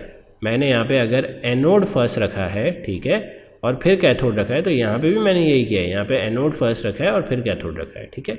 यहाँ पे भी मैंने यही किया है। अगर यहाँ पे मैंने एनोड फर्स्ट रखा है फिर कैथोड रखा है, सिमिलरली 3 के साथ भी यही किया है, anode first and cathode second, ठीक है। तो ये डायोड की अरेंजमेंट ज़रा याद कर लेना कि किस तरह प्लेस हुए में एनोड और कैथोड, ऑपोजिट जो है डायोड्स वो सेम डायरेक्शन में प्लेस हुए में, ठीक है। अच्छा, now let's come on to जब आप कॉम्पोजिशन रिवर्स करते हो, नेगेटिव वाला ये टर्मिनल हो जाता है, पॉजिटिव वाला ये हो जाता है। तो चलो फिर वापस से स्टार्ट करते हैं हमारी journey from positive to negative. अब यहाँ से हम यूँ गए एंड हम इस जंक्शन पे अराइव कर गए। अब इस जंक्शन पे आके करंट वापस थोड़ी देर सोचेगा, यार आइदर मैं यहाँ पे जाऊँ, 4 पे जाऊँ या 3 पे जाऊँ। तो 4 पे अगर आप देखो तो कौन सा डायोड का एंड पड़ा है, कैथोड या नेगेटिव। तो पॉजिटिव टर्मिनल से अगर चल रहे हो तो सबसे ज़्यादा लीस्ट रेजिस्टेंस आपको कौन सा डायोड का फेस ऑफर करेगा, एनोड। कैथोड जो है वो बहुत ज़्यादा रेजिस्टेंस ऑफर करेगा। तो यू डिसरिगार्ड गोइंग फ्रॉम 4 और हम 3 से जाना शुरू कर देते हैं। That is what, the anode facing diode या फॉरवर्ड बायस डायोड। यहाँ से हम यूँ गए, फिर हम यूँ गए, then we come here again, वापस इस पॉइंट पे आ गए, ठीक है। अब यहाँ पे वापस जो है करंट सोचेगा, यार मैं किस डायरेक्शन से जाऊँ, आइदर 1 से जाऊँ या 4 से जाऊँ।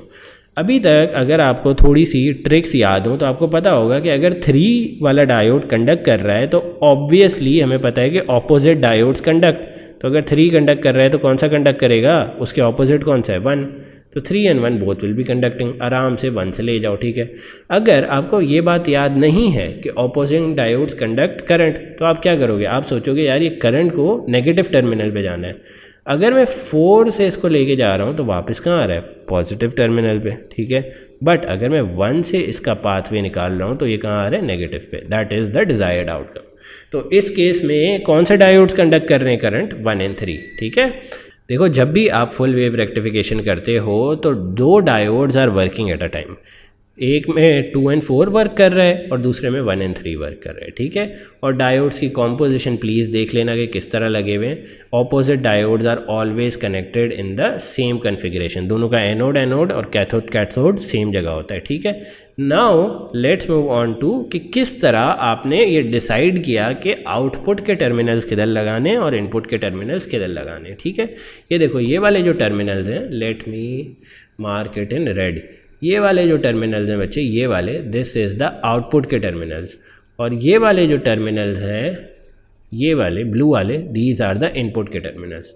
तो अब लेट्स सी कि आपने किस तरह डिसाइड किया कि कौन से टर्मिनल्स इनपुट के हैं, कौन से टर्मिनल्स आउटपुट के हैं, ठीक है। जो टर्मिनल्स बच्चे कंडक्ट करते हैं, या जो टर्मिनल्स ऐसे टर्मिनल्स होते हैं जिनमें 2 ऑपोजिंग डायोड्स हैं, देखो यहाँ पे एक कैथोड है, यहाँ पे एक एनोड है, तो इस तरह के टर्मिनल्स कहाँ पे कनेक्ट हो जाएंगे, इनपुट पे, ठीक है। कोई और ऐसा आइडेंटिफाई कर सकते हो, यस ये वाला टर्मिनल, इसमें क्या है, ये कैथोड है, ये एनोड है। तो जो टर्मिनल्स ऑपोजिंग एनोड की कॉन्फ़िगरेशन कंसिडर करें, ऑपोजिंग डायोड की कॉन्फ़िगरेशन कंसिस्ट करेंगे, वो क्या हो जाएंगे, इनपुट। और आउटपुट क्या हो जाएंगे, आउटपुट वो वाले हो जाएंगे जो सेम डायोड की कॉन्फ़िगरेशन कंसिडर करेंगे। ये भी कैथोड है, ये भी कैथोड है, तो ये वाला आउटपुट पे लग जाएगा यहाँ पे रजिस्टर के साथ। ये भी एनोड है और ये भी एनोड है, तो ये क्या हो जाएगा, ये भी आउटपुट के साथ ही लग जाएगा, ठीक है। जो terminals contain what, same polarity या सेम मोड ऑफ डायोड, मतलब या तो दोनों एनोड हो या दोनों कैथोड हो, वो किससे कनेक्ट हो जाएंगे, आउटपुट से।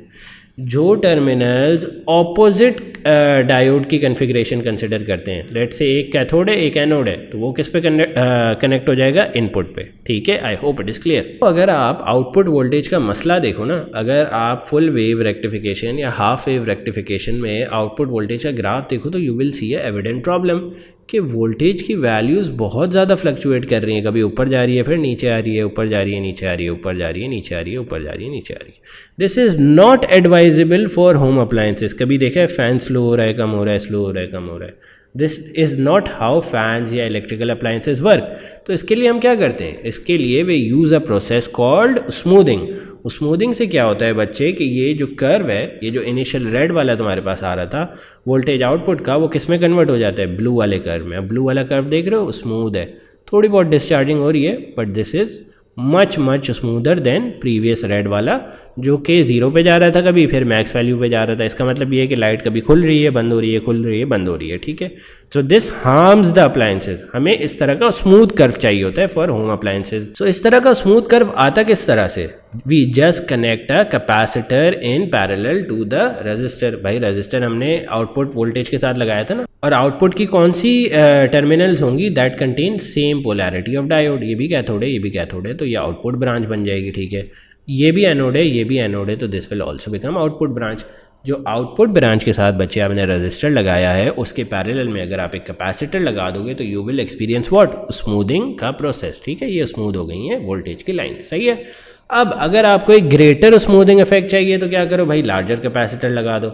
ये देखो ग्रीन वाली lines are the lines when we have put a larger capacitor.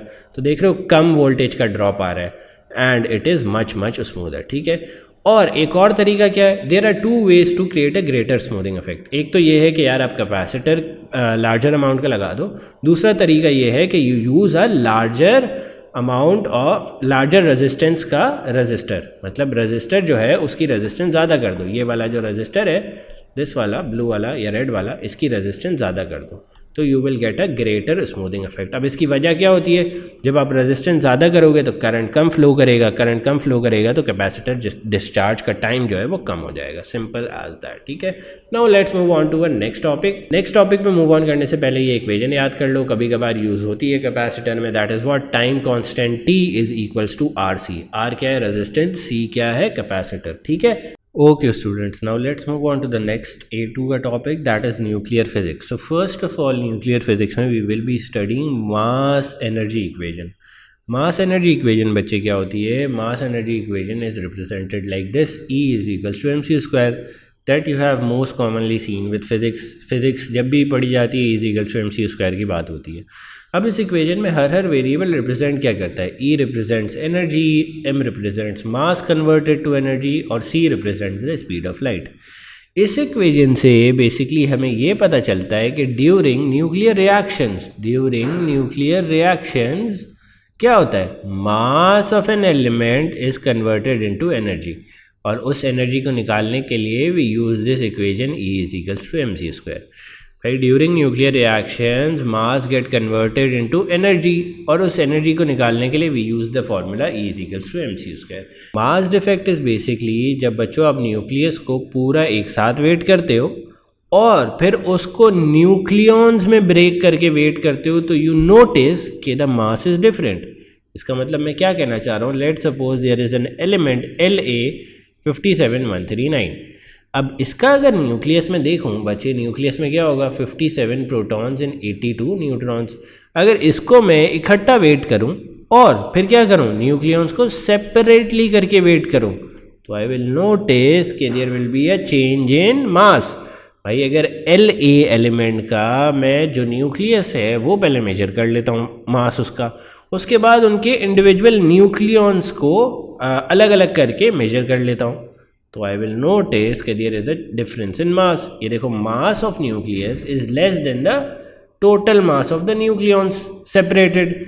This basically indicates the concept of mass defect. Mass defect क्या होता है? The difference in mass between the nucleons separated and the nucleus combined. ठीक है, this is basically mass defect. Mass defect calculate कैसे करते हो? m2 minus m1, ये आपका बन जाता है मास ऑफ टोटल न्यूक्लियॉन्स, और m1 क्या बन जाता है? Mass of nucleus. ठीक है, अच्छा अब let's see an example here. You have an atom या फिर एलिमेंट La13957, उसका न्यूक्लियस का मास है 138.955 U। अब U क्या होता है बच्चों? U is an atomic mass unit जिसकी वैल्यू होती है 1.66 इंटू 10⁻⁻27 kg। ये एग्जाम में गिवन होगा। अब अगर मास डिफेक्ट निकालना है तो how will you calculate mass defect for this? You will just subtract proton and neutron का जो मास है माइनस द न्यूक्लियस का मास। प्रोटॉन्स कितने हैं इसमें बच्चे? प्रोटॉन्स इसमें है 57 इंटू वॉट 1.007 ये, और प्लस हो जाएगा 82 न्यूट्रॉन्स इंटू 1.009, और ये किस में होगा? यू की टर्म्स में होगा, माइनस द न्यूक्लियस का मास दैट इज 138.955 यू। तो हमारे पास टोटल कोई चेंज इन मास की वैल्यू आ जाएगी। Here you have the change in mass that is 1.18 you. ये मास डिफेक्ट, ये चेंज इन मास हमारे पास किस तरह आया? Let's see it again. हमने क्या किया? हमने न्यूक्लियस के मास से mass of all protons and all neutrons minus कर दिए, सिंपल एज दैट। ठीक है, या आप ये कह सकते हो कि mass of neutrons and protons को प्लस करके न्यूक्लियस का मास माइनस कर दिया, you get your mass defect. ये आपका मास डिफेक्ट आ गया। ठीक है, इसमें आपने एक चीज़ ये याद करनी है कि जो आपका फाइनल आंसर है वो यू की टर्म्स में नहीं देना होता। You have to multiply it with you का कॉन्स्टेंट दैट इज 1.66 इंटू 10⁻⁻27। तो you get your mass defect is what? 1.96 into 10⁻⁻27 kg। अच्छा, अब ये मास डिफेक्ट है for one atom of La या वन मॉलिक्यूल ऑफ La। अगर आपने मास defect for 1 mole of La निकालना है तो किस तरह निकालोगे? एक मोल में कितने एटम्स होते हैं? एवोगाड्रोस नंबर पड़ा है, एक मोल में होते हैं बच्चों 6.02 इंटू 10⁻23 पार्टिकल्स। अब अगर इस मास डिफेक्ट को मैं नंबर ऑफ पार्टिकल से मल्टीप्लाई कर दूंगा तो I will get the mass defect for 1 mole, simple as that. ठीक है, अब मास डिफेक्ट होता किस किस रिएक्शन में? Mass defect every nuclear reaction में होता है, और हमारे सिलेबस में 3 ही तरह के न्यूक्लियर रिएक्शन है। So we will study mass defect in nuclear fission, fusion and radioactive decay. ठीक है, अब बाइंडिंग एनर्जी पे आ जाओ। बाइंडिंग एनर्जी क्या होती है बच्चे? ये जो आपने मास डिफेक्ट निकाला है, this gets converted into energy known as binding energy, simple as that, ठीक है। और बाइंडिंग एनर्जी की एक्चुअल डेफिनेशन जो आपने एग्जाम में लिखनी है that is this one, binding energy basically binds the nucleus together, to break the nucleus this amount of energy must be given. या ये डेफिनेशन लिख लोगे या ये डेफिनेशन लिखोगे for binding energy, the amount of energy needed to separate the nucleons of the nucleus apart till infinity. देखो binding energy का मैंने तुम्हें बता रही है निकालना किस तरह है कि चेंज इन मास, जो कि मास डिफेक्ट आया है उसको मल्टीप्लाई करोगे सी स्क्वायर से, you will get your binding energy. And binding energy की डेफिनेशन भी तुम लोग को पता चल गई, आइदर दिस वन और this one, you can right it in your exams. अब बाइंडिंग एनर्जी पर, अच्छा बाइंडिंग एनर्जी देखो यहाँ पे मैंने निकाली हुई भी है, किस तरह निकाली है, मास डिफेक्ट रखा है, that was coming out to be what 1.96 into 10⁻⁻27 for one atom कह सकते हो, into C square that is the light की स्पीड। तो एनर्जी क्या आ गई binding energy, that is 1.76 into 10⁻⁻10 joules, ठीक है। अब बच्चों कभी कभार एग्जामिनर कह देता है यार बाइंडिंग एनर्जी पर न्यूक्लियॉन निकालो, तो आपने क्या करना है, इस बाइंडिंग एनर्जी को लेना है और डिवाइड करना है नंबर ऑफ न्यूक्लियॉन से, बस इतना सा काम है, ठीक है। और इसकी डेफिनेशन क्या है, एनर्जी नीडेड पर न्यूक्लियन का वर्ड इंपॉर्टेंट है, to break the nucleus apart and separate nucleons till infinity, simple as that. Binding energy per nucleon किस तरह निकलेगी, बाइंडिंग एनर्जी को डिवाइड कर दो नंबर ऑफ न्यूक्लियन से। अब अगर मैं LA का एटम देखूं, इफ आई सी इट, तो 57 हमारे पास प्रोटॉन्स थे, टोटल नंबर ऑफ न्यूट्रॉन्स कितने थे 139, तो टोटल नंबर ऑफ न्यूक्लियॉन्स कितने थे 139, ये जो हमेशा टॉप में लिखा होता है this is the number of nucleons. तो बाइंडिंग एनर्जी हमारे पास कितनी आ रही थी 1.76 इंटू 10⁻⁻10 जूल्स, इसको डिवाइड कर दिया 139 से, you get your binding energy पर न्यूक्लियॉन। अच्छा बाइंडिंग एनर्जी पर न्यूक्लियॉन की एक खास बात समझो, जितनी ज़्यादा बाइंडिंग एनर्जी पर न्यूक्लियॉन होगी उतना ही स्टेबल आपका न्यूक्लियस होगा, ठीक है। सबसे ज़्यादा बाइंडिंग एनर्जी पर न्यूक्लियॉन किसकी होती है, Fe आयरन की। अगर आयरन से ज़्यादा किसी का प्रोटॉन नंबर है तो वो क्या प्रेफर करेगा, वो प्रेफर करेगा फिजन, ठीक है, वो प्रेफर करेगा fission to become more stable and have a greater binding energy of the products. अगर आयरन से किसी का प्रोटॉन नंबर ज़्यादा है किसी एलिमेंट का तो वो क्या प्रेफर करेगा, फिजन। और आयरन से अगर किसी का प्रोटॉन नंबर कम है तो वो क्या प्रेफर करेगा, फ्यूजन। अब बच्चे ये फिजन और फ्यूजन जो प्रेफर कर रहे हैं एलिमेंट्स, वो किस बेसिस पे कर रहे हैं, देखो हमेशा जब भी रिएक्शन होता है ना, तो रिएक्शन के लिए आपको एक चीज़ देखनी पड़ती है, binding energy of the products of the reactants must be less than the binding energy of products. बच्चों जब भी कोई रिएक्शन फीजिबल होता है, एनी फीजिबल रिएक्शन के लिए binding energy of the products is greater than the binding energy of the reactants, ठीक है, बात समझ आई। किसी भी फीजिबल रिएक्शन के लिए binding energy of the products is greater than the binding energy of the reactants. अब बच्चों ये जो आयरन से पहले वाले, मतलब आयरन से जिनका प्रोटॉन नंबर ज़्यादा है, वो वाले सारे सब्सटेंसेस जो हैं वो फिजन क्यों प्रेफर कर रहे हैं, क्योंकि अगर वो फिजन में टेक पार्ट करेंगे तो उनकी जो प्रोडक्ट्स बनेंगी they will have a greater binding energy than their reactants. और आयरन से पहले वाले एलिमेंट सारे फ्यूजन क्यों प्रेफर कर रहे हैं, because if they perform fusion उनकी binding energy of the products will be greater than the binding energy of the reactants. ये देखो यहाँ पे मैंने लिखा हुआ है, if the A reaction is only possible if the binding energy per nucleon, यहाँ पे per nucleon भी लिख लेना please, I forgot that, per nucleon, भाई binding energy per nucleon of products अगर greater है तभी reaction होगा, वरना नहीं होगा। Binding energy per nucleon of the products must be greater than the binding energy per nucleon of reactants for the reaction to happen, simple as that, ठीक है, वरना रिएक्शन नहीं होगा। और आयरन के बाद वाले सारे प्रोटॉन नंबर्स फिजन क्यों प्रेफर कर रहे हैं, बिकॉज अगर वो फिजन परफॉर्म करेंगे तो उनकी binding energy of products per nucleon will be greater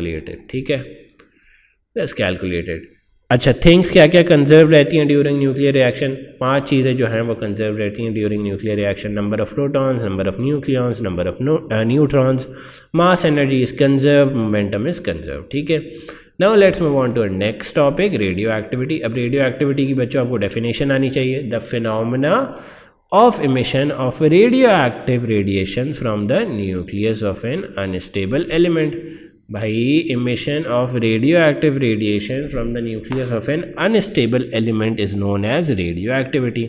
3 types की डिफरेंट रेडिएशन होती हैं, अल्फ़ा, बीटा एंड गामा। उनकी प्रॉपर्टीज़ देख लेते हैं। ये ओ लेवल्स में भी पढ़ा था, but this is just a revision. O levels में भी पढ़ा था, आई गेस एएस में भी पढ़ा था, but this is just a revision for you guys. Alpha particles can be represented by an helium nucleus. 4 इसमें क्या होते हैं, 4 कह सकते हो न्यूक्लियॉन्स होते हैं जो 2 प्रोटॉन्स और 2 न्यूट्रॉन्स पे डिवाइड होते हैं, ठीक है। Alpha particle can be represented bye helium nucleus. ये देखो यहाँ पे लिखा हुआ है alpha particle has a charge of +2, why? Because it has 2 protons। alpha particle can also be represented like this, alpha का साइन लगा दो और 4 और 2 लिख दो, ठीक है। alpha particles can be the most unstable element, they travel in air with a speed of 10% of the speed of light। ये इंपॉर्टेंट बात है जो याद रखनी है कि alpha particles travel in the air with 10% of the speed of light. 6 point क्या है बच्चों, alpha particle have the least penetration power. ये स्टॉप हो जाते हैं बाय पेपर और कार्डबोर्ड। इनकी रेंज क्या है, around 4 to 5 centimetre in air. Alpha particle जब एयर में ट्रैवल करते हैं तो दे have the maximum ionization energy. Alpha particle की बस ये बात याद रखो कि they have the maximum ionization energy but least penetration power. ये एक कार्डबोर्ड या पेपर से भी स्टॉप हो जाते हैं, ठीक है। अल्फा पार्टिकल इमिट होता है तो आपका जो सब्सटेंस है उसके टॉप वाले नंबर से, that is the mass number या न्यूक्लियन नंबर से 4 माइनस होता है। बॉटम वाले नंबर से, दैट इज़ प्रोटॉन नंबर से 2 माइनस होता है। You get this final answer as 2, 1, 6 and 80 as your daughter cell. अब आ जाओ बीटा पार्टिकल्स पे। बच्चों, beta particle resemble an electron, ठीक है। Beta particle can be represented like this, it has a negligible mass and carries a charge of -1। क्यों? Because it is represented like an electron, ठीक है। Beta particles air में कितनी speed से travel करते हैं, with the speed of 90 to 99% of the speed of light. Beta particles की penetration power medium है, इसलिए वो किससे स्टॉप होते हैं, they can be stop by aluminium sheets. और बीटा पार्टिकल्स एयर में कितनी देर ट्रैवल करते हैं, few metres. They have medium ionization power, this is also an important बात।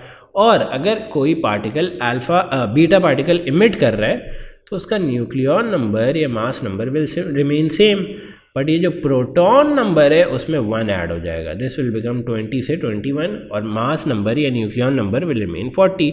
और प्रोडक्ट्स में आपने एक बीटा पार्टिकल भी दिखा देना है, सिंपल एज दैट, ठीक है। Now you can do this question at your home, this is very AS based question या O level based question. Now let's move on to the properties of gamma radiation. Gamma radiations are electromagnetic waves, ठीक है। इनकी highest frequency होती है और lowest wavelength होती है, ठीक है। इनके पास ना ही चार्ज होता है ना ही मास होता है, they can represented like this, या 0 0 लगा दो, मास 0 चार्ज 0, ठीक है। दे travel with the same speed of light, मतलब स्पीड ऑफ लाइट जो है उसी स्पीड से गामा फोटॉन भी ट्रैवल करते हैं। They have maximum range in air, they can indefinitely travel. इनकी आयोनाइजेशन पावर ना बच्चे सबसे लो होती है, ठीक है, सबसे लो। देखो, लीस्ट आयोनाइजेशन पावर और निग्लेजिबल आयोनाइजेशन। इनकी पेनिट्रेशन पावर मैक्सिमम होती है, और इसके लिए we need thick lead sheets of few centimetre to stop gamma photon, simple as that, ठीक है। अब आ जाओ नेक्स्ट टॉपिक पे, that is activity of radioactive substances. Activity is the rate of radioactive radiation emitted from the nucleus of an atom. ये N क्या होता है, number of nucleases emitted from N atom, ये T क्या होता है, time. Change in basically the rate of radioactive radiation emitted per unit time is called activity. इसका ये फॉर्मूला है A is equals to change in n divided by change in T. Simple as that. Activity के ऐसा units क्या होते हैं, बैकरल्स या B Q से भी आप इसको रिप्रेजेंट कर सकते हो. Here I have labelled the symbols. Initial activity या initial number of radioactive nuclei in the sample is known as N naught. Change in time is represented by delta t and final number of radioactive nuclei in the sample is represented by n. ठीक है. अब आ जाओ count rate पे. Count rate क्या होता है बेटा, count rate is the number of radioactive radiations detected per unit time. भाई number of radioactive radiations detect करते हो per unit time, that is called count rate. भाई count rate जो है वो डिफर करती है एक्टिविटी से. वाई? काउंट रेट और activity are two different things. Why? Because not all radioactive radiations emitted are detected by the GM tube. भाई count rate जो या काउंटर से ही आप काउंट रेट निकाल रहे हो ना, तो ये जो सारी रेडियो एक्टिव रेडिएशन इमिट कर रहा है particle in all directions can not be noted by the GM tube. GM tube सिर्फ लिमिटेड इतनी डायरेक्शंस में ही जो है वो रेडिएशंस जो है वो डिटेक्ट कर सकता है. तो activity is not equal to count rate. Second of all, GM tube also accounts for background radiation, but activity में बैकग्राउंड रेडिएशन नहीं आती. ठीक है. अब डिके कांस्टेंट क्या होता है बच्चे, वो भी पढ़ लो. डिके कांस्टेंट की फर्स्ट ऑफ ऑल डेफिनेशन याद रखो कि the probability of a nucleus to decay per unit time. ठीक है. एंड डिके कांस्टेंट का फॉर्मूला जो आपने याद रखना है वो ये वाला है, that is A is equal to decay constant into n naught, या A is equal to decay constant into n. इसमें A क्या है बच्चों, current activity. This is called lambda. Lambda is decay constant and n naught या n क्या है, the current number of undecayed nucleuses. ठीक है. अब आ जाओ हाफ लाइफ पे. हाफ लाइफ क्या होती है बच्चे, half life is the time taken. अच्छा, हाफ लाइफ की भी 3 डेफिनेशन है, you can remember either of them, बस एक एक वर्ड ही चेंज है. The time taken for a radioactive sample to decrease its activity by half of its value. भाई जितना टाइम लगेगा A से A हाफ में जाने में, that is called half life. या सेकेंड इक्वेशन क्या है, the time taken for the radioactive sample to decrease इस radioactive nuclear to half its value. या जो टाइम होगा n से n/2 जाने में, that will also be half life. या थर्ड इक्वेशन क्या है, the time that it takes for the count rate, यहाँ पे C आना चाहिए था, C सिंबल से रिप्रेजेंट होगा, the count rate to decrease from C to C/2. ये तीनों चीज़ें can be reflected as your half life. ठीक है. अब अगर A नॉट, N नॉट और C नॉट गिवन है, हाफ लाइफ हुई तो they will become A naught divided by 2, N naught divided by 2 और C नॉट डिवाइडेड बाई 2. ठीक है. अब हाफ लाइफ निकालने से पहले you must remember these formulas. ये फार्मूला क्या रिप्रेजेंट करते हैं, ये फार्मूला आपको किसी भी टाइम पे नंबर ऑफ न्यूक्लियसेज या नंबर ऑफ एक्टिविटी या नंबर ऑफ काउंट रेट दे सकते हैं. N क्या रिप्रेजेंट करता है, final number of nucleuses. N naught क्या रिप्रेजेंट करता है, initial number of nucleuses. Lambda क्या है, lambda is your decay constant. T क्या है, टाइम. ठीक है. अब हाफ लाइफ के लिए कौन सी इक्वेशन लगाओगे बच्चे, अगर आपको किसी भी एलिमेंट की हाफ लाइफ निकालनी है, you will just apply this equation without thinking anything else. ln2 divided by lambda. Lambda क्या है बच्चे, decay constant. ln2 is a constant value, you just divide it and you will get your half life का answer. So this marks the end of nuclear physics का topic for A2. If you have any questions you can ask me in the comment below. अच्छा बच्चों, now let's move on to our next topic for A2 physics, that is medical physics. First of all, before starting medical physics, you must know कि piezoelectric crystal क्या होते हैं. भाई piezoelectric crystal वो crystal होते हैं जिस पे अगर आप मैकेनिकल एनर्जी लगाओ, दैट इज़ आइदर आप उसे कंप्रेस करो, इन दिस केस कंप्रेस हो रहा है, या आप उसे स्ट्रेच करो, this will result in the production of what, it will result in the production of electrical energy. Piezo electric crystals वो होते हैं जो आपकी mechanical energy, that is compression या स्ट्रेचिंग, को कन्वर्ट कर देते हैं किस में, इलेक्ट्रिकल एनर्जी में. और ये इलेक्ट्रिकल एनर्जी किस फॉर्म में होती है, ऑल्टरनेटिंग या AC करंट या वोल्टेज. ठीक है. करंट या वोल्टेज की फॉर्म में we have this electrical energy, current या वोल्टेज. ठीक है. ना most common piezoelectric crystals are quartz. ठीक है. पीजो इलेक्ट्रिक क्रिस्टल्स यूज़ कहाँ होते हैं भाई, अल्ट्रासाउंड और माइक्रोफोन में. ठीक है. अल्ट्रासाउंड में पीजो इलेक्ट्रिक क्रिस्टल्स की वर्किंग देख लेते हैं. देखो फर्स्ट ऑफ ऑल अल्ट्रासाउंड होती क्या है, अब तक ये तो पता होना चाहिए. It is a sound above the frequency of 20 kilohertz. Now let's see how are ultrasounds generated through piezoelectric crystals.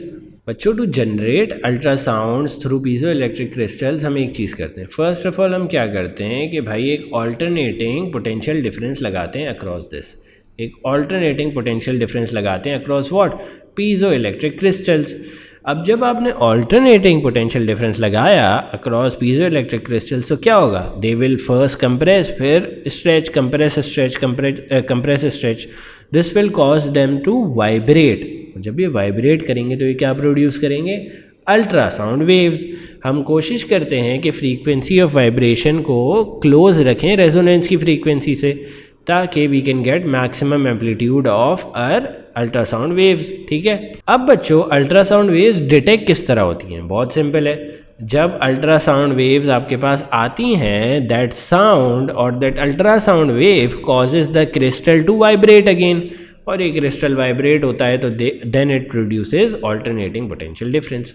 देखो जब जनरेट कर रहे हो ना अल्ट्रासाउंड वेव, तब आप पोटेंशियल डिफरेंस अप्लाई कर रहे हो और अल्ट्रासाउंड वेव्स गेन कर रहे हो. ठीक है, through the piezo electric crystal. जब आप डिटेक्ट कर रहे हो तब आप अल्ट्रासाउंड वेव्स दे रहे हो पीजो इलेक्ट्रिक क्रिस्टल को, और इन रिटर्न में क्या ले रहे हो, alternating potential difference. Simple as that, बस ये चीज़ याद रखो. Now let's move on to the working of a ultrasound. भाई अल्ट्रासाउंड वर्क किस तरह करता है, सिंपल है. A pulse of ultrasound is emitted from piezoelectric crystal. किस तरह के, जब आप ऑल्टरनेटिंग पोटेंशियल डिफरेंस को कन्वर्ट करते हो in ultrasound wave. Simple as that. ये जो अल्ट्रासाउंड वेव्स होती हैं जो जाके टकराती हैं between the boundaries of the media, जो मीडियम होती है आपकी बाउंड्री की उसको टकराती है. ठीक है. अब फिर रिफ्लेक्टेड पल्स आती है आपके पास, जो कि अल्ट्रासाउंड में डिटेक्ट की जाती है. किस तरह अल्ट्रासाउंड उसको किस तरह डिटेक्ट करता है, फर्स्ट ऑफ ऑल तो पीजो इलेक्ट्रिक क्रिस्टल जो है वो अल्ट्रासाउंड की वेव्स को लेके कन्वर्ट कर देता है किसमें, ऑल्टरनेटिंग पोटेंशियल डिफरेंस में. And then this potential difference can be studied by medical diagnosis and doctors. ठीक है. Now let's move on to the two main pieces of information that ultrasound provides us. Ultrasound basically हमें दो चीज़ें provide करता है. First of all क्या, intensity of the reflection. Intensity of the reflection से हमें क्या पता चलता है कि भाई आपकी नेचर ऑफ बाउंड्री किस तरह की थी, कि आइदर आपका टिश्यू था, बोन थी, या सारी चीज़ें. ठीक है. तो फर्स्ट ऑफ ऑल जो अल्ट्रासाउंड है वो हमें इंटेंसिटी ऑफ द रिफ्लेक्शन बताता है, और इंटेंसिटी ऑफ रिफ्लेक्शन से हमें क्या पता चलता है, nature of the boundary. Second of all ultrasound के टाइम पीरियड से, या time taken for the entire journey to complete, इससे हमें क्या पता चलता है, डेप्थ ऑफ द बाउंड्री या डेप्थ ऑफ द मटेरियल. तो ये दो चीज़ें जो अल्ट्रासाउंड हमें इन्फॉर्मेशन देता है. Now let's C special acoustic impedance क्या होती है बच्चों. Special acoustic impedance is basically the product of speed of the ultrasound in the medium and the density of the medium. Basically जब आप speed of ultrasound in the medium को multiply करोगे density of the medium से, तो आपके पास क्या आएगी, specific acoustic impedance. Specific acoustic impedance के एसआई यूनिट्स हैं kg m-2s-1. डेंसिटी के एसआई यूनिट्स हैं kg m-3, और स्पीड के एसआई यूनिट क्या है बच्चों, ms-1. ये सब मैंने यहाँ पे लिखे हुए हैं. ठीक है. अब बच्चों होता यह है कि जब भी अल्ट्रासाउंड किसी बाउंड्री को टकराती है ना, और बाउंड्री क्या चीज़ होती है, बाउंड्री कब बनती है, when two materials have different acoustic impedance, तो बीच में बाउंड्री बन जाती है. जब भी अल्ट्रासाउंड किसी बाउंड्री पे टकराती है तो कुछ वेव जो है रिफ्लेक्ट होती है, कुछ जो है ट्रांसमिट हो जाती है. ठीक है. अब जितना ज़्यादा डिफरेंस होगा ना, the greater the difference in acoustic impedance, acoustic impedance का जितना ज़्यादा डिफरेंस होगा between Z1 and Z2, there will be more reflection and smaller transmission. भाई जितना ज़्यादा Z1 और Z2 के बीच में डिफरेंस होगा उतनी रिफ्लेक्शन ज़्यादा होगी और ट्रांसमिशन कम होगी. ठीक है. अब अगर दो मटेरियल्स ऐसे हैं जिनका Z1 and Z2 are same, Z1 is equal to Z2, तो होगा क्या, all the wave will be transmitted, there will be no reflection. ठीक है. और अगर लार्ज डिफरेंस है between Z1 and Z2, Z1 and Z2 के बीच का difference is very very large, तो क्या होगा, there will be significant reflections या large reflections and very little transmission. ठीक है. अब let's see an important thing जो हमेशा एग्जाम में वो पूछता है, क्या पूछता है भाई, वो ये पूछता है कि लेट सपोज एयर की अकोस्टिक इम्पीडेंस है 400 और स्किन की अकोस्टिक इम्पीडेंस है 1.7 इंटू 10⁻⁶। अब इसका मतलब है कि there is a large difference between air and skin की अकोस्टिक इम्पीडेंस। इसका मतलब क्या है, most of the ultrasound will get what, reflected from the skin. और हमें ये नहीं चाहिए होता, हमें ये चाहिए होता है कि अल्ट्रासाउंड गेट्स ट्रांसमिटेड। तो भाई अगर अल्ट्रासाउंड को ट्रांसमिट करना है तो what do, you put a coupling gel. Coupling gel की z किसके इक्वल होती है, कपलिंग जेल की z is equal to the z of skin. और जब दोनों अकोस्टिक इम्पीडेंसेस सेम होती हैं तो क्या होता है, most of the ultrasound gets transmitted inside the skin, simple as that. ठीक है, now let's move on to intensity reflection coefficient. Basically ये अल्फा जो है वो इंटेंसिटी रिफ्लेक्शन कोएफिशिएंट होता है। बेसिकली ये बताता है कि लेट्स सपोज अल्फा की वैल्यू आती है 0.001, तो दिस टेल्स यू कि 0.1%, परसेंट मैं इसलिए कह रहा हूँ क्योंकि अब अगर मैं इसे 100 से मल्टीप्लाई कर दूंगा तो this will become 0.1%। This tell you कि 0.1% of the light is getting reflected और बाकी क्या हो रही है, बाकी इज गेटिंग ट्रांसमिटेड। ये होता है अल्फा का मकसद बेसिकली। ठीक है, अब अल्फा निकालते किस तरह, alpha is basically equal to transmitted intensity that is I T, ये देखो यहाँ पे मैंने सारे सिंबल्स लेबल किए हुए हैं, divided by intensity of the incident wave. और इसको हम मोर सिंपलर टर्म्स में किस तरह लिखते हैं, या जो एक्चुअल फार्मूला जो बहुत दफ़ा यूज़ होगा in exam, that is what, z2 minus z1 whole square divided by z2 plus z1 whole square, simple as that. ये सारी मैंने वेरिएबल्स ऑफ द फार्मूला भी यहाँ पे लिख दिए हैं, you can go through it. ठीक है, now let's move on to attenuation in ultrasound waves. बच्चों बेसिकली एटेन्युएशन होती क्या है, attenuation is the reduction, attenuation is the reduction of energy due to the absorption of ultrasound wave as it travels through the material। भाई attenuation of ultrasound waves होती क्या है, basically it is the reduction of energy when ultrasound travels through a material। अब attenuation निकालने के लिए we have this formula, I is equal to I naught E minus mu x।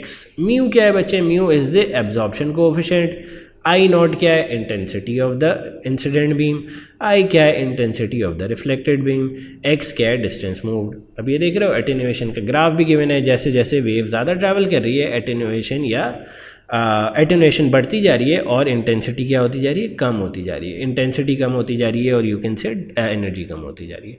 Now let's see the production of X rays. First of all तो ये याद रखो कि X rays are within the wavelength of 10⁻8 to 10⁻13 metres. ठीक है, अब x raise produce किस तरह होती हैं, बहुत सिंपल है। एक्स रेज प्रोड्यूस करने के लिए बच्चों first of all you release electrons from this metal filament जो मैं ब्लैक से मार्क कर रहा हूँ, और इलेक्ट्रॉन्स यहाँ से किस प्रोसेस से रिलीज होते हैं, थ्रू थर्मायोनिक इमिशन। अब ये जो इलेक्ट्रॉन्स है ना, they are accelerated by the positive terminal या एनोड। ठीक है, और फिर ये इलेक्ट्रॉन्स जाके हिट कहाँ करते हैं, ऑन दिस टंगस्टन टारगेट या फिर मेटल टारगेट। जब ये इलेक्ट्रॉन्स इस मेटल के रेड वाले टारगेट को हिट करते हैं तो क्या होता है, they drop down in energy levels. भाई एनर्जी लेवल्स में अगर आपका इलेक्ट्रॉन ड्रॉप होता है, हायर से लोअर चले जाता है, तो क्या पढ़ा था, क्या होता है, इट इमिट्स अ फोटोन। और ये फोटोन कौन सा होता है, this is X ray photon. This is how X rays are produce और जनरेटेड। और ये सारी चीज़ें मैंने इन 5 स्टेप्स में लिखी हुई हैं, you can read through it. मैंने बेसिकली बता ही दिया है बेसिकली सारा, you can go and read through it. अब maximum energy gained by the electron क्या होगी, the electric energy that is equals to what, voltage into charge, V E. ठीक है, यहाँ पे ई क्या है, charge of the electron, V क्या है, वोल्टेज। वोल्टेज कौन सा बच्चों, जो आपने यहाँ पे लगाया होगा, दिस वोल्टेज। ठीक है, दिस वाला वोल्टेज, सही है। Now let's move on to this this electrical energy gets converted into what बच्चे, into the energy of photon या x-ray photon that is released। तो दोनों को इक्वेट कर देते हैं, VE is equals to HF, that is the energy of photon. H divide हो जाएगा and this is how you can get the frequency of X ray photons that are release. ठीक है. अब एक्सरेज बच्चों मेडिकल इमेजिंग में भी use होता है और इसके दो पर्पजेज जो हैं वो या इसके दो चीज़ें ऐसी हैं जो डॉक्टर्स बहुत ज़्यादा ख्याल रखते हैं. वो क्या दो चीज़ें? First of all they try to reduce the exposure of x-ray radiation as much as possible. इसके लिए क्या यूज़ करते हैं? Aluminium filters. सेकेंड चीज़ जो डॉक्टर्स बहुत ध्यान रखते हैं when they are using x-ray is that they try to improve the contrast of the image. अब contrast and sharpness of the image किस तरह इंप्रूव होगी? कॉन्ट्रास्ट रिमूव करने के लिए बच्चों you can use the correct level of x-ray hardness and correct level of x-ray softness. सही है. Correct level of soft x-rays use करो and correct level of hard x-rays use करो. और कॉन्ट्रास्ट इंप्रूव करने के लिए एक और चीज़ क्या यूज़ कर सकते हो? Use a contrast media. Sharpness improve करने के लिए बच्चों use a narrow X ray beam. और सेकंड क्या कर सकते हो? Reduce scattering by using a lead grade. Third क्या कर सकते हो? Use smaller pixel size. अब बच्चों एटेन्यूएशन जो है वो एक्सरेज में भी होती है और सेम फॉर्मूला है एज अल्ट्रासाउंड वेव्स. एटेन्यूएशन का I is equals to I not E minus mu x. Simple as that. ठीक है. अब एक्सरेज में फ़ायदा ये होता है कि attenuation is different for different materials. Flash और बोन के लिए डिफरेंट डिफरेंट देख रहे हो. एक्सरे डिफरेंट इंटेंसिटी से डिक्रीज़ कर रही है. बोन में अगर जाएगी तो एक्सरे बहुत ज़्यादा डिक्रीज़ कर जाएगी इंटेंसिटी वाइज. फ्लैश में अगर जाएगी तो x-ray will decrease comparatively less intensity wise. So there is the attenuation of x-ray का part done. Now let's move on to computed topography या फिर सीटी स्कैनिंग. सीटी स्कैनिंग में बच्चे ये होता है we produce a 3D image. How? First of all हम ये करते हैं कि किसी भी सेक्शन की मल्टीपल 2D इमेजेस लेते हैं, उसको कंबाइन करते हैं to obtain a 2D image. फिर क्या करते हैं? जिस पार्ट की हम 2D इमेज ले रहे थे ना उसकी इमेजेस फिर डिफरेंट डिफरेंट एंगल से लेते हैं. ठीक है. डिफरेंट डिफरेंट एक्सिस से लेते हैं and then make another 2D image. और फिर इन दोनों या मल्टीपल 2D इमेजेस को कंबाइन करके we create a 3D image. CT scan की बेसिक एडवांटेजेस क्या है कि it creates a more detailed image, can distinguish between tissues of similar attenuation and produces a 3D image. Disadvantage क्या है? बहुत evident है कि इट बेसिकली पेशेंट जो है इसमें सीटी स्कैनिंग में जो है वो ज़्यादा देर एक्सरे के सामने होता है. That causes side effects. ठीक है. Now let's move on to PT scanning. PT scanning बच्चे क्या होता है उससे पहले हमें पढ़ना पड़ेगा रेडियो एक्टिव ट्रेसर क्या होते हैं. First of all let's study what is a radioactive tracer. भाई रेडियो एक्टिव ट्रेसर वो सब्सटेंस होता है that contains a radioactive nuclear. और जब आप उसको बॉडी में इंट्रोड्यूस कराते हो it gets absorbed by the tissues और ये आपको मदद करता है स्टडी करने में ऑर्गन्स को और बॉडी के स्ट्रक्चर को. रेडियो एक्टिव ट्रेसर बच्चे क्या होता है? It is a radioactive nuclear that can get absorbed in the tissues and can help you in the study of organs. Simple as that. दो radio active tracers हैं जो commonly use होते हैं PT scanning में, PET scanning में sorry, टेक्टियम 99 and fluorine 18. ठीक है. अब जो फ्लोरीन 18 है वो किस तरह यूज़ होता है भाई? Fluorine 18 can be use with glucose. Fluorine 18 जो है वो ग्लूकोज के साथ कंबाइन होके it can be use as a radioactive tracer. ठीक है. अब फ्लोरीन जो है वो डिके किस तरह करता है भाई? Fluorine decays into forming 18 oxygen plus 1 positron plus a gamma. ठीक है. Do remember this. अब ये जो पॉजिट्रॉन बनता है ना इन फ्लोरीन या फिर any other you can say radioactive tracer that gets ये जो पॉजिट्रॉन बनता है that gets quickly combined with an electron from a neighbouring atom या फिर एलिमेंट. और जब पॉजिट्रॉन और इलेक्ट्रॉन मिलते हैं तो they give rise to 2 gamma rays photons. इस रिएक्शन में मास एनर्जी भी कंजर्व रहती है और मोमेंटम भी कंजर्व रहता है. Do remember this. Okay. Now let's see how to create an image from PET scanning. भाई पीईटी स्कैनिंग से इमेज किस तरह क्रिएट होगी? तो 4 स्टेप्स लिखे हुए मैंने. फर्स्ट ऑफ ऑल तो पॉजिट्रॉन एंड इलेक्ट्रॉन जब कंबाइन होंगे तो it will result in annihilation या गामा फोटॉन्स की फॉर्मेशन. ठीक है.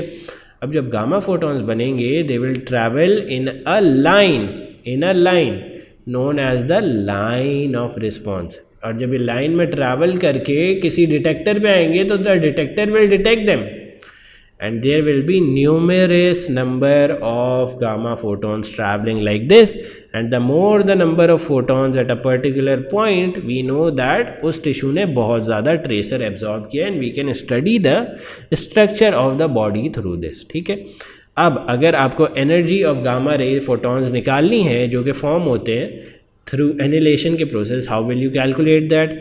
First of all, you will equate photon की energy, that is HF, is equal to what? Electron की energy, that is mc square, E is equals to mc square वाला formula, and you will get this equation as the first equation. HF is equals to mc square is your first equation अगर आपको gamma ray photons की कोई भी derivation या quantity निकालनी है. Second equation is the momentum is equal to H F divided by C. ये momentum किस चीज़ का है? गामा रे फोटॉन्स का है. ठीक है, now you can see the constant here as well. अब एक एग्जांपल क्वेश्चन करते हैं.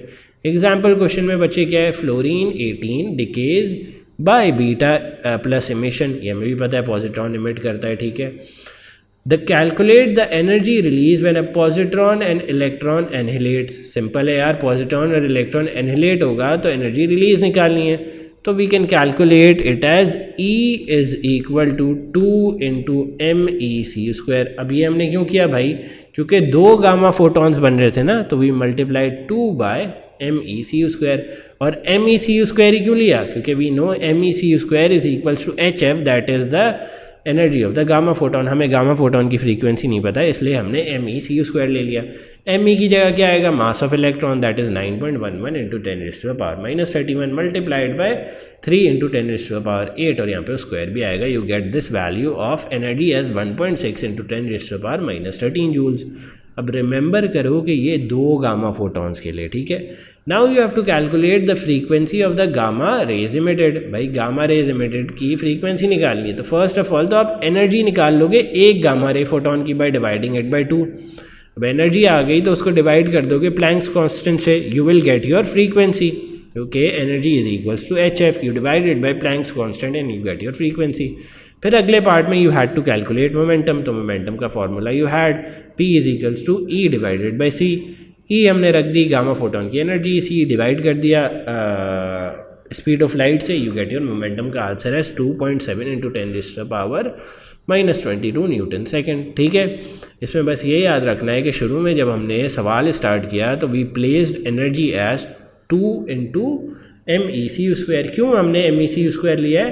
क्योंकि M E C square is equals to H F, that is the energy of the photon. और हमने 2 क्यों लिया है? Because there are 2 gamma ray photons.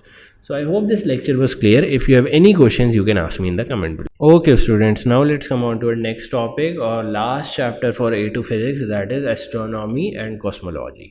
First of all, chapter start करने से पहले एक दो definition देख लेते हैं. Luminosity क्या होती है? It is the total power output of radiations emitted by a star. मतलब जितनी टोटल पावर जो है वो स्टार जो है इमिट करता है, that is the luminosity. Radiant flux intensity क्या होती है? जितनी लुमिनिसिटी अर्थ पे आती है या जितनी अमाउंट ऑफ इंटेंसिटी अर्थ पे आती है, that is called what? Radiant flux intensity. Simple as that. ठीक है, now let's see the formula relating F and L. F is equal to L divided by 4 D square. L क्या है? Luminosity. F क्या है? Radiant flux intensity. ये units क्या है? Volts मीटर-2. लुमिनिसिटी के यूनिट्स क्या हैं? वोल्ट्स. और डी क्या है बच्चे? D is the distance from the star and the earth, that is measured in metres. इसको हम इनवर्स स्क्वायर लॉ भी कहते हैं. अब let's move on to the concept of standard candles. Standard candles basically क्या होती हैं? स्टैंडर्ड कैंडल्स वो चीज़ें होती हैं जिनकी आपको लुमिनिसिटी पता होती है पहले से. एल मतलब आपको पहले से ही पता है. तो यार देखो, ये कितनी ज़्यादा आसानी हो गई है कि अगर F is equal to L 4π/d² में एल आपको पहले ही पता है. अब अगर आप अर्थ पे खड़े हो तो आप रेडियंट फ्लक्स इंटेंसिटी तो निकाल लोगे. एल भी पता है, एफ भी पता है, तो you can calculate the distance that the Galaxy is away from the अर्थ. और इस कॉन्सेप्ट को हम कहते हैं कॉस्मिक लैडरिंग. भाई हम क्या करते हैं? हमें नॉन ऑब्जेक्ट्स की या नॉन एस्ट्रोनॉमिकल ऑब्जेक्ट्स की जिनकी लुमिनिसिटी पता होती है उन्हें क्या कहते हैं? Standard candles. अगर आपको लुमिनिसिटी पता है मतलब एल पता है. अब आपने अर्थ पे खड़े रह के, आपने तो नहीं, साइंटिस्ट ने अर्थ पे खड़े रह के क्या निकाल ली, रेडियंट फ्लक्स इंटेंसिटी। जब आपके पास एफ भी आ गया, एल भी आ गया, you can calculate the distance that the star or the sun is away from the earth. ठीक है, तो this is how you calculate distances of huge objects या huge galaxies from earth, and this is also called what, inverse square law. अब आ जाओ Wien's displacement law पे। Wien's displacement law basically क्या कहता है कि wavelength is inversely proportional to temperature for which bodies, black body radiations के लिए wavelength is inversely proportional to temperature. ठीक है, और अगर इन दोनों को मैं मल्टीप्लाई करूंगा और इनवर्स प्रोपोर्शनैलिटी का साइन हटाऊंगा तो I will get this constant that is 2.9 into 10⁻³ तो वेवलेंथ किस में मेजर्ड होगी, मीटर्स में। टेम्परेचर किस में मेजर होगा, केल्विन में, that is the absolute temperature, and this is the equation that you must learn. Stefan Boltzmann law, this is also a law that states that the total energy emitted by a black body is directly proportional to temperature का 4 power. Total energy emitted by a block per unit area, that is L, मतलब luminosity is directly proportional to what, temperature का 4 power. इन दोनों के बीच में relation आपको बताया हुआ है। 4 pi R square is constant, R क्या है बच्चे, रेडियस है, तो आर स्क्वायर इधर कर दोगे। स्टेफन बोल्ट्जमैन कांस्टेंट भी एक कांस्टेंट वैल्यू है, दैट इज 5.67 इंटू 10⁻⁸। टेम्परेचर 4 जो है, टेम्परेचर की power 4 will vary with luminosity of the star, simple as that. Now let's come on to emission spectra from distance galaxies. अब बच्चों scientist ने ये देखा कि जब उन्होंने इमिशन स्पेक्ट्रा लिया on earth, the first black thing, और जब उन्होंने इमिशन स्पेक्ट्रा लिया फ्रॉम डिस्टेंट गैलेक्सीज, उन्होंने देखा कि light has shifted towards the red side. तो what does this show us, के the emission spectra from different galaxy show an increase in wavelength or a shift towards the red end of the spectrum, simple as that. Now let's come on to the Doppler effect. Doppler effect is basically the apparent change का word बहुत important है, in the frequency or wavelength due to relative motion between the source and the observer. ठीक है, Doppler effect basically क्या है, it is the change in the frequency or wavelength due to the relative motion between the source and the observer, simple as that. अब हम देखते हैं Doppler effect with sound. भाई अगर सोर्स और observer stationery खड़े हुए हैं तो ऑब्जर्वर को जो फ्रीक्वेंसी सुने में आएगी of the source will be equal to the frequency of source emitted by the source. मतलब इसका कहने का ये है कि जो फ्रीक्वेंसी का साउंड सोर्स इमिट कर रहा है वही फ्रीक्वेंसी का साउंड जो है ऑब्जर्वर सुनेगा, if the source is stationary. ये किस केस में होगा, जब आपका सोर्स जो है वो स्टेशनरी होगा। ठीक है, if the source is moving towards the observer, तो क्या होगा, अगर सोर्स जो है ऑब्जर्वर की तरफ मूव कर रहा है तो क्या हो रहा है, वेव लेंथ कम हो रही हैं, फ्रीक्वेंसी क्या करेगी, बढ़ जाएगी। जो ऑब्जर्वर फ्रीक्वेंसी सुनेगा that will be greater than the frequency of the source. अब अगर सोर्स जो है वो अवे मूव कर रही है तो वेवलेंथ क्या हो रही है, बढ़ रही है। वेवलेंथ बढ़ेगी तो frequency of observer will be less than the frequency of the source. अब ये था Doppler effect for sound. Let's see Doppler effect in lights. Lights में बच्चों ये होता है कि रेड शिफ्ट हो जाता है अगर आपका object is moving away from the earth, and blue shift हो जाता है if your object is moving towards the earth. What is the definition of red shift? Basically red shift is the fractional increase in wavelength when an object is moving away from earth, simple as that. तो इसका formula क्या होगा, change in frequency is divided by frequency is equals to velocity divided by speed of light. Velocity v किस चीज़ के equal है, in this velocity is equal to what, ये velocity v is equal to the speed of recession या speed of receding star. ठीक है, now let's move on to a question as well. ठीक है, and you can use these two formula simultaneously. Change in wavelength वाला भी use कर सकते हो, चेंज इन फ्रीक्वेंसी वाला भी यूज़ कर सकते हो, it is up to you. Exam question किस तरह का आएगा, a particle line in the spectrum of light from a source in the laboratory या द फ्रीक्वेंसी ऑफ दिस, ये एक फ्रीक्वेंसी है इसकी when it is on earth. ठीक है, the same particle from a distance galaxy has this frequency.